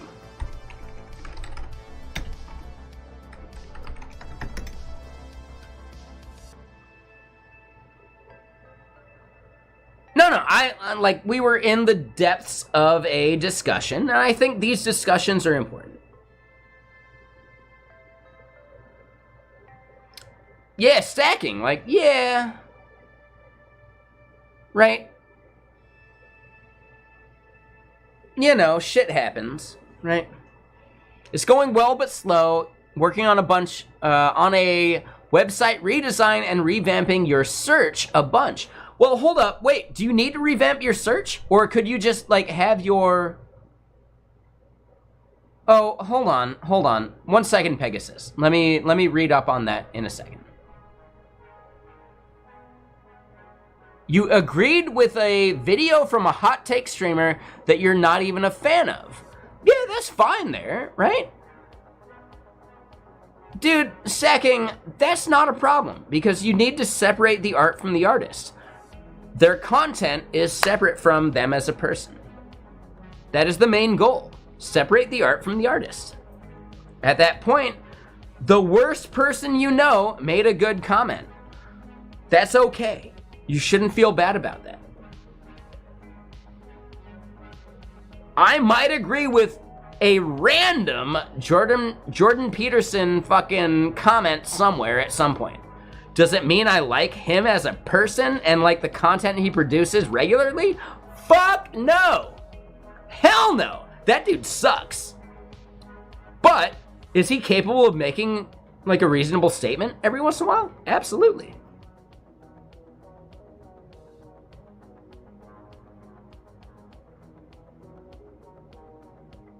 Ooh, so Guillermo, you listen to a lot of black metal. Are you familiar with the, oh man, hold on. So Pinback, Talby, dude, Talby from Pinback is actually about, hold on, can we find, yeah, song meanings, maybe this one goes into it.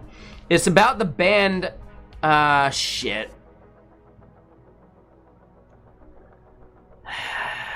Nope, this article does not get into it.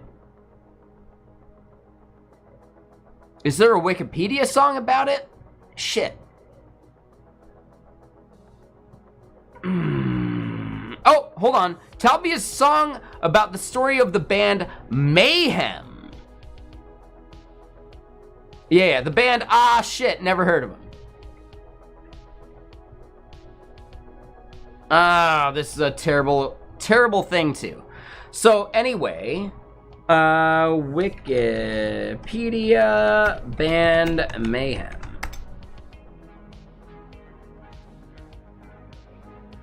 Right? Read up and understand this band in general. And like, holy shit, dude. Like, so much of this band is just the worst. Like, holy fuck balls, dude. Like, the worst. So yeah, check that one out. There's a good Pinback song called Talby that totally has the lyric, play that song again and go to hell when you die.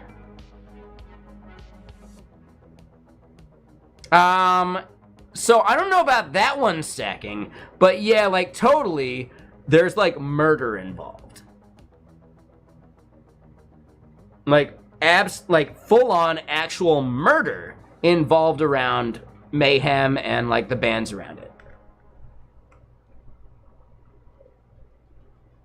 Pioneers of a very specific type of like black metal. Exactly.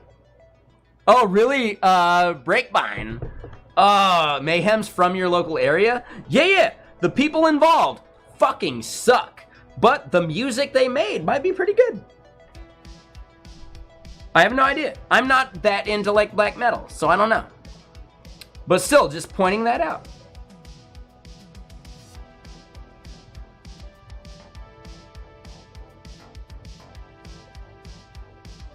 Are they good for black metal? Cool. Yeah, I don't know.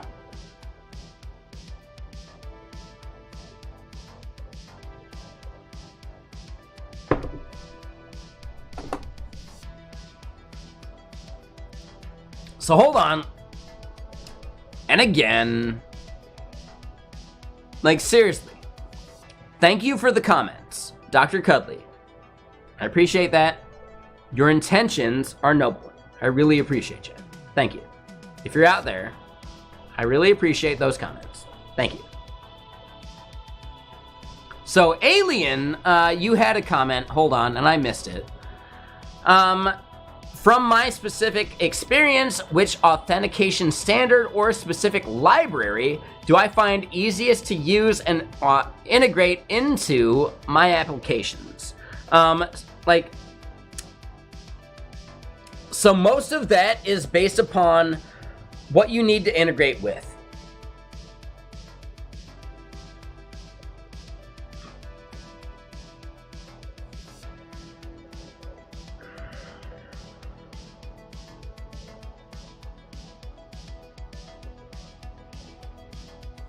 If you need to integrate with Enterprise, SAML is like the law. You just have to do it.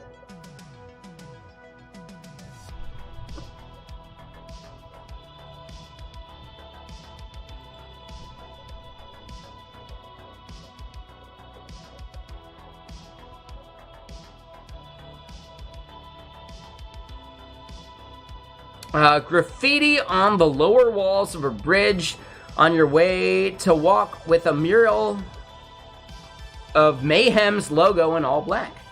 Interesting. Yeah, that's super cool, man. I love that Pinback song. That's actually one of the ones that made me actually like Pinback as a band, right? Play that song again and go to hell when you die. I'm a huge fan of Pinback. I love that song. I know nothing about Mayhem, but their opinion about Mayhem is important to me. So yeah.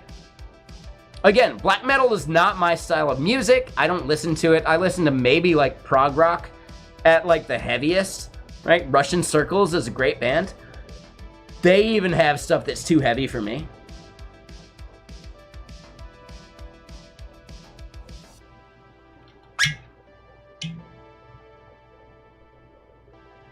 But yeah, so Alien, the biggest thing is like just use OAuth / like OIDC when you need it. And if you need to do like corporate like SSO stuff, well then you just have to do SAML, right? So all of those things are actually born from your requirements, not necessarily preferences, right? At the end of the day, your preference for authentication mechanisms does not matter, right? Because you have to solve those problems for whatever organization is going to consume it. Right? Whatever person or organization, etc. Yeah, exactly, aliens. So yeah, like check out providers that have all of those boxes checked. Okta, Propelauth, there's a bunch of them. Like, super cool.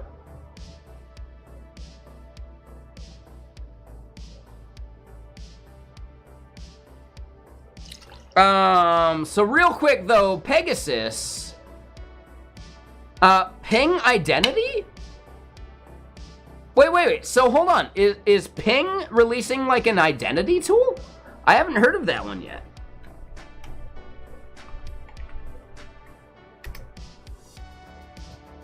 Oh, that's a different thing, and like their corporate name aligns or like overlaps with like Theo's company Ping, which is different, totally separate. Okay, gotcha. So I've never heard of Ping Identity and like their SSO, but yeah, at the end of the day, if you need corporate SSO, that is a very different problem to solve versus like a standard like consumer app that just needs OAuth, right? If you need corporate auth, yeah, you need SAML, you need all this other shit.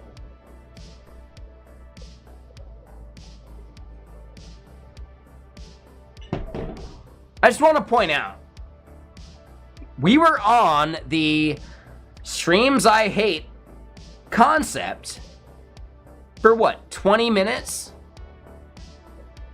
Max, maybe a half hour? And we've moved on. But someone already left because we addressed a thing during a small portion of the stream that they don't like hearing again.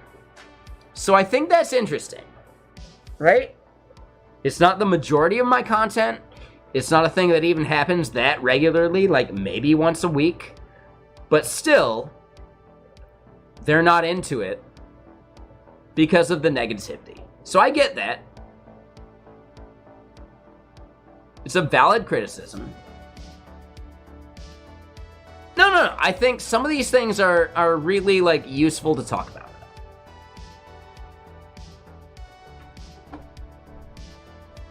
But yeah, so Pegasus, you know, I will respond to your thing. My thoughts on influencer-employed tech people. And you're mentioning 07, who I don't know, but you're also mentioning Rox, and no, Rox is not influencer-employed. He actually has explicitly stated he doesn't want to be influencer-employed. So yeah, like Rox is specifically against the idea of being influencer employed. That's separate though. Sorry, so no, like Crutchcorn, what they're talking about is like employed as them being the influencer. And Rox has explicitly said he doesn't want to make money that way.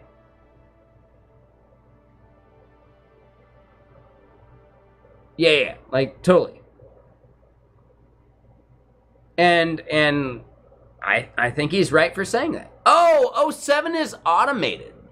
So technically, like, Ludwig. Oh, so maybe, Pegasus, you actually meant people that are employed by influencers versus, like, they're influencing paying their bills. So maybe I misunderstood your question. I don't give a shit. Like, yeah, make money from whoever wants to pay your bills, like, contract-wise. Go for it. I only know that Rox has explicitly stated he does not want to be employed as only an influencer.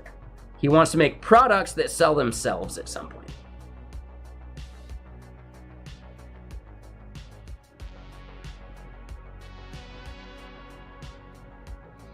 I have not done any significant C++. I've only done C and Objective-C and, you know, some other, like, low-level-ish things, but never C++. I've never written a single line of C++. I actually ascribe to the idea of C++, which is you're writing in C++, but you're basically writing C with classes. Anything that uses templates and, like, other, like, crazy parts of C++, I'm really not into. Like, not for me. But C++ is just C with classes. And I find that, like, actually, like, a pattern that I can get behind. Right? Your core code should be C, and then, like, maybe you use classes every once in a while. Sure. No big deal. I didn't even coin that term, though, Guillermo. Yeah, I'm not even the one that came up with the C+, right? C+ classes. I'm not the one that coined that. I can't find any articles that influenced me on that thinking at this point because just, you know, Google is ephemeral. But yeah, like, totally. C minus? No, I don't think so. That's assembly, Gavin. That's just assembly with more steps.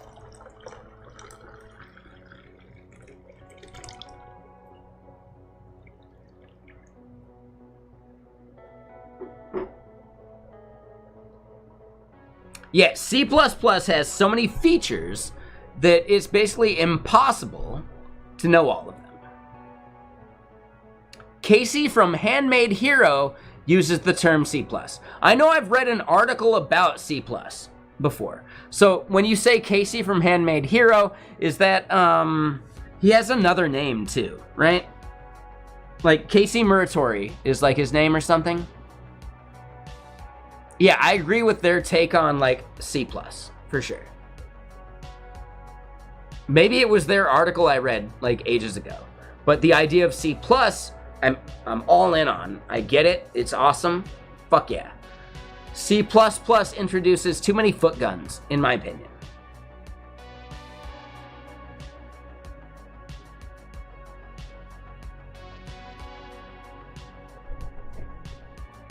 So yeah, mostly Rip.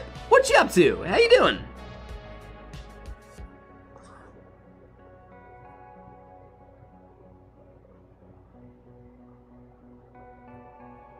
Compiler flags, etc. Yeah, like C+ shouldn't have to worry about that, you know?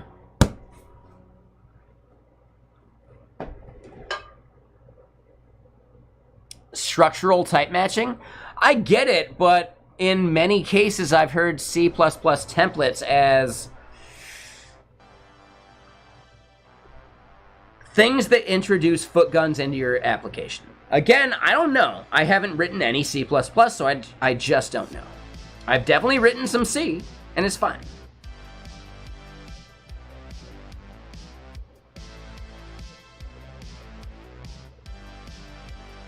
Ah, okay, so there you go. I get it. That makes sense to me. Cool. Hell yeah, man. And again, yeah, I maybe have that spicy recurring comment about fitfluencers, etc., but we've moved beyond that. Will I yell and rant about it from time to time? Sure. But recurring memes and conversations are pretty much like a standard in any programming stream, right? So to judge me for that is to maybe like ignore how other streams do the same fucking thing.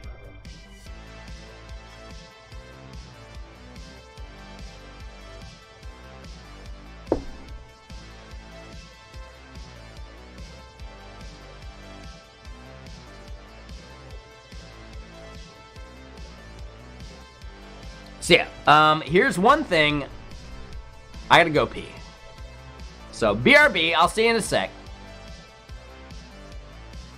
But, oh, hold on, mostly Rip, before I go. What were you doing? No worries, Crutchcorn. I appreciate you. Thank you for the raid. If you want to send me a message, if you think you know who I was talking about, I'm curious if you actually, like, know who I was talking about. Again, we're not gonna let it be toxic, but I'm curious. I'm really curious if you actually know the exact person I was mentioning without the context, because you joined in like halfway through. So I'd be really curious about that. Please let me know. No big deal. So, you were doing some Rust game dev. Awesome. And using Bevy. I have never used Bevy. Seems cool. Hell yeah.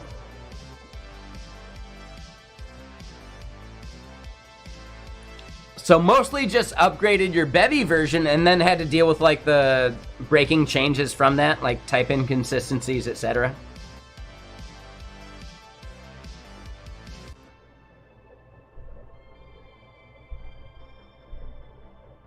For the most part, we've got some Rust code. It's fine, and I think we're actually kind of set, and we might be able to like test some of this stuff.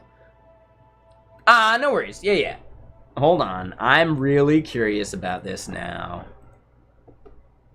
I'm gonna go look. Oh, was it on Discord instead?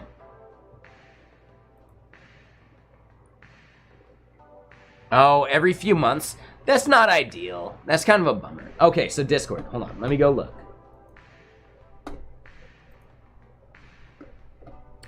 Ooh, definitely not them.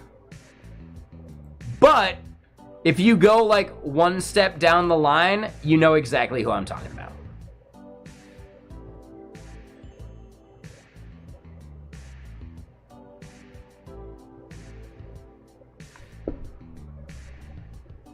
I'll just tell you. Yeah. But no one else can know.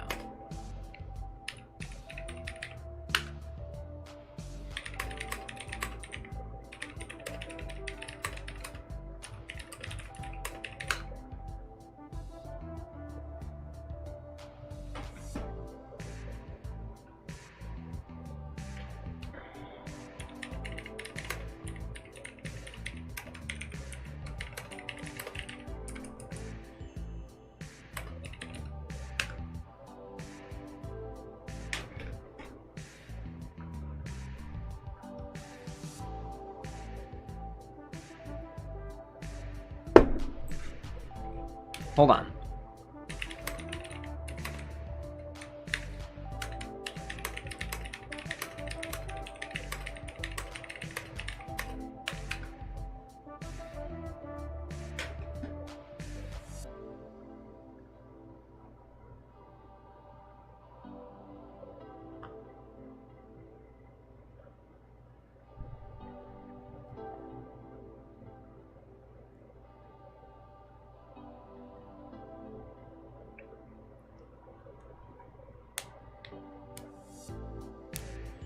It was Crutchcorn the whole time. Oh my god.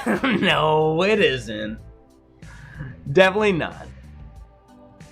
Yeah, I appreciate you, Crutchcorn. You're one of the most real people I can think of, right? You're just you on stream. I love that. That's awesome, man. Right? And again, like, you're probably equal to pretty much anyone else who is just themselves on stream.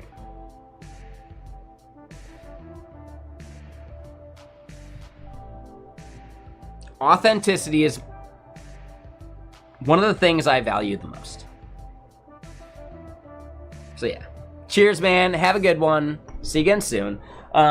This fucking stoner has to go pee because he's been sipping on whiskey all night.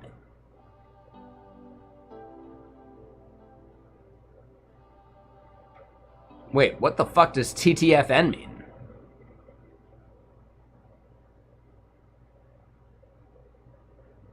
Talk to your Friday night? Oh, ta-ta for now. Okay. Yeah, like, today's not Friday. Sorry, yeah, my bad. All right, ta-ta for now. All right, cool. No worries, man. Yeah, see you in a sec. Let me go pee. BRB. And yeah, we're not trying to bring the negativity the whole time. It does come up from time to time, though. When keeping it real goes wrong.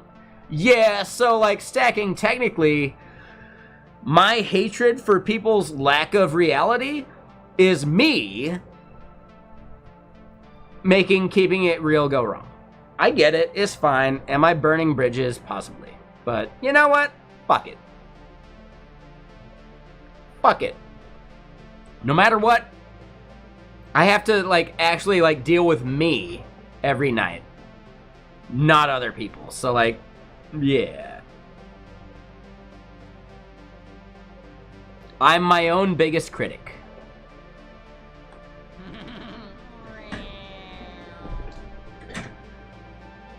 Ooh, hey, Mostly Rip, thank you for that follow. Appreciate you. Welcome. So yeah, our Rust code, it'll be a bit. Give me a sec.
Alright, so here's actually the funniest, craziest part to me.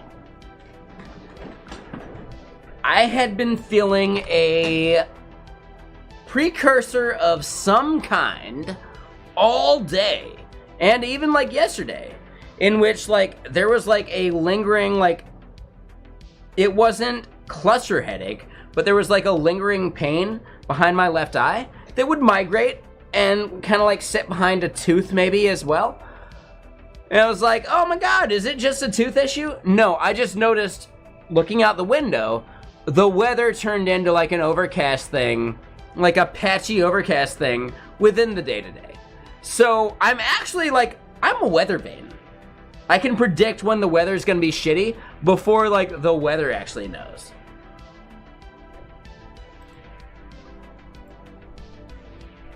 I have that power. It's a really shitty superpower because it causes a headache every time. But you know what? I can predict the weather.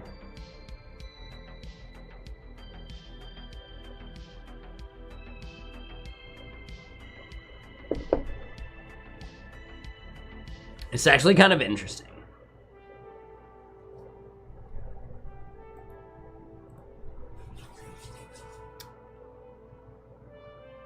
So yeah, what's everyone up to today? How y'all doing? Mostly Rip, thank you for that follow again, appreciate ya. And yeah, you were doing some C++. Is there anything like special we need to know about Bevy? Like some like crazy bits? Does it have an ECS yet?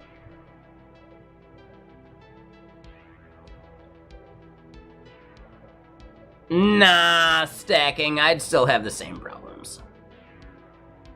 I would.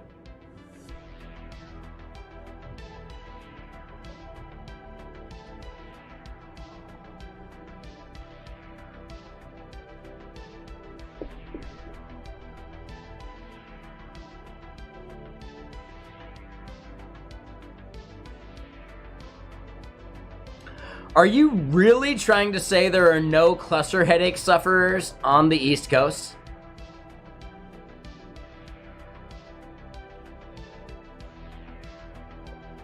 Oh, okay, so Bevy has an ECS already built in. I didn't know that. That's awesome, actually.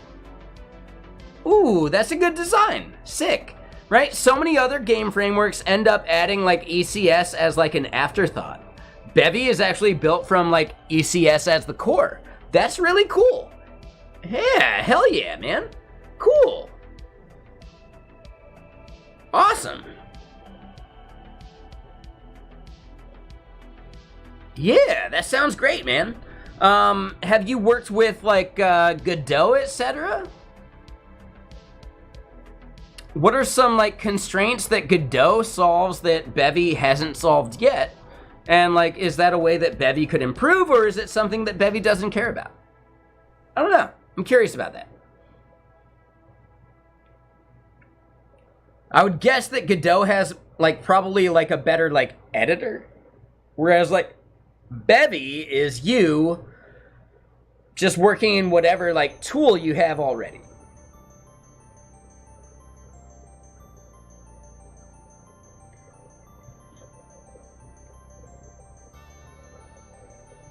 Indie game devs tend to use Godot a lot. But yeah, I don't think any major studios use Godot. Yeah, Bevy has no editor yet. Yeah, so you just write code. Yep, yeah, totally get it. Makes sense. But is like, as far as like visualizing and hot reloading, is it like good enough anyway, right? Is there a way to like launch a visualization of the game?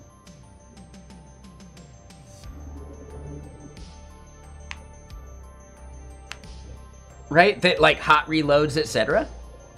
You do have asset hot reloading, but not like logic hot reloading. So you gotta like just do a full refresh. So code changes need a restart. Yeah, I mean, that makes sense to me. I get it, I get it. But is it something that is automatable? I think is like a bigger concern. Right? Do you have to actually manually restart every time? Or is it just like, yeah, you got like a build process and it just restarts the thing as you need, whatever. But you're not getting like the same state into that. I think that would be like a huge boost to Bevy, having like a proper hot reloading like state mechanism that allows like the restarting to be fine, but reloading the same state. I think that'd be like a hugely useful feature. Again, I know very little about game devs, so Apologies if I'm just misunderstanding where, like, these things, like, stop and end. Yeah, state is the difficult part. Yeah, so just do cargo run, and it goes, and you see the visualization, but your, like, your level of, like, depth into a menu would actually restart you back to the beginning of the game, and you gotta, like, click through the menu to get there, right? That'd be way cooler if, like, your route that landed you on that menu just hot reloaded, based upon the state that you already had of, like, where you were within the system. So yeah, I think Bevy needs to solve that first before it's, like, mainstream. I think anyone that solves that for Bevy is a major core contributor at that point, because that is one of the core features they need. Ah, so your game has a back-end server that recovers that state, but what if you don't? Like, some games don't need a back-end, right? And, like, navigating menus is not necessarily the same thing as, like, what your back-end state is concerned with, right? Your level of, like, navigation matters. So no. Pegasus, you're missing the point, though, right? Hot reloading is a fuzzy term that we're talking about. Hot reloading is simply restarting with the same state you had.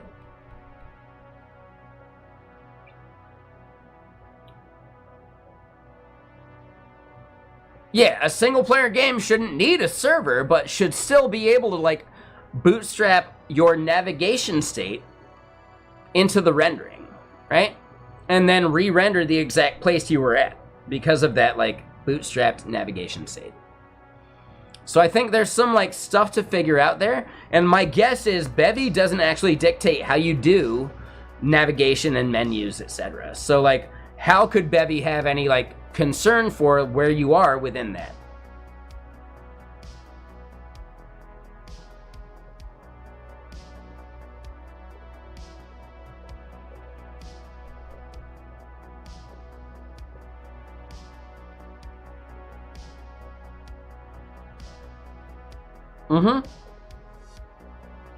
There you go, Guillermo.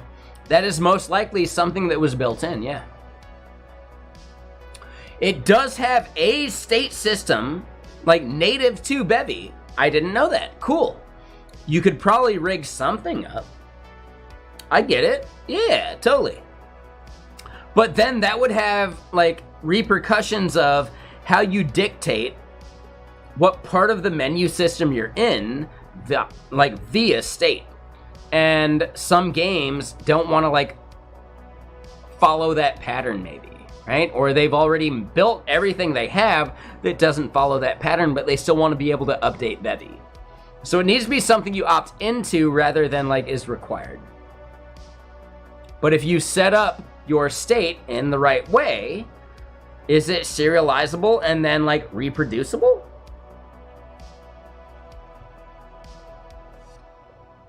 And that's where I think, like, the value could be derived. So, is it something broadly generic for any Bevy app? Probably not. But if a Bevy app or game actually, like, obeys some things, could you hot reload it at that point? Maybe. And I think that becomes actually, like, really valuable. So an opt-in hot reloading is really the, like, the crutch of what we're talking about, like the crux, right? It is doable, but no one's doing it yet, right? And at some point, someone might want to use some other entire, like, version of state. And that's on them, and maybe they lose the reactivity of it, like the hot reloading, etc. Ooh, so Guillermo, please, I would appreciate some, like, context before you, like, paste a link at us. I will give you, like, link permissions for sure.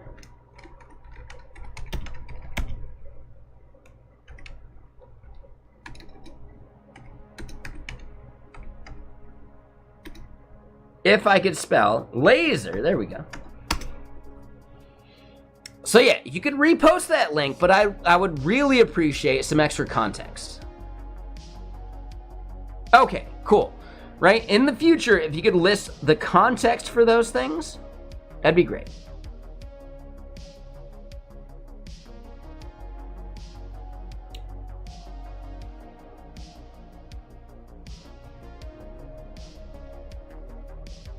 Again, when you want to post a link, please give us the context. That's important, right? Even if you're repasting it, repasting the context too is very valuable. But we get it. We know what you're saying. Minecraft, like Notch, Minecraft programming, etc. Like, cool. Thank you. Yeah, no worries, mostly Rip. Thank you for the raid. Yeah, exactly. The fact that you like lurked as long as you did, that is super cool, man. Thank you. Like, really good raid. Appreciate you. Hold up. Let me give you a follow because, yeah, that's my bad. I should have done that ages ago. And yeah, have a good night, man. For sure. I'll happily raid you at some point. And yeah, how you doing, Akira? Mr. Sir. We did the shout out, but I'll do it again if you want. Shit. I thought we did all of these shout outs. Did I not do the shout outs? Did I thought I did them. Did I just convince myself that I did them, but I didn't? Ah, shit. So hold on. No, I did? Okay, cool. Just making sure. Just making sure. I'll do it again, but I think they'd actually like prevent me from doing it too often. But no big deal. All right, there we go. Just in case. Just in case. So yeah, mostly Rip. Thank you for the raid. Thank you for chilling. I am doing less Rust right now because Rust is uncovering problems with my application, and I gotta fix the bugs in my application. So yeah, Rust is serving a major use case right now, but I actually need to write some TypeScript to like fix everything. And I think we're actually good.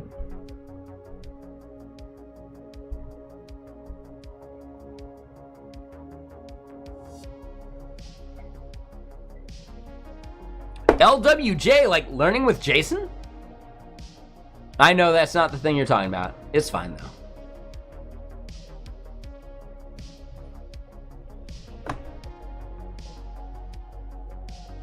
But yeah, how you doing, Akira, Mr. Sir? I feel like it's been a bit since we've seen you.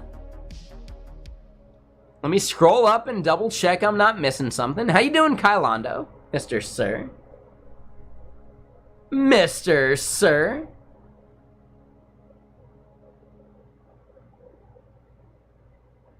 So Pegasus, is there something I missed? Sorry, I just want to double check. Karosh, I have exactly the amount of like browser tabs I needed.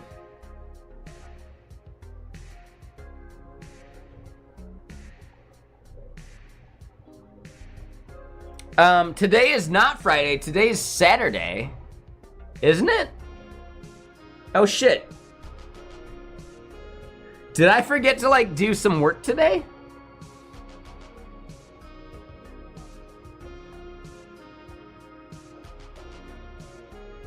Okay, so today is Saturday. Like, holy shit, Kylondo, did you go into work today and not need to?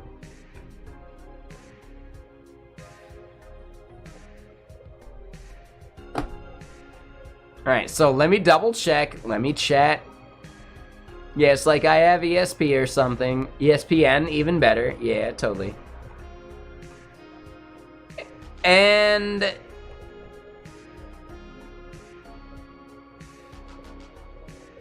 yeah, people are not wrong. So yes, the person saying I should be less negative, you're right. You're totally right. I get you.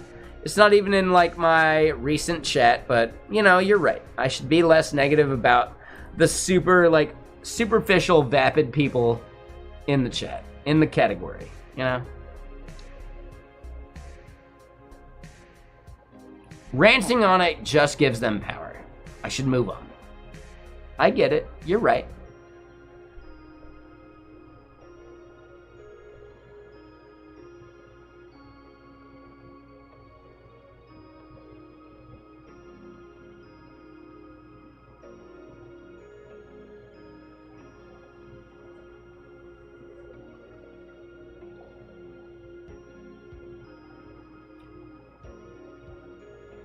Whatever you say, Guillaume. I don't know, man.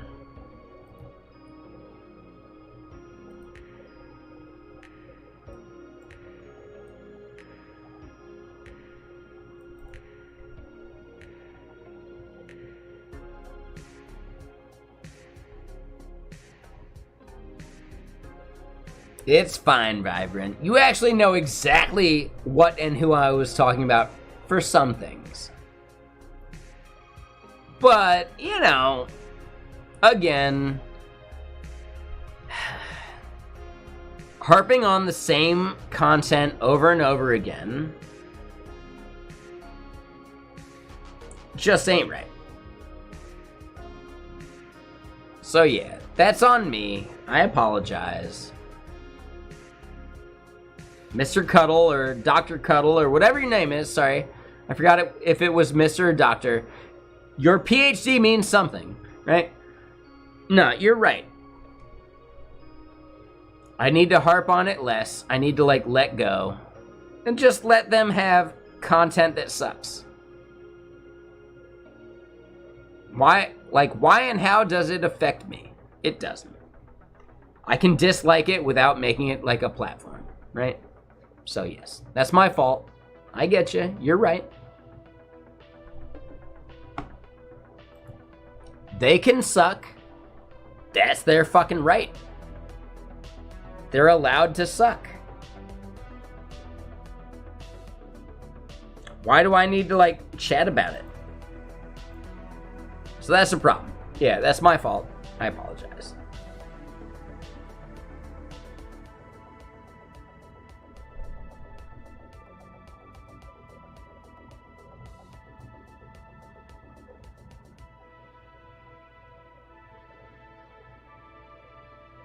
So Pegasus, that's like a weird thing. I don't know, man.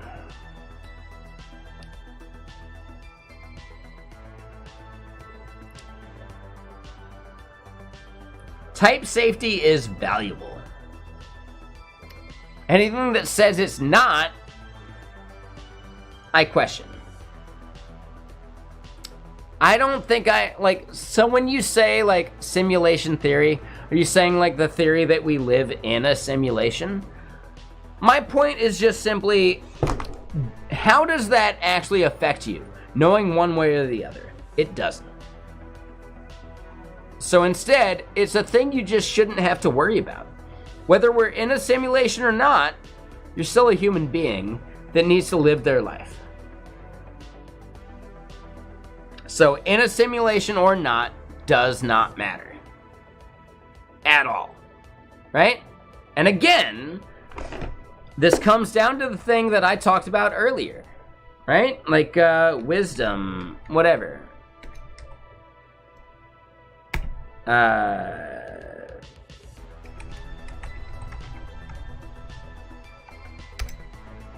Right? Motherfucker, hold on. Quote. Grant me the serenity to accept things I cannot change, the courage to change things I can, and the wisdom to know the difference. So at the end of the day, whether we're in a simulation or not, is that something you can change? Nope. So just accept it, whether it's true or not. Who fucking cares? You're not going to be able to change it, so move on with your life and stop worrying about it.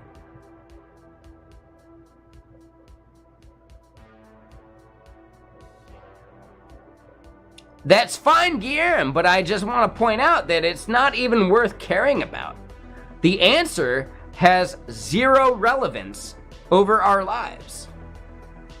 Whether it's true or false does not matter. So stop worrying about things that don't matter. You can find it interesting, but to worry about it, to like place your entire life philosophy around it, like, is the worst approach. Stop giving a shit. You can wonder about it all you want, but it shouldn't change anything. That's fine, Guillermo. I'm just pointing out, other people do worry about it. Other people stake their entire fucking life philosophy on that shit sometimes. And it's meaningless. The answer of yes or no doesn't actually matter or change anything. Because you still need to live your life as if we're in the real reality. So the difference is inconsequential. Not worth wondering, not worth even caring about, not even worth asking about. For the average person. As a theoretical physicist, you are theoretically in the right to ask it. Semantically and realistically, it doesn't matter.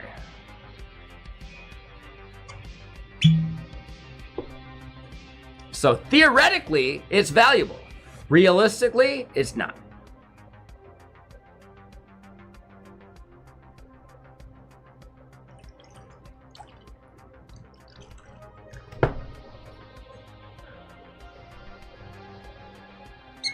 No matter what, you live within the reality that we have. All of your, like, constraints need to abide by the simulation we might be living in or the reality we live in. Again, the distinction is meaningless because the rules still apply to you living within this fucking universe.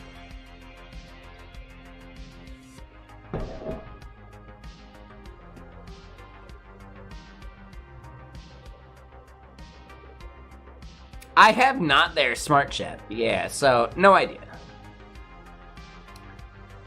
No, so Guillermo, the major thing about simulations and why it seems like more likely that we live in a simulation is because any sufficiently advanced AI will spawn thousands upon millions upon billions of individual realities.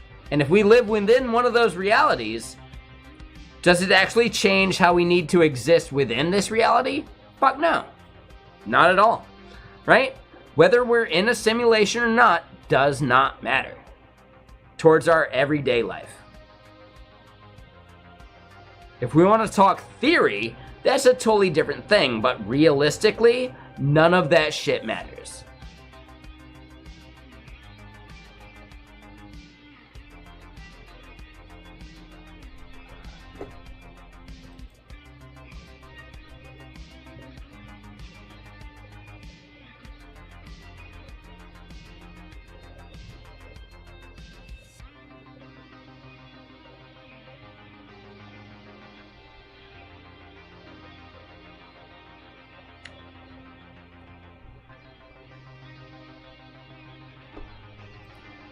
I'm sure he does.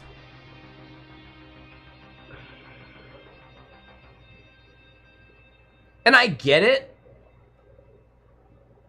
But the same thing has been a thing since the invention of the internet, right? We can't trust what we see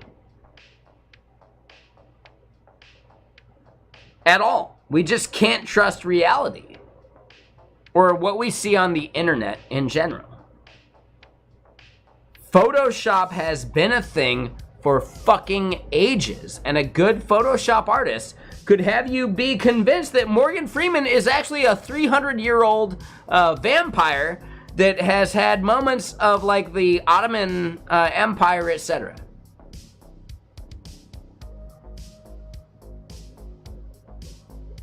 The human brain can be easily tricked. Sure, that's not new at all. Someone could have photoshopped Morgan Freeman onto ancient fucking tablets of art that portrayed the Ottoman Empire invading some culture. And oh my god, Morgan Freeman's a fucking vampire. No, we can use our brain to separate fake from reality. Is it going to be harder in the future? Maybe. But again, that video looks supremely fake to me.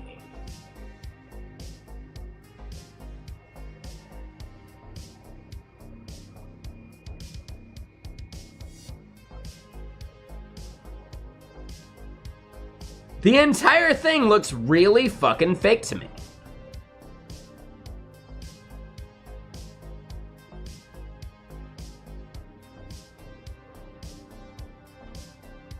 Will it get better? Sure. But we will adapt in the same way we have adapted since the dawn of time.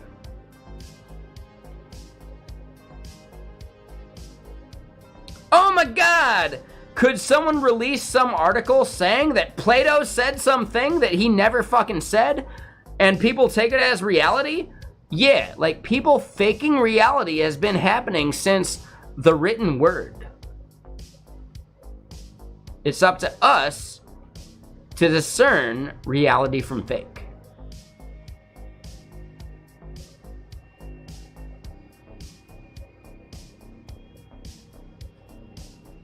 Nothing is new. Ooh, plot twist. We used Photoshop to remove Morgan Freeman from those ancient records. Again, Pegasus. Nothing about that is new.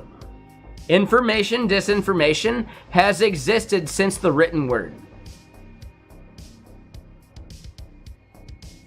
Some publication could say some person said a thing that they didn't say. How would you combat that? How would you combat that? Back in the day, back in the ages of ancient Rome, you couldn't. If someone wanted to release some publication saying that Socrates said, we're all fucking fake and we're all gonna die, like tomorrow, oh my god, it's the worst thing ever. How do you know that that's actually true versus fake? You don't know. Not at all. There's no way of knowing. There's absolutely no way of knowing back then that some publication was being truthful or not. Is it the same fucking problem as right now? Yes.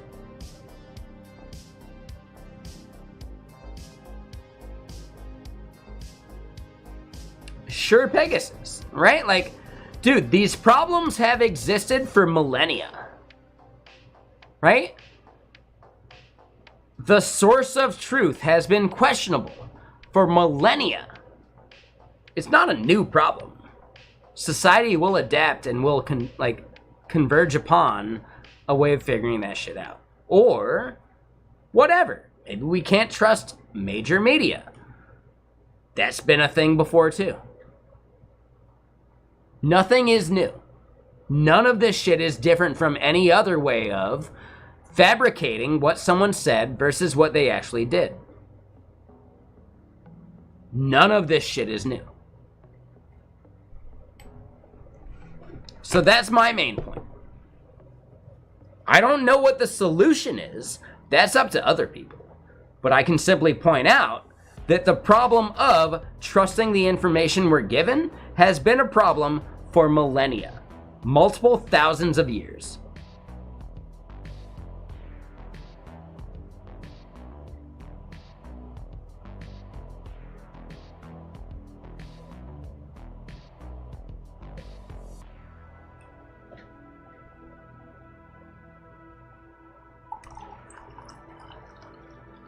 Yeah, I'm sorry, I'm not a doomer. I don't think this shit's the end of the world. People have been saying that for fucking ages.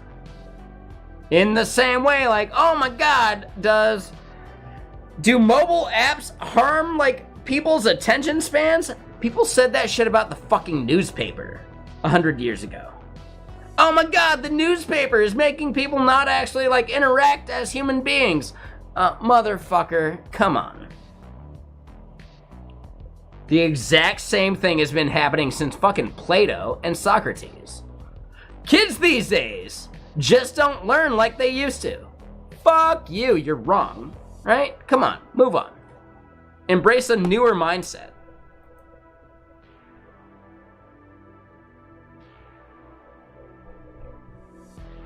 So yeah, I'm just pointing out, like, I'm not a doomer about any of this stuff. If you're a doomer, we just fundamentally disagree.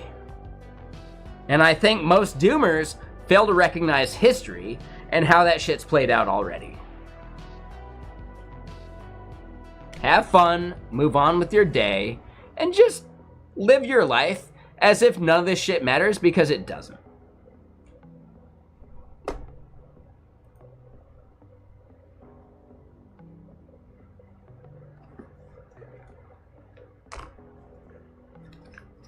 Do you really think we're gonna see the earth-shaking changes you're thinking of in your lifetime?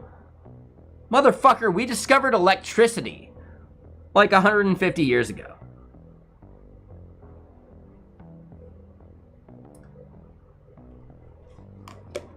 It's really fucking recent.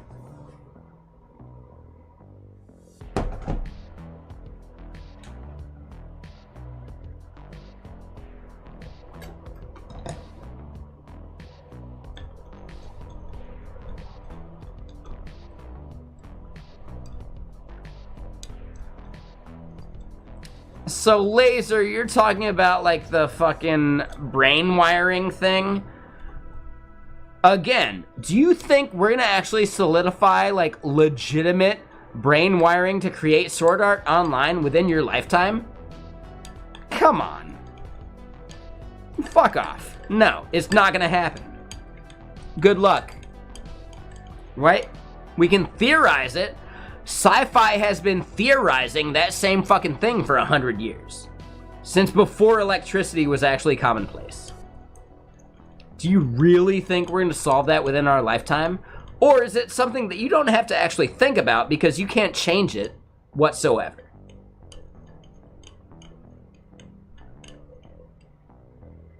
Again, smart chap. What does your opinion about that actually change? Nothing. So stop worrying about it.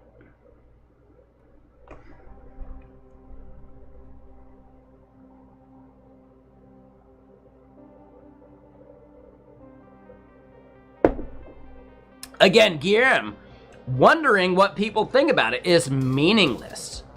Concentrate on things that have meaning in your life. You'll be more productive and happy about it. Theoretical doom and gloom is meaningless. Concentrate on things that have meaning. Your life will be happier. You could have been doom and gloom in the 1920s about, oh my god, people are reading newspapers and not actually chatting with each other. Oh my god, it's the worst. Or could you recognize that that shit's gonna change anyway?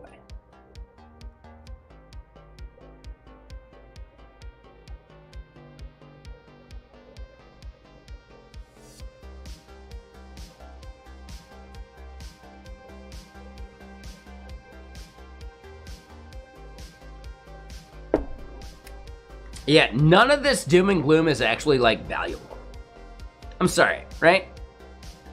We've got the sci-fi that's been telling us, like, the dangers of this thing for easily, like, 100 years, maybe only 80, maybe only 60. Who gives a shit, right?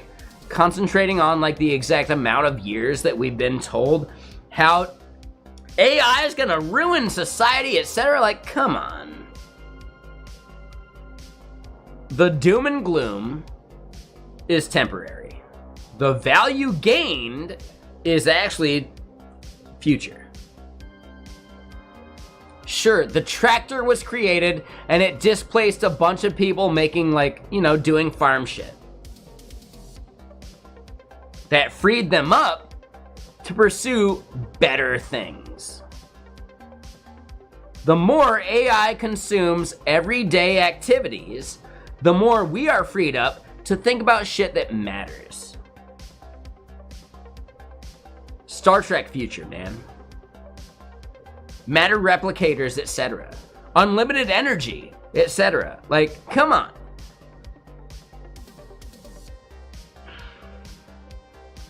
Right? The doomers just, I can't relate to.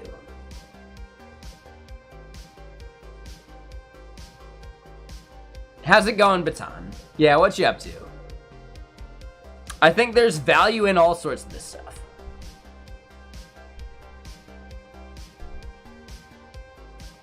I get distracted every once in a while, and I think it's fine.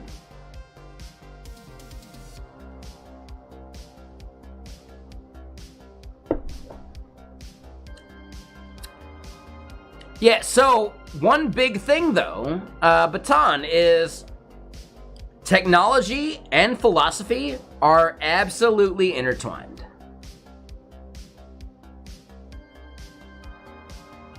Absolutely intertwined. They have to consider each other. Technology without philosophy is bullshit. Philosophy without technology is bullshit. Because neither of them actually acknowledge the moment we're in right now. Both of them have to be considered in this point of time, and any analysis we have is purely momentary. We can't judge the future based upon our current understandings. That's impossible. It's impossible. Too much of to everything? No. I fundamentally disagree with that Luddite comparison. Yeah, sorry, smart chap. Like, no, that's bullshit. The more the merrier. Technology is just a tool. We are apes that know how to use tools. That's it. We create bigger and better tools as we become bigger and better apes. And that's it.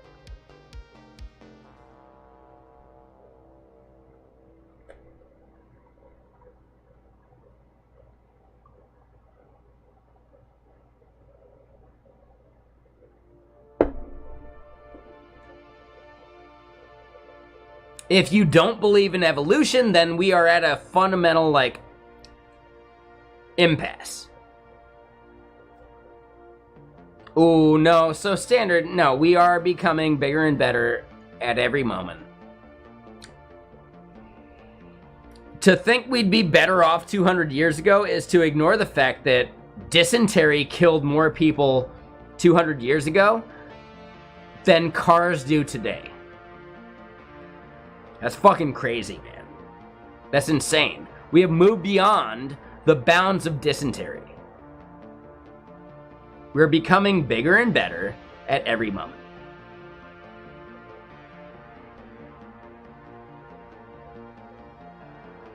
Yeah, there is absolutely no better time than now. Yeah, I get it, Orblish, but again, dysentery was actually one of the major things that killed people just 100 years ago.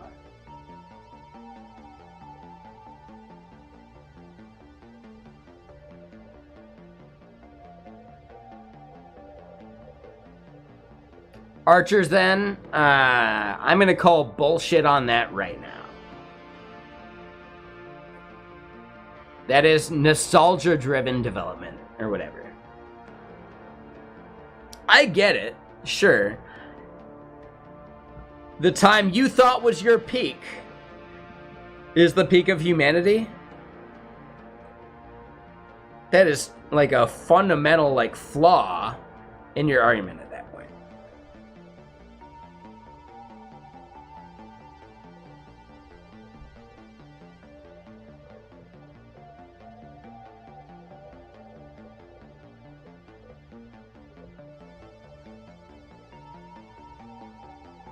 Yes, a smart chap. I just think you're wrong too.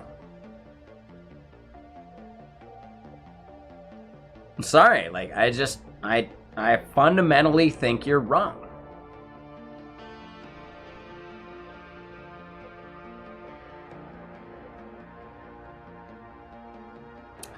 Mr. Friend, yeah, I was about to say, it seems like you're trolling.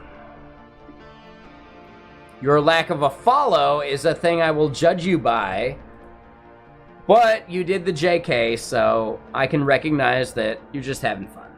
But, yeah, if you had not done the JK, I would judge you by your lack of a follow and assume that you do not mean anything beneficial to stream. It seems like you're trolling. So, yeah, with the JK, any statement that you would throw a JK on, throw a kappa on it too. And do it before someone has to like see your secondary follow-up. You will have better interactions on Twitch if you throw the kappa into your spicy, terrible takes. Then it's at least immediately obvious that you're trolling.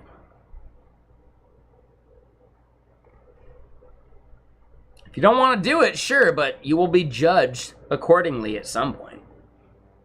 You weren't this time, but you will be.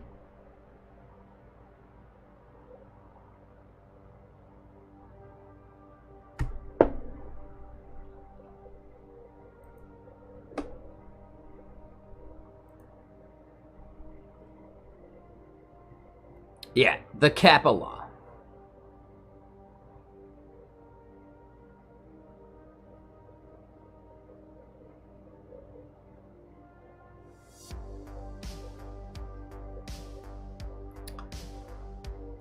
Smart Chat, you're missing the fact that your parents actually had to decide to visit some people.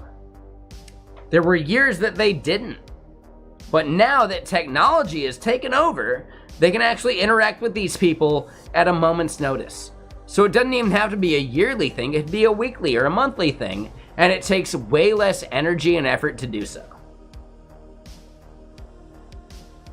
Are you really anti that? Fuck you. I don't want to drive across all of Pennsylvania from New Jersey to visit my grandparents and have one of them just watching the fucking football game on the TV while the other is just busy preparing a meal. Could I actually have a meaningful conversation while I'm there and just chat with them and then not even have to be there? And then holy shit, right? The value is not needing the old conventions anymore of, well, shit, now they gotta cook a meal for 7+ people. Now they gotta do a thing and like take their eyes away from the fucking football game. Like, dude, I don't know, man.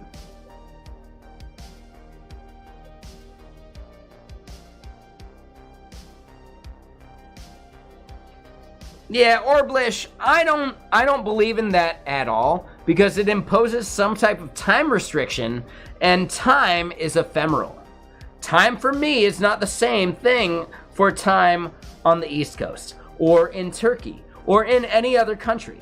Time is meaningless, actually. The moment is the only thing that matters, and can we just chat in the moment? I think that's better.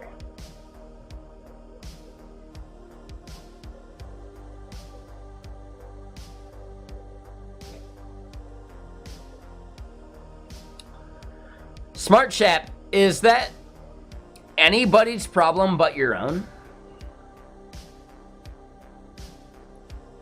Would you forget the same thing chatting with relative upon relative upon relative? Oh, which grandparent did I talk to today? You're basically making the point of you are not actually caring about these interactions. That's on you, man. That's not on the person you're interacting with. That's a you problem, not a them problem. Instead, chat with the people you care about, and you'll actually remember that shit more.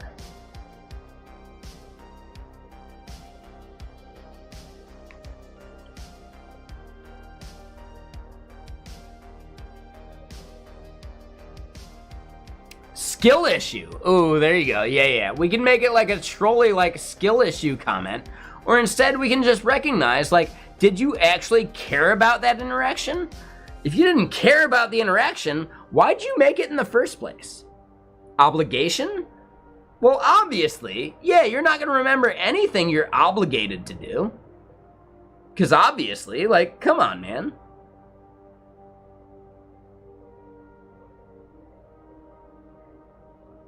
Again, Smart Chat, that seems like a you problem. Not a society problem. Not a relative problem. Not a my grandparents need to give a shit about it problem. It's you not giving a shit about the interaction with your grandparents.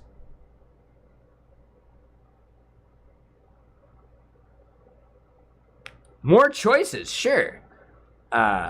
Again, if you care about the choice, you care about the interaction, and you care about the memory generated from it. It's like watching a streamer. Are you going to forget everything I've said today just because I'm some streamer? Or is the value actually related to the subject and the thing we're talking about? And then all of a sudden, could you remember it because you care about it? Could you do the same thing for your fucking grandparents? Abso-fucking-lutely. Do you need to see them in person to care about the interaction with that person? Fuck no. Not at all. Not even in a single fucking way. Your interaction with your grandparents is important, and you need to associate the importance to that. Your inability to do so is a problem.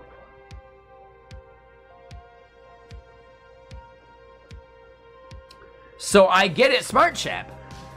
How is that a valuable approach to interacting with your grandparents? It isn't. You're always looking for the better grandparent? Fuck you. You suck. You fucking suck. So your lack of caring about a streamer is not the same thing for chatting with a grandparent, chatting with a family member, etc. These things have inherent value that you're disregarding with your, like, rhetorical nonsense at this point. You're missing the whole fucking point if you're, like, trying to, like, amalgamate a grandparent's fucking conversation with some fucking streamer.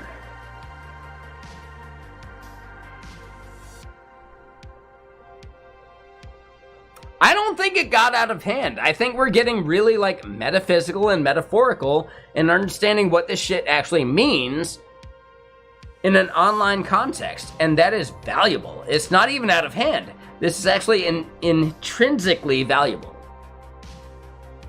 Right? We're in a software and game dev channel. Should this be, like, just chatting instead? Because I think the things we're saying have greater implications than just tech. This is how people interact online. You are beholden to how you treat an interaction with your grandparents, not the technology between you. You could have just as easily disregarded any conversation with your grandparents in physical proximity in the same way you disregard it remotely. So instead, your approach to how you view these conversations is the most important part, not the way they happened.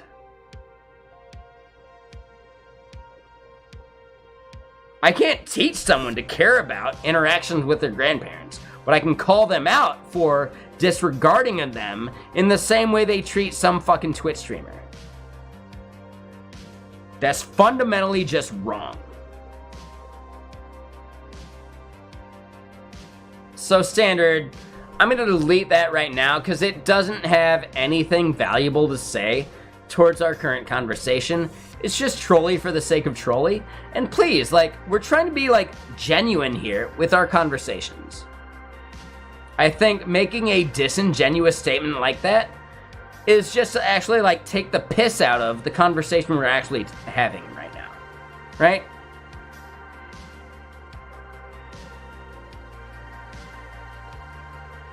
When someone is having a heated valuable conversation, taking the piss out of it is wrong. Don't do so, right? You just wanted to be heard, but you were heard in the wrong way.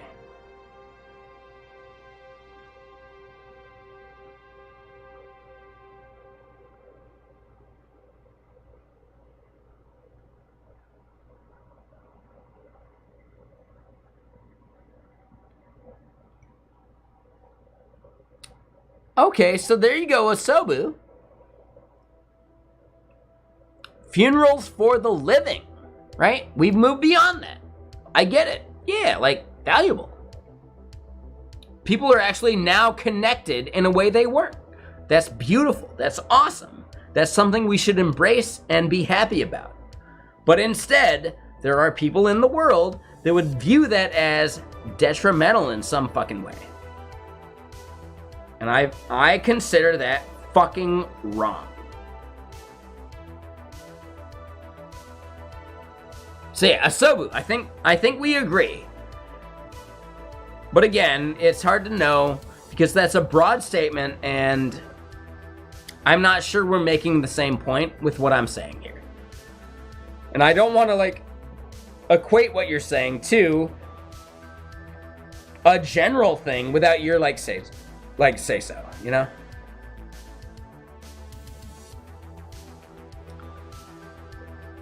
Generalizations are valuable, but not always accurate. So I want to make sure I'm being accurate with my way of generalizing what Asobu is saying. So Asobu, am I understanding what you mean with the statement I made? Or did I miss it?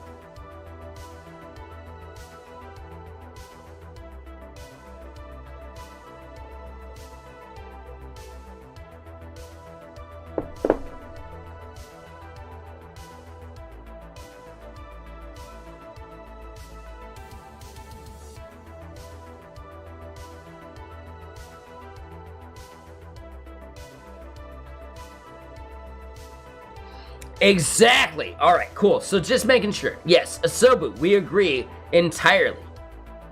The entirety of human history did not have this level of actually communication and meshing of disparate, physically separated people. And it's fucking beautiful, actually. The time we live in is amazing. And there are people that would throw it away because it's not what it used to be. And that is such a naive, narrow application of reality. It's just the worst. Right? Technology connects us more so than it divides us. You might think because I disagree with some random person from fucking the other side of the world via Twitter that, oh my God, it's separating us so much. Dude, you're missing the fact that me and that person never would have communicated without Twitter. Twitter has connected the entire world in that way. And when I say Twitter, I mean any fucking social media at that point.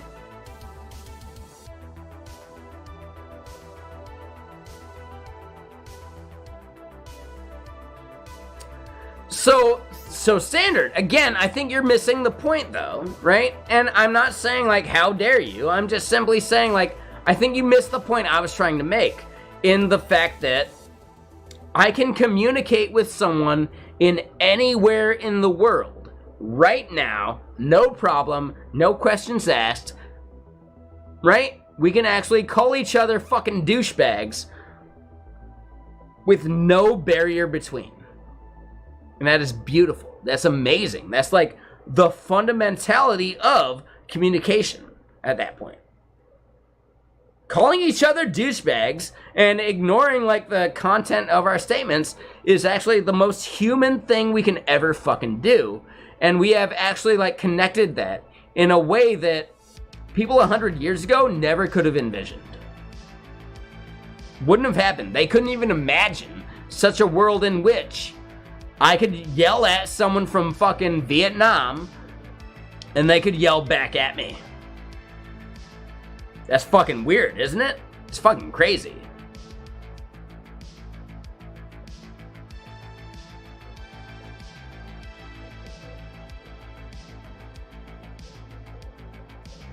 Yeah, so Guillermo, like, for sure, man, most of this shit we're talking about, right? Wi-Fi came about because of, like, military spending, actually, right? Like, binary data over fucking radio signals was pioneered by the military. At some point, like, come on, man, just embrace the fact that humans want to be better at communicating. It's that easy.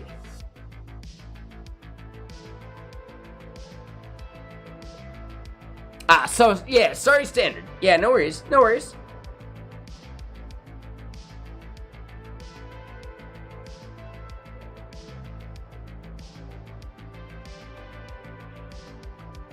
So, Standard Error, I want to point out, though, that what Guillermo is getting at is still, like, the fundamental, like, building block of the entire internet that we know and love, right?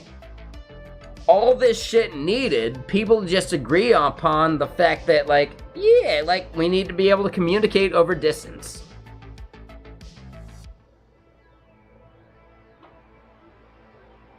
Orblish, you still missed the point. You're missing the fucking point. The internet and Wi-Fi in general was actually created over radio waves. Without those fucking ham radio operators, none of this shit exists. So yeah, Orblish, like, come on. Try and be less spicy with your takes. You'll communicate better in the future.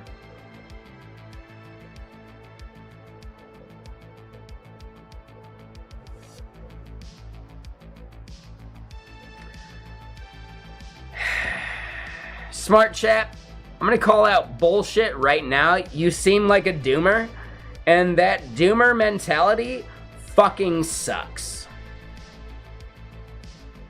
Like, come on, man. Grow up. We've all seen Terminator, man. Terminator has existed since the 80s.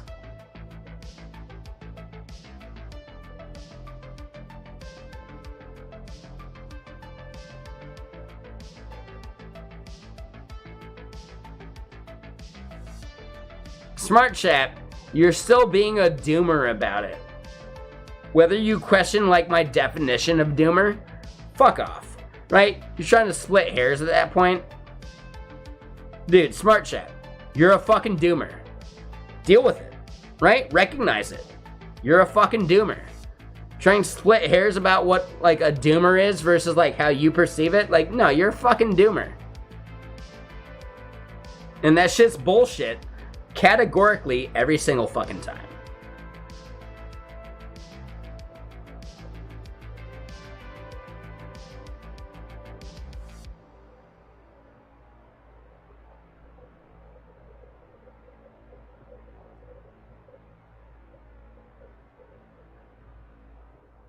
Hey, smart chap, do you wear glasses? If you do, congratulations, you're a mechanically augmented human. Glasses used to be the bleeding edge of tech, and being able to read when other people couldn't was a major thing that separated you from other people, right?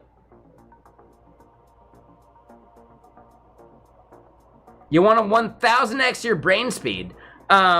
Smart chap, your inability to do so right now is a huge fucking problem.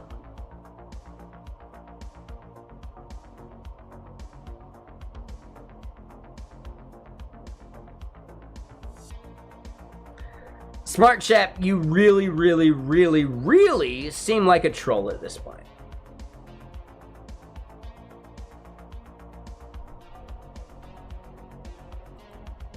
And your recent follow is interesting, but yeah, not necessarily like the heuristic of a troll, but holy shitballs, dude.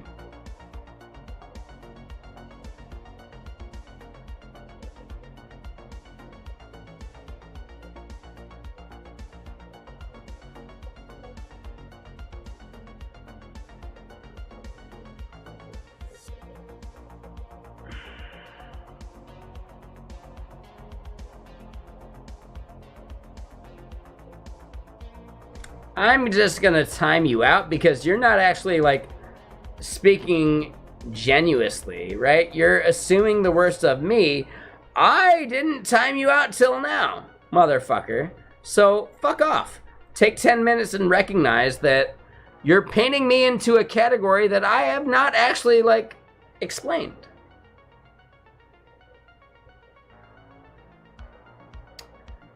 Selder, I think you're actually kind of right. So maybe more like Thomas Elder. Yeah, Elder.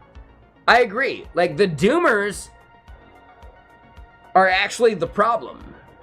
Because they can't see anything other than the doom and gloom. That's a huge fucking problem.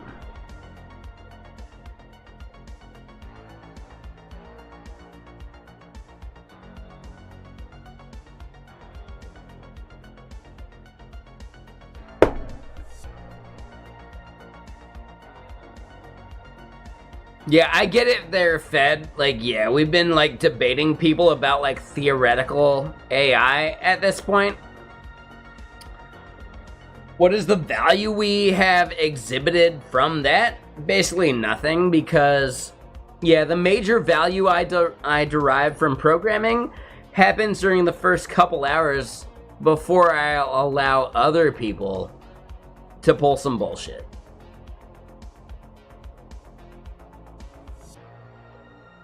There you go, Deriz. I like that. Yeah. Pessimism is entirely harmful. As a personal skeptic, I actually have to, like, weigh in whether my skepticism is valuable. And some of these people do not actually, like, measure whether their skepticism is valuable or not. They just want to be skeptics.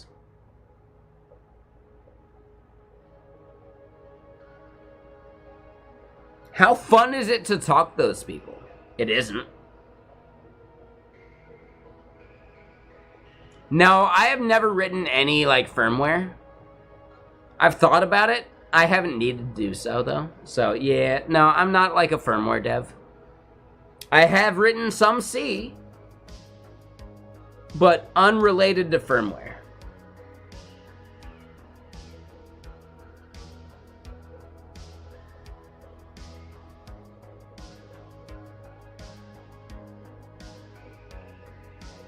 That's a very important point there, Elder. Yeah, I like that. That's a good way of looking at it, right?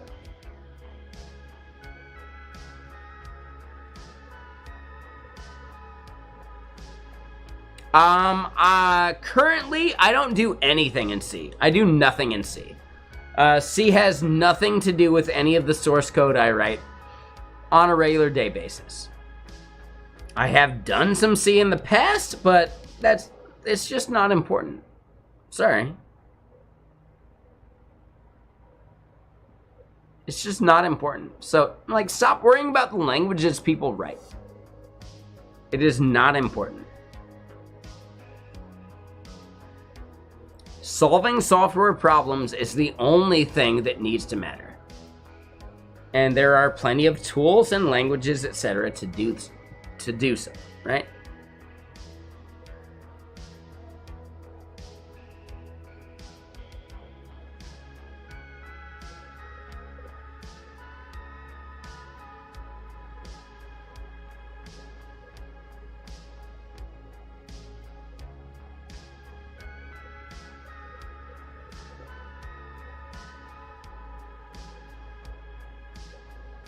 So Deriz is probably making like a Visual Basic joke.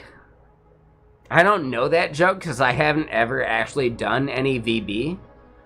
But I do think their initial comment is actually valuable, right? Like skeptic people tend to have strong cognitive resilience, etc. I am a skeptic myself. Yeah. I assume most people know that. I am a skeptic. I am skeptical of a lot of shit. But at the end of the day,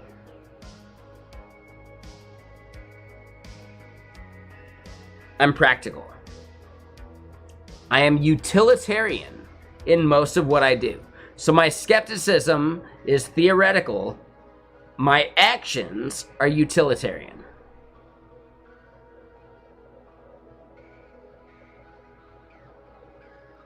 If we can understand how I view the world via those like labels, you actually understand me as an individual in general. So yes, I am a skeptic about theoretical things. I am utilitarian when it comes to actual implementation.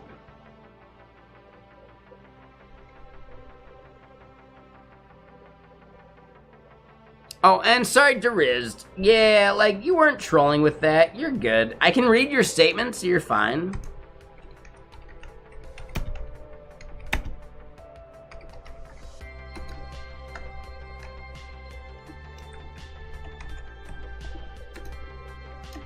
Oh, you already did the ad. Yeah, we're good. But again, I really, really, really think, Derizzed, you need to understand the difference between theory and implementation. I can be theoretically one way and then practically another way. That is not a mental dichotomy.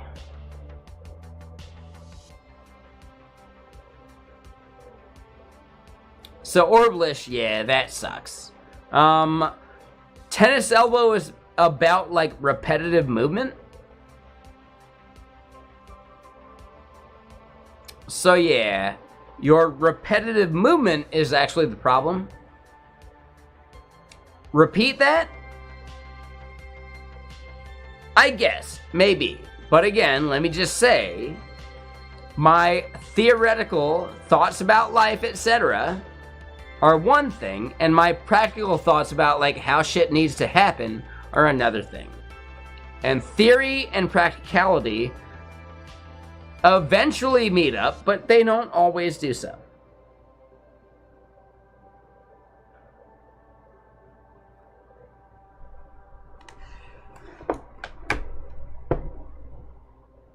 So I hope that makes sense, Elder, right? Theory and practicality are not the same thing. Your ability to separate those two things is actually, I think, personally, fundamental to your ability to navigate the real world.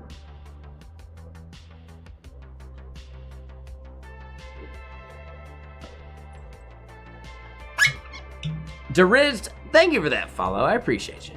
Like, you didn't have to do the follow.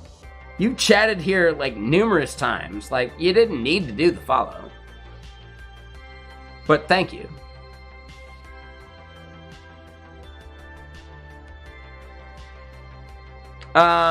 Orblish, like, yeah, whether they wear a beanie or not doesn't matter.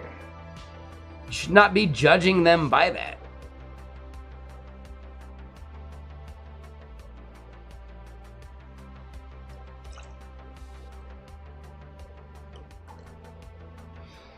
So, Elder, we've actually discussed it, and I feel like I gave examples already, but now that you're pressing me for them, I don't necessarily have one at, like, recall. But holy shit, dude, like, watching the previous, like, half hour of content, I have definitely given examples of it, right? So yes, pressing me for it, I might miss. But my previous half hour of content has actually provided, like, examples, you know? So I would simply say, if you'd like to watch the VOD, I think I've actually answered your, like, question. But pressing me in the moment, like, dude, like, I'm only human.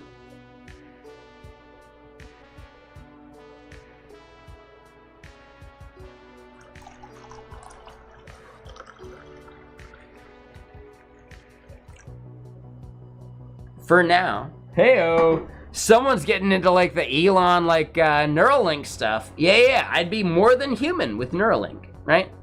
Would I ever do so? Fuck no, hell no. Do I actually want Elon to have control of my brain? Fuck no. That is actually my nightmare at this point. Hell no. Fuck that shit. Hell no. I do not want Elon controlling what my brain does.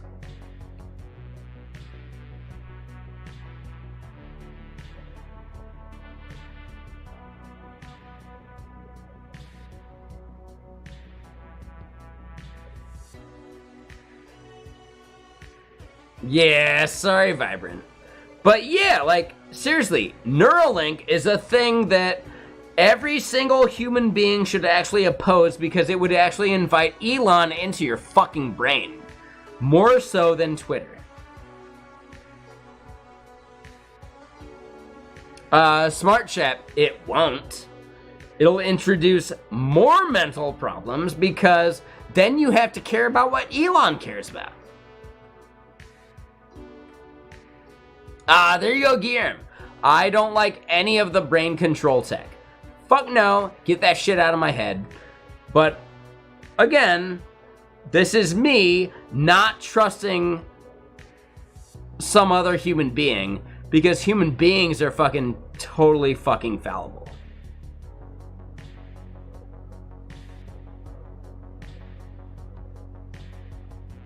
I don't want Elon having any part of how my brain works. Fuck off with that shit. Hell no. Never gonna happen. Never gonna fucking happen. Oh my god, but I gotta have Google wired in my brain. I could also just search Google.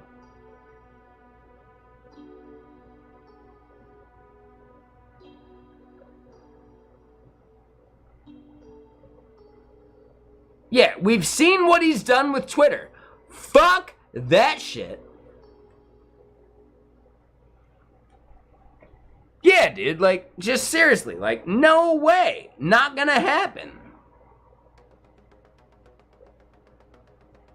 Zero Archer Zen. Like, I would just choose to not be augmented. Boom, problem solved. Oh my god, he's just some fucking old school person not having his brain augmented by all this shit. I'm okay with that. That's fine.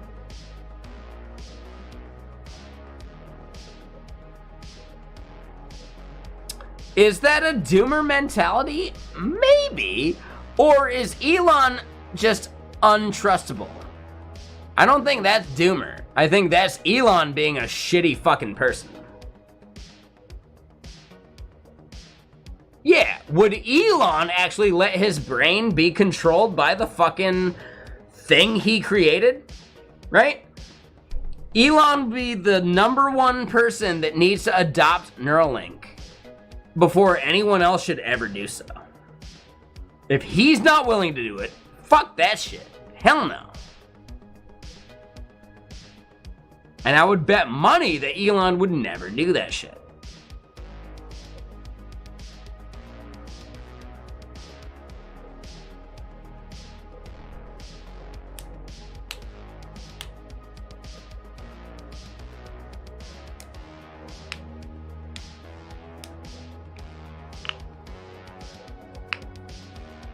I guess, man. But yeah, like, I don't want Elon in my brain more so than he already is because I'm still thinking about this motherfucker and how he affects my, like, online presence, you know? And that shit sucks.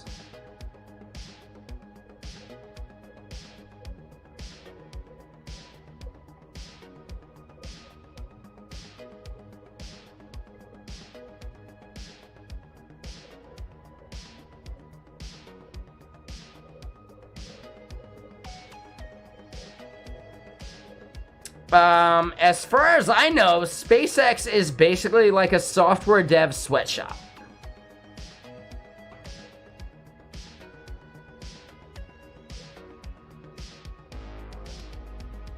As far as I know, Every single company that Elon touches treats developers like they're fucking like sweatshop employees. Yeah. Yeah, I get it, Deriz. Fuck that shit.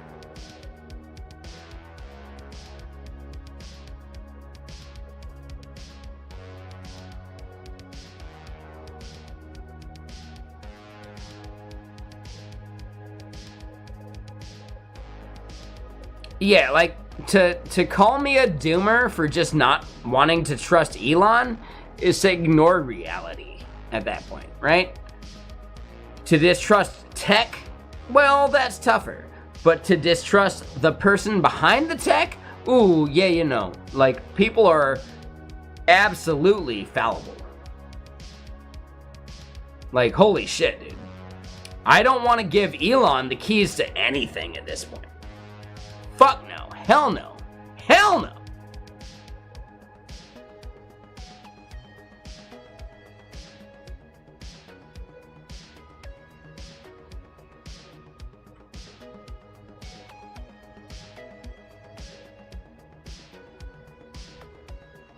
Yeah, like Elon is absolutely not a person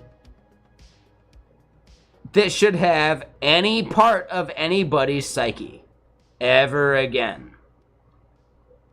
He'd love it if he was, but holy shit, dude. He already occupies enough of my mind because I don't want to listen to anything he has to say.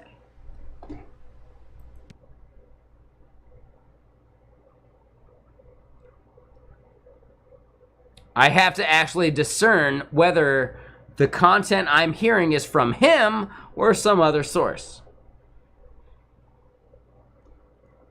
It's fucking weird, man.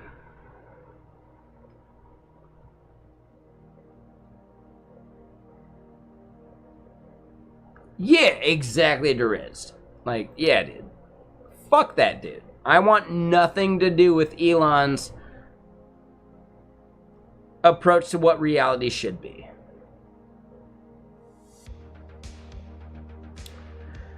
No, he is not living rent-free because his playing out any part of my thought process is actually me actively against the place that he's trying to live, like, rent-free. Which means that, like, Twitter is dying because of that motherfucker.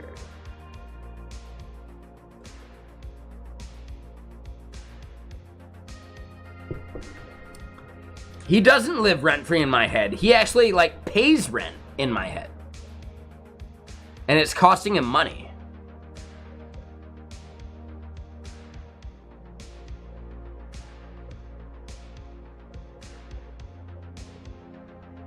Yeah, no.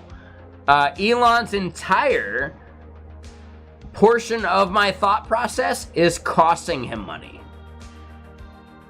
He's not living rent-free. He is paying rent, actually.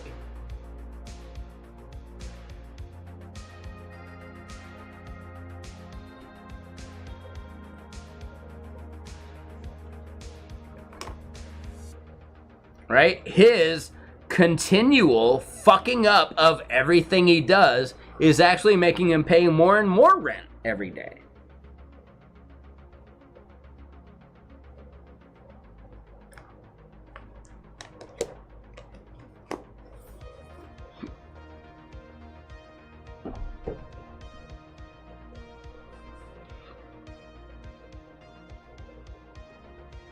That said, we're at 9:30 p.m. on a Saturday night, so yeah, you know. I've done some software today. Does Elon actually pay his bills? No, I'm just like recurring like an invoice that he'll never pay, but I still recognize that he's not worth my time because he owes me money.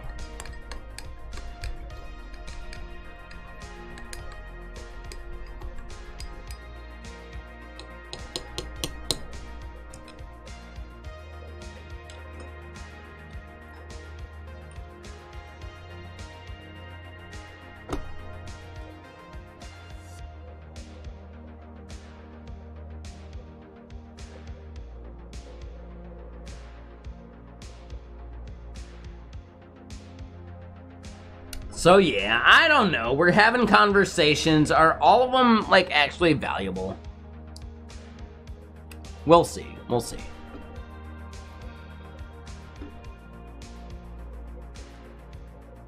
No, I haven't seen that. I did see the ad that Elon wanted to block about Republicans being inside of your fucking, like, bedroom. That ad is amazing. That one's super fucking good. Yeah, he blocked it. Not Elon wanting to be it, but, like, Republicans wanting to be in your bedroom. Dude, that one was super fucking good.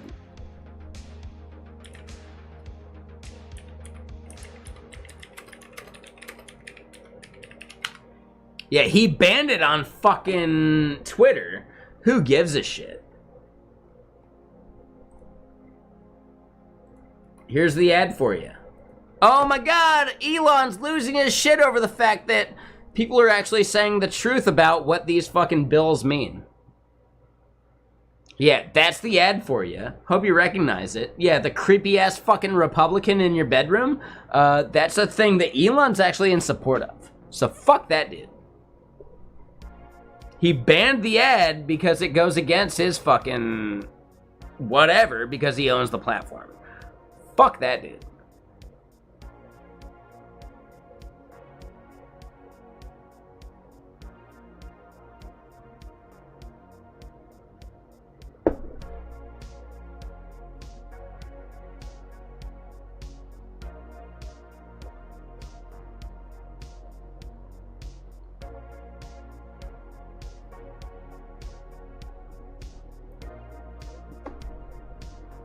So yeah, just saying, like, Elon sucks. Categorically.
There we go. Hold on. Can I read this one out right now? I was watching our friend Crutchcorn on our fave stream SBC Twitch, and when I looked over at the pop-out chat under my webpage, I saw you have been banned from chat and thought, oh my, what have I done? Then I noticed he rated our buddy CM Griffing, who does not tolerate mom jokes. My reply to that is, the unbanned system exists, but it seems like your intentions are not pure. Fuck me, right? So yeah, they can fuck off with that one. Yeah, bro nifty. Your intentions are not pure. Fuck off. Otherwise, just be a person that's worth chatting to. Like, it's kind of insane to me that someone would think that's a fucking win.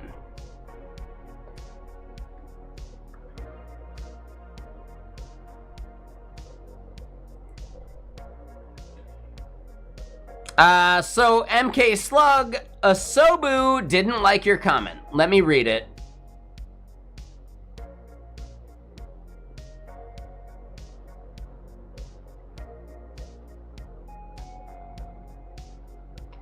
Dude, MK Slug, your comment fucking sucks. It ignores the entire, like, culture that propagated that shit. Like, dude, MK Slug, fuck off. If that's the way you think, you'll be banned real quick. 'Cause fuck you. You suck. Do you really think that? The worst fucking people I know are white, actually. Easiest delete ever. Like, fuck off, you asshole.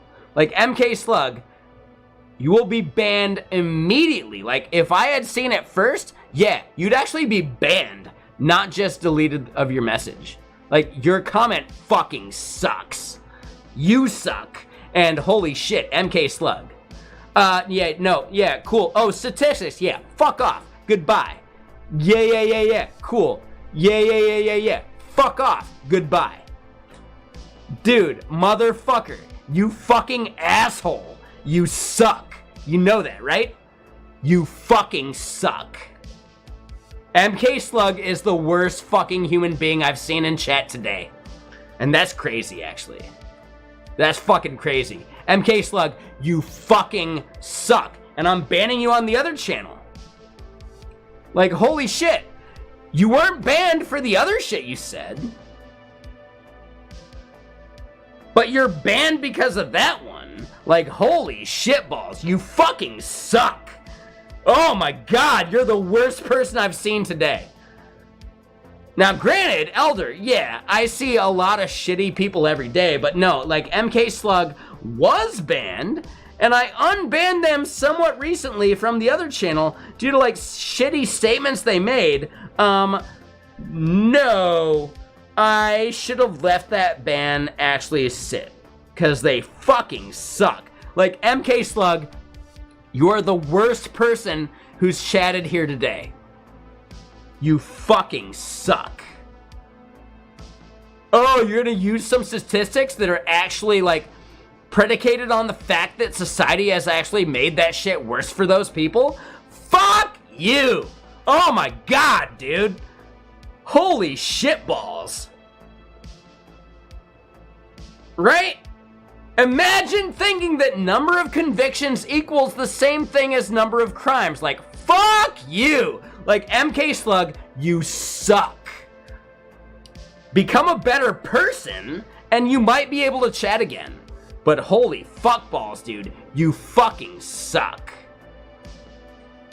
Yeah, they are banned from every channel I operate at this point. Like, holy fuckballs, dude. Imagine going through life being that shitty as a human being. Because some statistic told you so. Fuck you! Like, dude, fuck off. Get out of here. I don't want you as a viewer. You're the worst fucking viewer. MK Slug, fuck off. Get out of here. The fact that another streamer might judge me for calling out the shittiness of this type of viewer? Yeah, I mean, the other streamer fucking sucks too.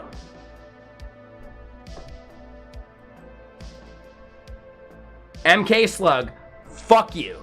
I don't want you as a viewer. Get the fuck out of here, man. You suck. Yeah, Vibrant, you would be fucking banned for that too. No mod, VIP, etc. can say anything like that. That shit sucks. Yeah, Vibrant, you'd be banned immediately as well. For sure, man. Right? No, Asobu, you're good. Right? I would appreciate you letting me be like the heavy-handed part of it. Your deleting of the statement was totally fine. Like, I appreciate you. That is what mods should do. Delete the shitty statement and then allow me to actually, like, check it out. Right? So, Asobu, like, dude, you did exactly what I prefer mods to do. Right? Delete a statement if you're not sure. And then let me be the asshole that makes sure that person is never welcome again. Because holy fuckballs, dude. Holy fuckballs. That asshole fucking sucks. Like, MK Slug, you fucking suck. I hope you're still out there and hearing this. You fucking suck. Be a better human being and move on with your life. Twitch isn't for you.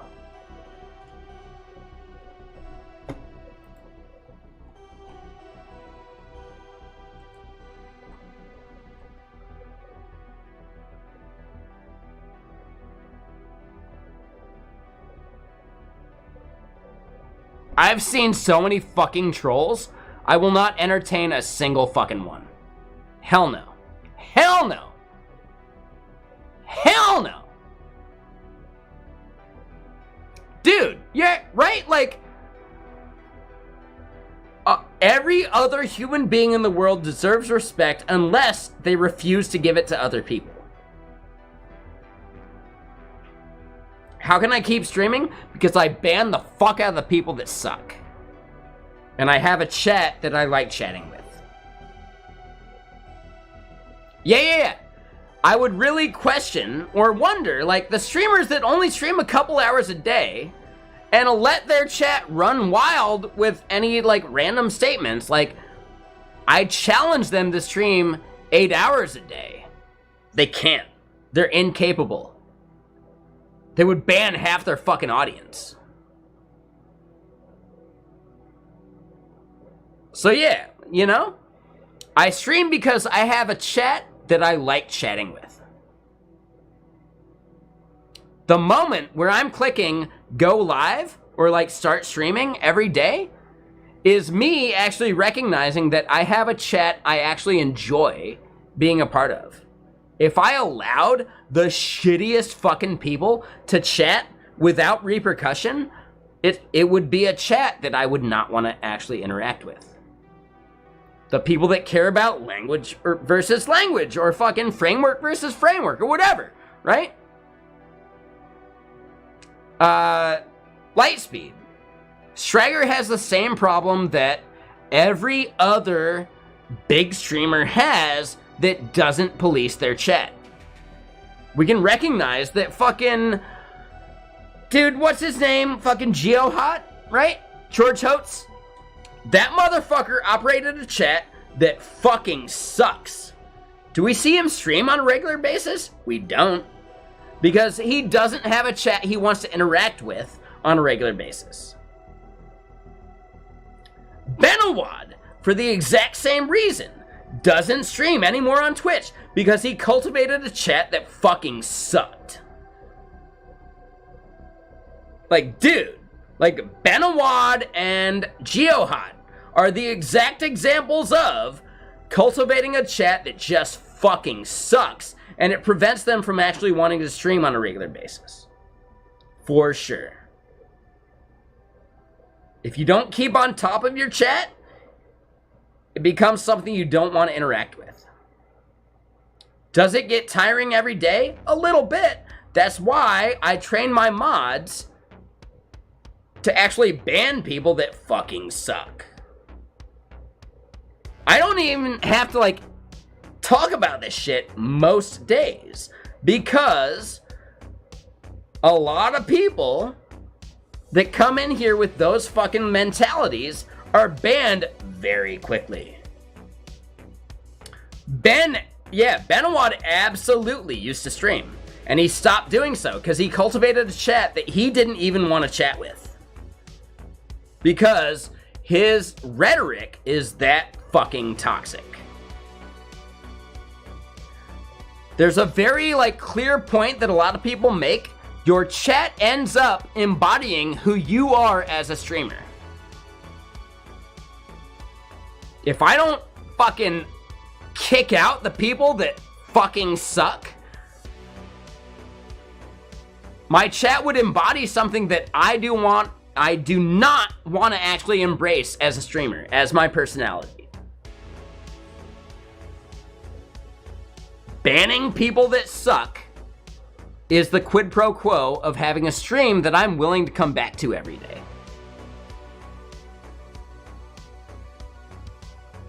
Does it harm my numbers? Absolutely. For sure.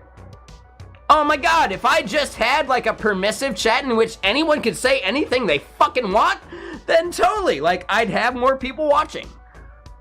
But they're not the people I want as an audience. At all. Like, zero. As a streamer, at some point, you have to recognize who you actually want as an audience, and those people will tend to represent you as a streamer. There are absolutely streamers that I think don't want themselves to be represented by their chat, but too bad they are.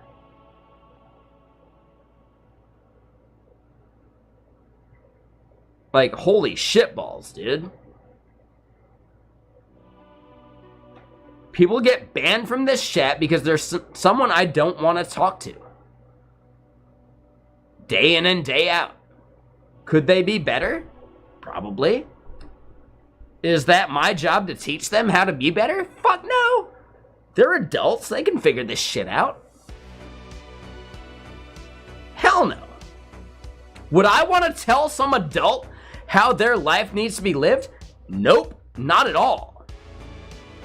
Not at all.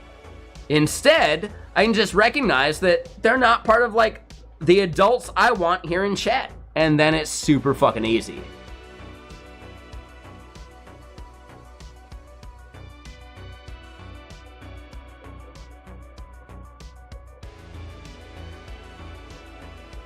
So Lightspeed, yeah, like, dude, Prime is really good about it. He'll highlight someone's comment and be like, holy shit, dude. Is that actually, like, how you want to represent yourself to the world? And he'll call it out, etc. Like, dude.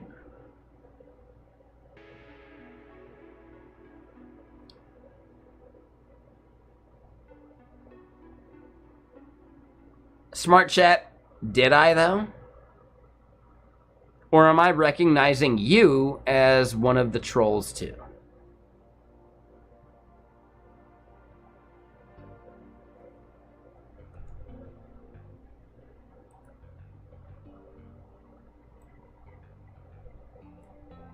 You've been timed out twice, actually.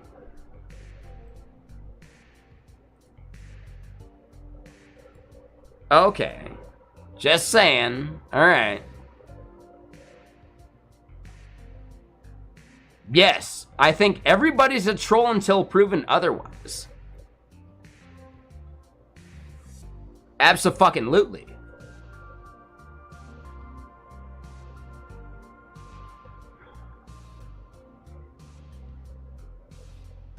Am I extremely cynical or am I extremely realistic? So, Smart Chap, I'm considering you a troll right fucking now. No, I don't need to trust you because I'm cynical of your entire fucking discourse.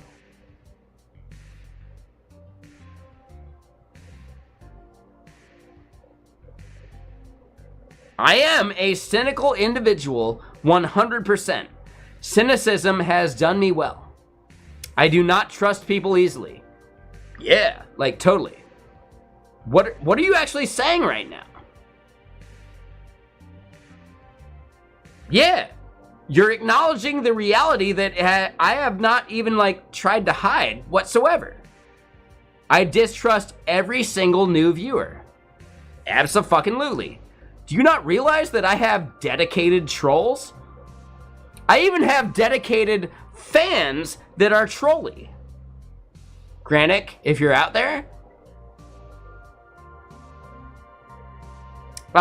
Based upon their interactions and ongoing, like, conversations. So, Smart Chap, it seems to me like you've been identified as a troll numerous times.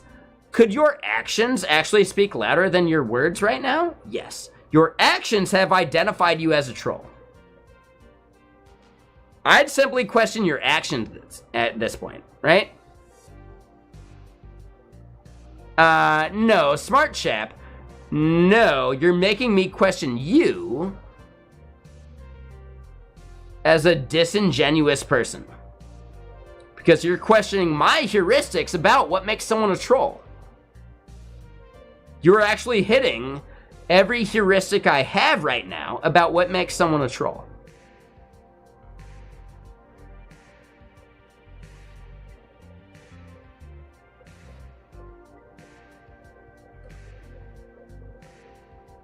You're hitting every heuristic I have right now. I'm a man made of my heuristics. Are they wrong sometimes? Sure. Are they always wrong when they all align? That is so fucking rare. That is so fucking rare. Instead, when more than 2 heuristics become true about a viewer, that shit's just right. I'm sorry. You are putting energy into not being a fucking troll. But not in the right way, I guess. Because you're a fucking troll at this point. Like, Smart Chat. Motherfucker. How much do I need to give a shit about what you're trying to say? 0.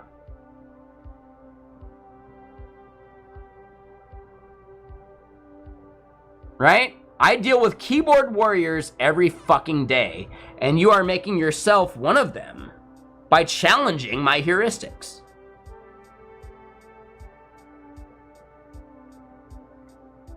Why am I focusing on you? Because you're the one challenging my heuristics.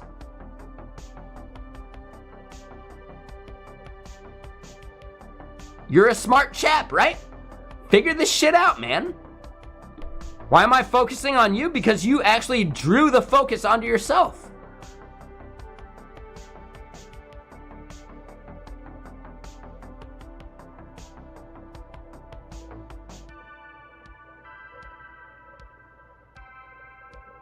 Oh my god, I said a thing that totally like counteracts like what you're trying to say. Like, why are you trying to like focus on me as the one counteracting what you just said? Because you're the one that actually is challenging all this shit.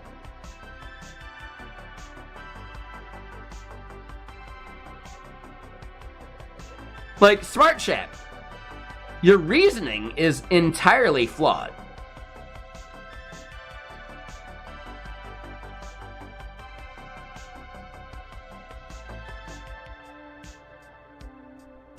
I'm hard to understand. I'm actually not. I'm very easy to understand. Don't be a fucking troll. And then bam.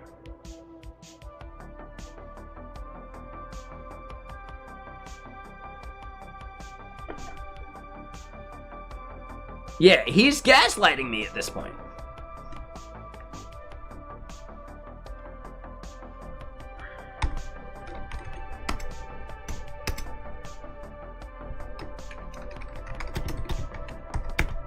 How about this? I'll leave it up to chat.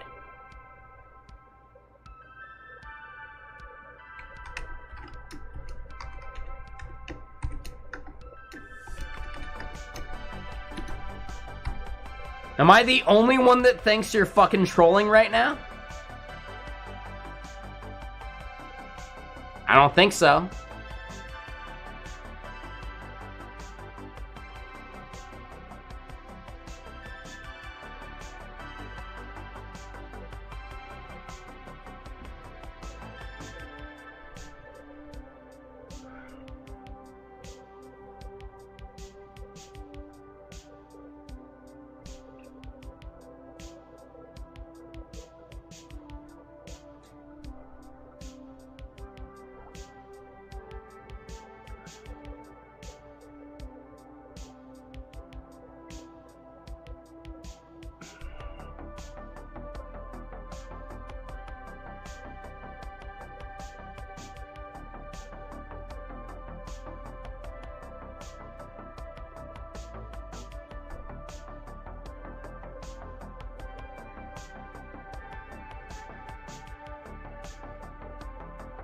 I'm not going to weigh in on whether I think yes or no.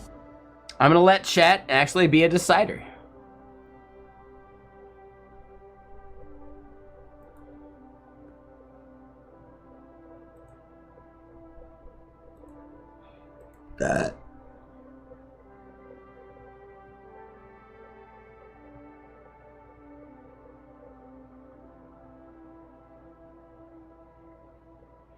The fact that you couldn't even let them actually vote and you had to do a lo and behold. You couldn't even let, like, chat vote before, like, you actually, like, decided to chime in. Super gross, dude.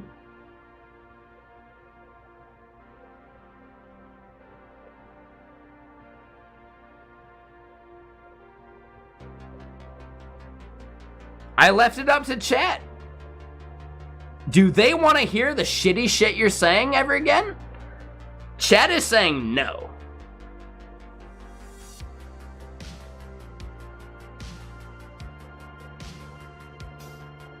Right? Your comments fucking suck. Chat has voted on it. Yeah, so fuck off. Get out of here, smart chap. Oh, you're gonna go find another streamer. Fine. Have fun with a streamer that actually, like, appreciates and allows you to be such a shitty human being. Fuck off. Get out of here. Nobody forced you to be here. Exactly. Smell you later. That's a very good comment. Like, dude, smart chap. You don't seem very smart in my opinion, actually. I feel like your name is actually a lie at this point. Because I don't think any of your actions denoted any level of thinking. So yeah, they're fucking gone. Get out of here. I'd like to actually know who the no votes were, but again, Vibrant's one of them. It's fine, because he likes to see the best in people. Let's not hate on people that want to see the best in people, right? It's okay. I get it. It does really not feel like a smart person, and they don't even feel like a chap at that point. So yeah, smart chap. Fuck off! Get out of here!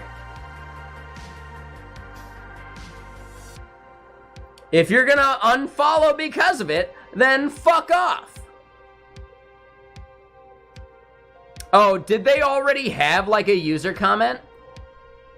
I don't see any mod comments yet, actually. I only see the timeouts. The fact that they've been timed out twice and within, like, 3 days of each other, yeah, smart chat fucking sucks. I gave them way more benefit of the doubt than they deserved. Oh, you added one? Okay, yeah, no worries.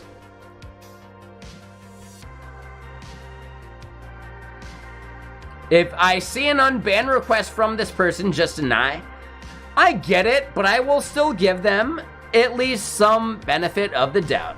Can they recognize that they fucked up and be a better person? That's valuable.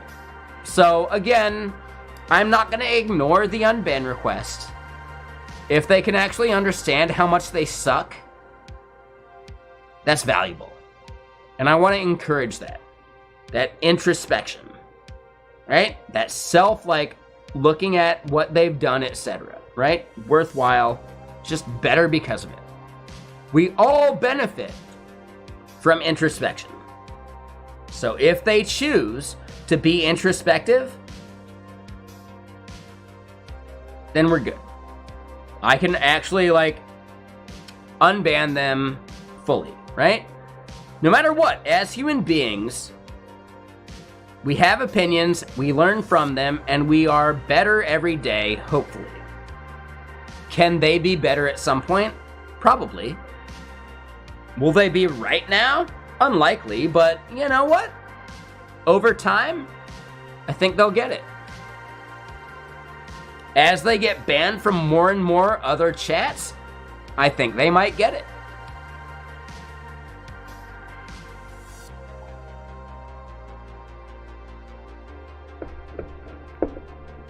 They've been given a lot of leeway. They've been timed out twice. Again, if MK Slug can recognize how shitty their statements were, they are someone we can welcome back. Because, again, no matter what, we're all fallible. We all make mistakes, and being better is the only thing we can do. If MK Slug actually recognizes how shitty of a statement they made, I would welcome them back. So Archer Zen, just keep that in mind, right? People make mistakes. People say shitty statements. I've said shitty statements with too much fucking whiskey in my system, right? I am banned on a couple channels because of what I said that I didn't express properly because of the whiskey in my system. Now, is it a good excuse? Hell no. The whiskey in my system just made me not express what I wanted to properly. But is that their fault for banning me? Or is it my fault for not saying what I meant? It's my fault for not saying what I meant. So yes, I am banned in some channels for statements I've made that I would love to re-clarify. But again, the streams I'm banned in will not let me do so, so I just can't. Again, that's their purview. That's their right. They can do whatever they want. I propose that, heyo, maybe the way I even proposed like the unban request was wrong. Sure, like I did it in the moment, and you know what? If I'm still banned, I get it, it's fine. If they think I actually meant purely from my core the way they interpreted my statements, well, that's on them. But still, it's on me because I phrased it the wrong way already. So again, I don't fault their streams for banning me. I do fault them slightly for not giving me at least the benefit of the doubt. But at that point, like, you know, it's their stream and they can do whatever the fuck they want, and that's the power they have.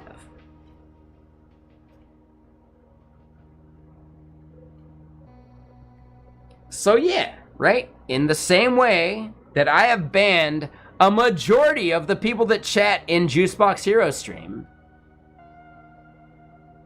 I've recognized that I don't want to chat with them in my own stream.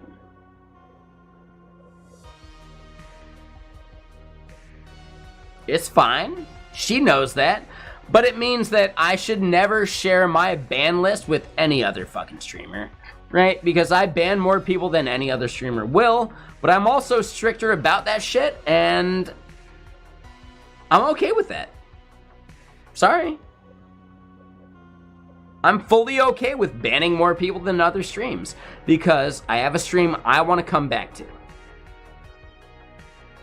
I have a stream that I actually want to be a part of.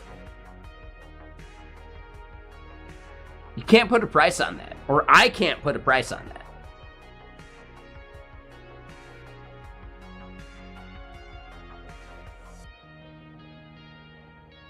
So many streamers give up on streaming because they cultivate a chat that they don't want to chat with. Benawad, Geohot, etc. You know the fix for a lot of streamers? They start ignoring chat.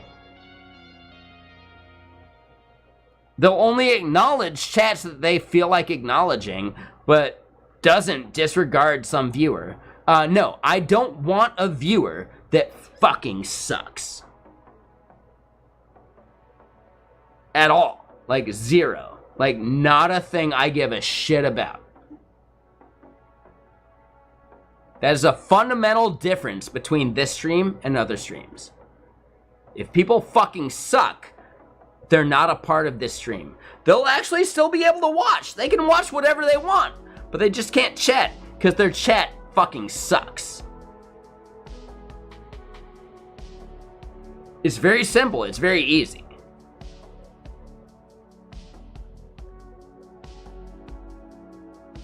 I know, I get it, Archer Zen. I'm not looking for, like, people to, like, placate me with what's okay and what's not. I know exactly what I have to do to have a stream that I want to come back to every single day.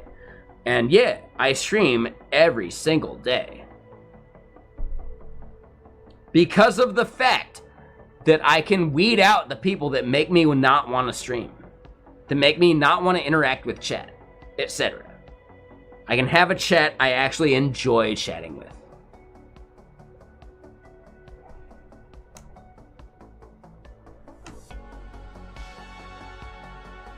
Yeah, Ethan, that's the craziest part to me. When I give someone the benefit of the doubt and they double down on their shitty take, that shit blows my fucking mind. Actually, like, blows my fucking mind. When do I go grocery shopping and do laundry, etc.? Well, I'm behind on my laundry. I just did, like, dishes this morning. As far as, like, grocery shopping, well, I do that, like, you know, once a week, but that typically happens during, like, daytime hours before I start stream at, like, 1 p.m. my time. So, daytime, right? Anything before 1 p.m. is my time to do, like, anything else.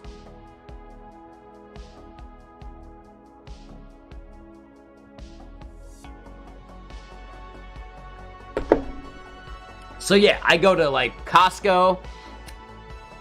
I go buy shit from the grocery store nearby when I do my like daily like half-hour walk.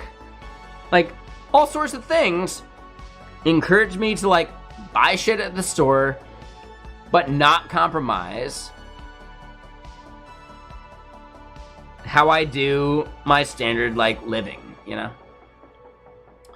As a person that might door like one of those meal delivery services? No, I don't like meal delivery. I like making something fresh and having it right there. So yeah, no, I enjoy cooking. I'm a big fan of cooking. So I'm actually not a delivery person. I haven't actually ordered delivery in over a year since I lived at like the last place I lived at. Because there was a good, like, local ramen place that delivered some good food. That said, I'm at the point now where I just cook my own fucking delivery, you know? HelloFresh? No, I'm not a HelloFresh person. I'll go just buy, like, the ingredients I need and cook a meal separate. Because I have a grocery store nearby that I can just walk to. That said, in the future, would I like buy ingredients and then like freeze them and then cook a meal separate from that? Sure. Right? But I live like a block away from a grocery store, so I can just walk towards like fresh ingredients if I need to. That said, I have a bunch of shit frozen in my freezer that I can cook without ever having to go to the grocery store, and I have been actively like making myself not do grocery store food so that I like cook locally.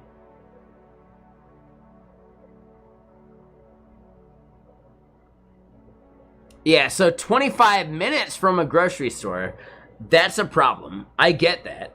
But instead, could you freeze stuff and put it inside of like a, you know, like a cooler or something and then freeze it after that? Like, no big deal.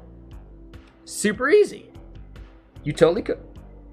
You absolutely could. Sorry, I got hiccups. Yeah, meal prep. Hugely useful, hugely fun, and actually, like, you know what you want to eat, and you have stuff to eat every day of the week. You don't need to do the, oh my god, what am I going to eat tonight? Like, you got shit in the fridge, you know? You got shit in the freezer. Like, no big deal. If you know ahead of time, you could actually take something from the freezer and put it in the fridge and let it defrost over a day and you're fine. No big deal. You want to do it quicker? Submerge it in water and do it over like the course of like 3 or 4 hours. Boom, nailed it. Right? There's ways to make frozen food living totally fucking work. And none of it actually involves the craziest parts of that shit, right? So yeah, like totally. You can have frozen meals that you cook fresh, technically, that are amazing. Like, no big deal. So yeah, hold up. We got the unban request. If they're sincere, I get it. They're fine. No big deal. If they're using the unban request as a way to just fucking, like, talk a little bit more shit, well then, yeah, they're, you know, fuck off. But again, like, a sincere unban request is valuable and important. Because people can get taken out of context, etc. So, let me go look at it. I'm gonna head to mod view for this thing. I'm gonna look at the one unban request and we'll see.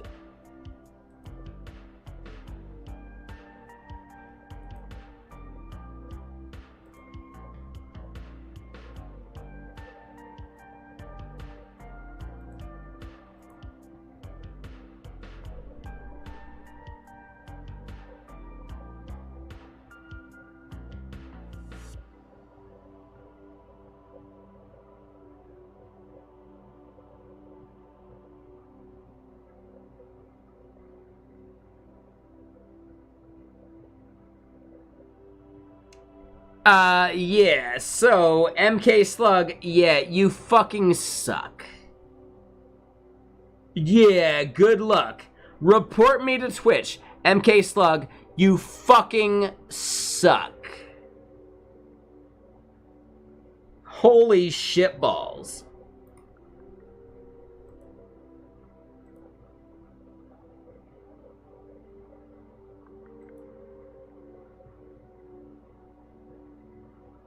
Like, oh my god, MK Slug, tell me you have no actual conscience with actually telling me you have no actual conscience.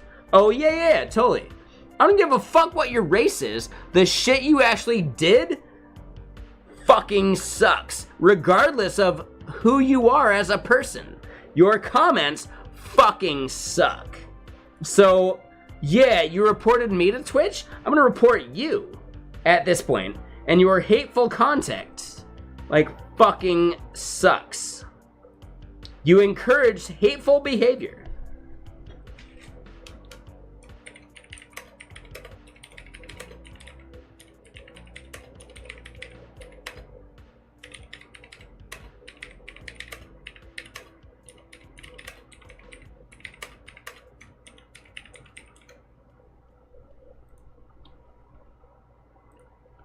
Boom, submitted. Good luck, MK Slug. I think based on your own comments and your own chats, have fun getting your entire account removed.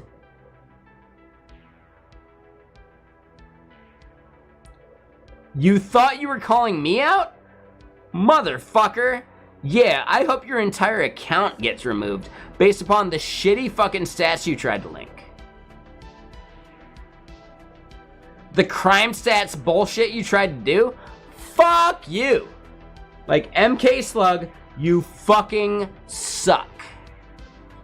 I don't give a fuck what your race is. Your usage of those stats is wrong.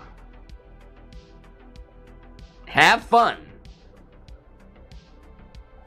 Have fun being a shitty human being. I want nothing to do with you, MK Slug. And I really hope Twitch sees it the same way. Like, holy shitballs. So yeah, now I need to go ban them over on Griffing and Chill. Dude, MK Slug, you fucking suck.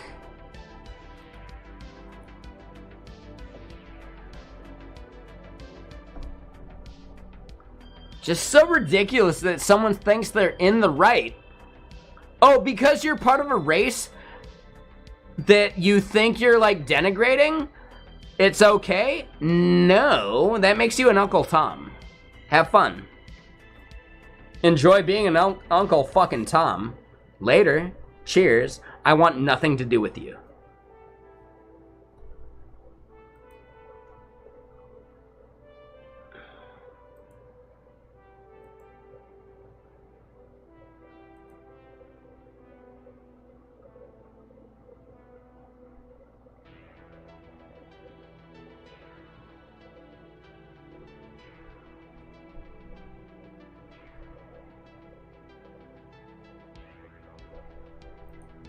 So weird to me that someone thought they were in the right.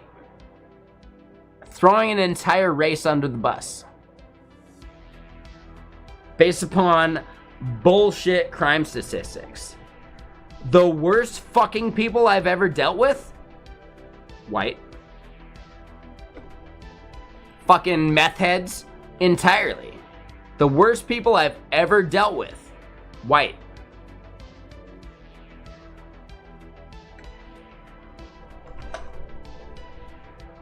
Doesn't mean all white people are bad. Come on, that'd be a ridiculous statement to make. But the worst fucking people I've ever dealt with? Fucking white, man. Yeah, tweakers fucking suck, man. They're the worst. Fucking tweakers give everybody a bad name, and their color is actually not a thing. Anybody can be a tweaker that fucking sucks. Right? The color of their skin is meaningless towards the actual mentality that they, like, perpetuate. You know?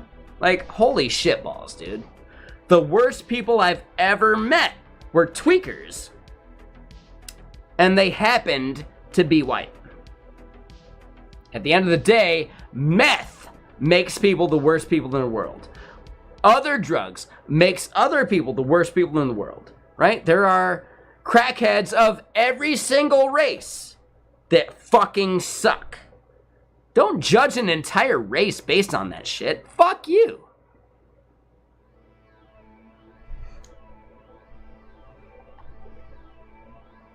People from every race tweak and are terrible human beings.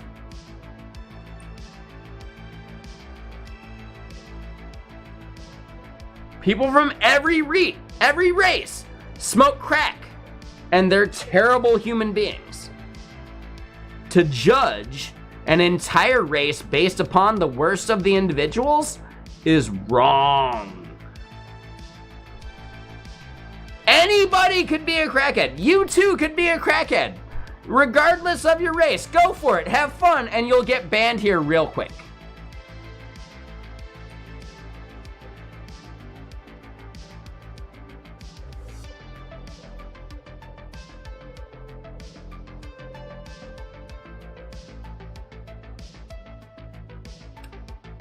Yeah, like Ethan. Yeah, totally. Like, I would even bet that the stats are fucking wrong. TDW, are you trolling right now? It seems like you're trolling. Like, come on, man. Do you think this is the right place for asking that shit? Or are you just like, hold on, let's look at the age of your account and your lack of a follow. It seems like you're fucking trolling. You got one chance to, like, make yourself not seem like a troll after this. I deal with enough trolls.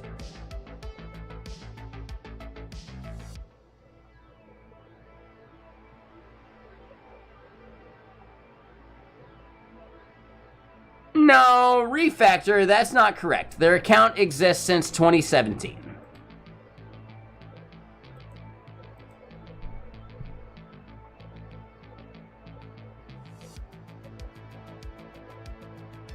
You live right by Philly so you can get your answers there? I mean, you're missing the point that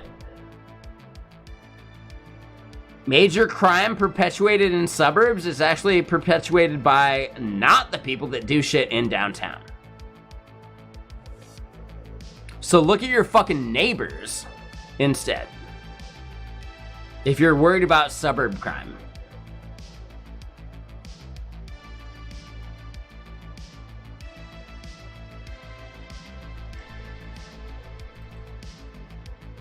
This one person, TDW, has never been timed out, but they've only had 4 fucking chat messages, so, and they don't even follow. So, guy from Mars, you're talking about the other person that got banned recently. Yeah, MK Slug. They fucking suck. They were just recently given the benefit of the doubt, and they still continued to fucking suck. Meanwhile, TDW is brand new, and their account is at least old enough that it's at least not a troll, as far as we recognize a troll. Drugs in downtown SF is out of control. Sure, right? Portland is pretty bad too. But recognize the fact that these are people that would have been instead inside of like institutions, prison, etc. Why do we need to pay money for someone to just want to like destroy their life in general? Could they just destroy their life and does it affect us? No. Definitely not. So, to the point that, oh my God, there's so many homeless people in Portland, it's so scary. I walked home from a strip club in Portland at 2 a.m. and actually never felt a single bit of fear for my life because the junkies are just people that want to live, right? They're just people that want to exhibit, like, having a fucking life. Nah, like, downtown Portland strip clubs fucking suck. The best strip clubs are over on the other side of the river. Yeah, stereotyping is what makes them scary, right? I never had a single issue with a single homeless person in Portland, even though it felt like the zombie apocalypse, right? That was me portraying, oh my God, all these people at the corner just trying to live their fucking life are scary. Oh my God. Like, they weren't scary. They weren't mugging anybody, right? The people mugging people aren't actually the people living on the streets. Like, statistically, not even a thing. The people that mug people are people that have nothing to lose because they're not someone that lives right there all the time. Yeah, like, seriously, Archer's Zen. I've been hungover in Seattle, and I've had homeless people tell me, it'll get okay. It'll be all right, man. You seem like you're down on your luck. It'll get better. Non-homeless people treated like me as a hungover person, like I was homeless, and like I was trying to take their money. I didn't even chat with them, but they like avoided me for some reason. Meanwhile, the homeless people were like, dude, it'll get better. You'll be fine. You're good. Right? The most humanistic interactions I've had hungover in Seattle are with homeless people, not the residents of Seattle. The residents of Seattle treated me like I was a fucking, just the worst. Like I was killing society just because I was hungover in Seattle. I didn't even live in Seattle. I wasn't even homeless. But they treated me like I was. Meanwhile, homeless people treated me like a fucking human being.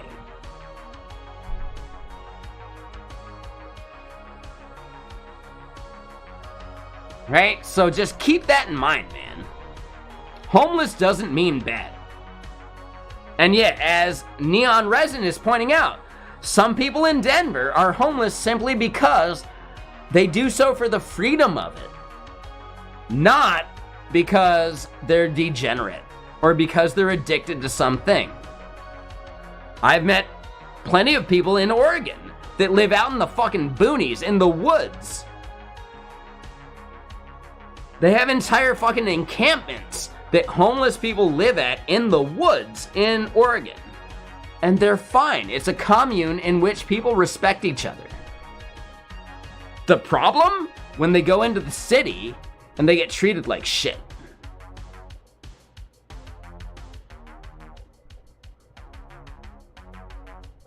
Exactly. They're basically hippies at that point. There you go, Dagley. Yeah, certain countries have a different definition of what homeless means. And I can agree with that. I get it, for sure.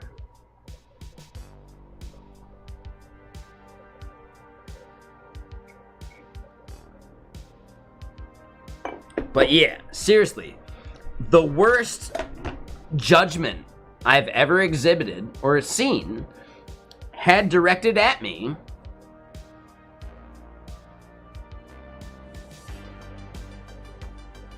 oh, hold on, Standard. Yeah, you're seeing my screensaver. Hold on. There we go. It's a good screensaver, though. But yeah, Standard, like, yeah, is MK Slug actually meaning well in other chats? Probably not.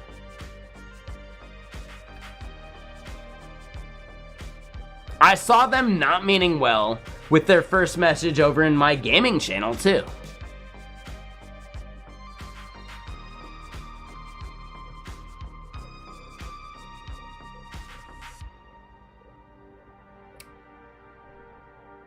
So yeah, I don't know, man. No one's beyond reprieve. Everyone is redeemable. At some point. I'm a fucking asshole. I would at least like to think that places I'm banned would allow me to make my case, and could we be better?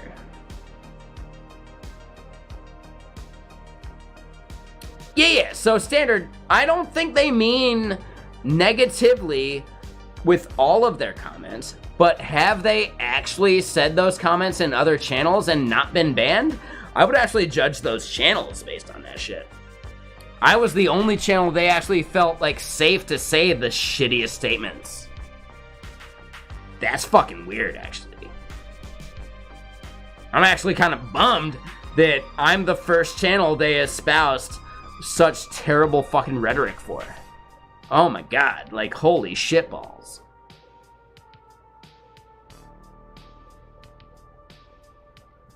Holy shitballs.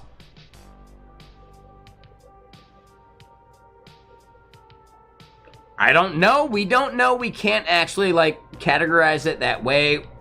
Again, we can just recognize that this person called themselves out for the worst parts of themselves without realizing that it was actually a shitty take, which actually exposed them as who they truly are.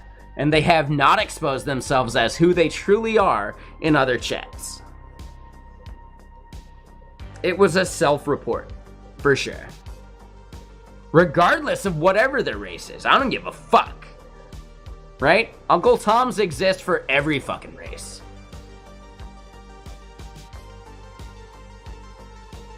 Every single fucking category of human being, Uncle Toms exists. There are trans people that actually speak out against trans people. For some reason. I don't fucking get it. It's fucking weird. But they exist. The Uncle Toms exist for every category.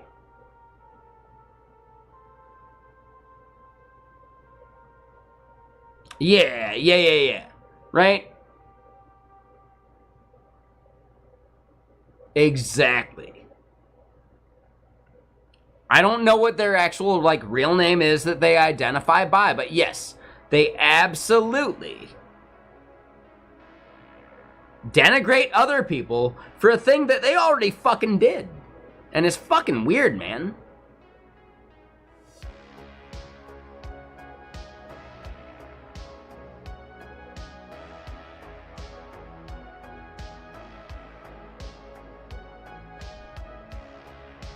So yeah, just pointing that out, right? Shitty people exist in every fucking walk of life.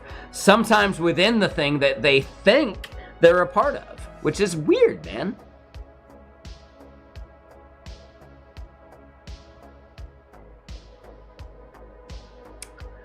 Oh, so Neon, do you actually do stand-up comedy? Yeah, like, no matter what, you're gonna offend someone. Like, it's gonna happen, right? My favorite part of, like, Bill Hicks and his comedy routines are, oh, did I offend you in your, like, Christian sensibilities? Forgive me. It's that easy. Because if you're actually Christian, your opt into the entire Christianity, like, aspect should be forgiveness. Did I offend you? Then fucking forgive me. Yeah, Bill Hicks actually has, like, an entire, like, bit about that shit. I was talking about, like, how, like, you know, like, I don't like religion, etc. And I'm talking about, like, you know, blah, blah, blah. And I had some fundamentalist Christians come up to me after the show and say, hey, Mr. Hicks, we don't like what you're saying. Well, forgive me. And it's that easy, because if they're actually Christian, that's the thing you should be doing. Forgive people. Forgiveness is a core tenet of Christianity. And if you cannot turn the other cheek, you're not actually Christian. You just like the parts of Christianity that don't conflict with what you believe. Every church that matters should have a rainbow flag. Every church without one doesn't actually understand what like Christianity actually represents. And that's a fundamental problem. A fundamental problem. Christianity is about forgiveness. And if you can't forgive someone, you're not actually Christian. Hope you know that. Even Catholicism, the core tenet is forgiveness. If you cannot forgive people, if you cannot embrace what Christianity actually embodies, you're not actually Christian, you're just an asshole.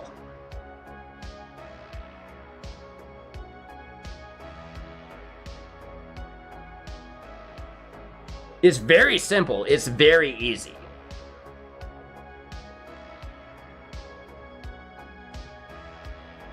Yeah, Bill Hicks had an entire comedy routine about this shit. He also had one about, oh my god, so like, just think about it, right? If you get up to the gates of heaven, and Peter is like, hey, real quick, one question. Do you believe in dinosaurs? And if you answer no, gate opens, you get sent down to hell, like, oh my god, hey, like, you done fucked up, like, why would you think about dinosaurs? Like, oh my god, like, that disproves everything we're thinking. Like, why would Peter ever do that? Like, that's fucking weird, man. That's so fucking strange. Right? It pretends that God is like a trickster god. Like, oh, hey, oh, you believed in dinosaurs just because I left all these fossils everywhere? Haha, gotcha. Yeah, those were bullshit. I lied to you. Yeah, they don't exist. It's not a thing. Like, or, realistically, is the 4,000 year fundamental version of, like, Christianity fucking wrong? Yes, it is. It is totally fucking wrong. Dinosaurs disprove fundamental Christianity very easily.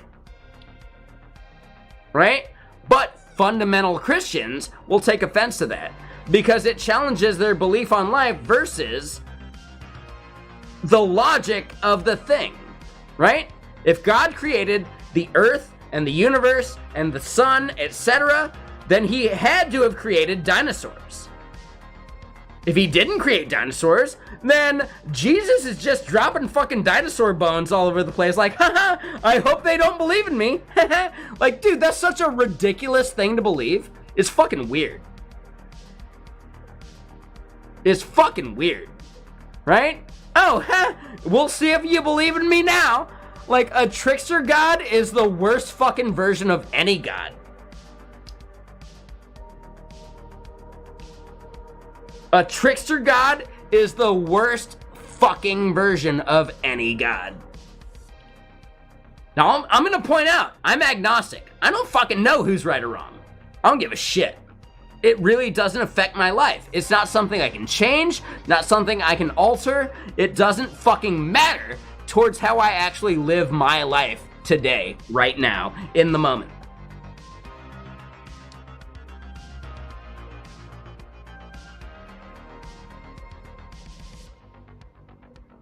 So I get you, Neon. Yeah, cats would have totally, like, batted shit off the fucking planet anyway, because gravity wouldn't even fucking exist.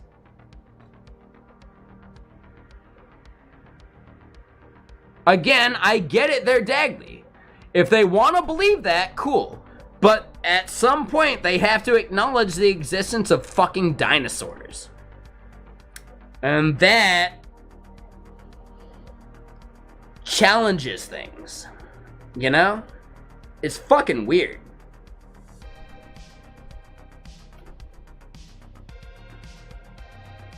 So yeah, any other, you know, acknowledgements I need to do, etc.? Or do I just need to, like, raid someone?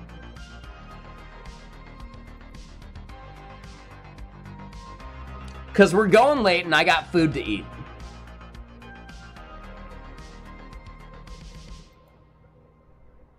Any other unban requests I should actually give, like, my time of day to?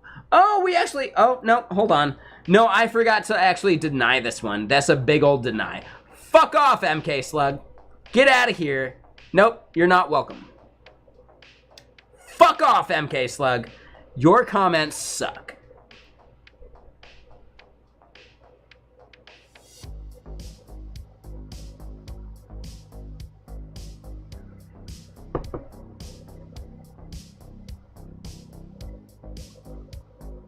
No, like, I'm only human. Banning people does not actually work up an appetite.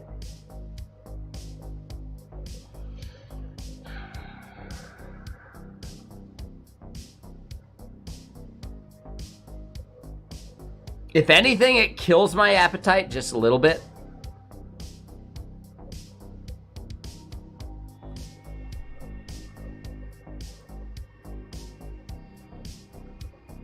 Standard, you're asking that I raid you at 2 viewers? I don't know, man. No, if you're saying some other random stream, I don't know, we'll look at it.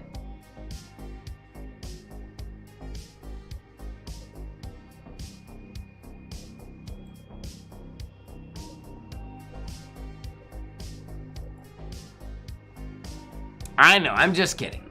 Yeah, for sure. Bad Cop's killing it. We rated Bad Cop very recently. Chi-Chi Impact kills it. Another stream that we could totally raid. Year end, small man with more legs than brain cells. Okay, cool. Anthony Dev. That seems like a Spanish stream. Again, I love the fact that there are Spanish streams. Cool AJ86. Oh no, they're good. Hold on.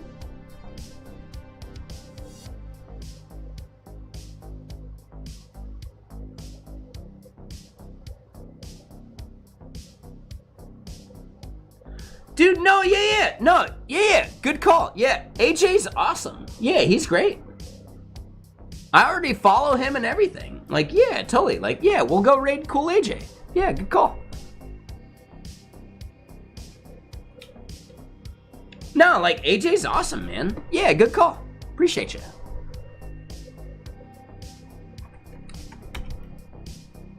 Oh, hold on.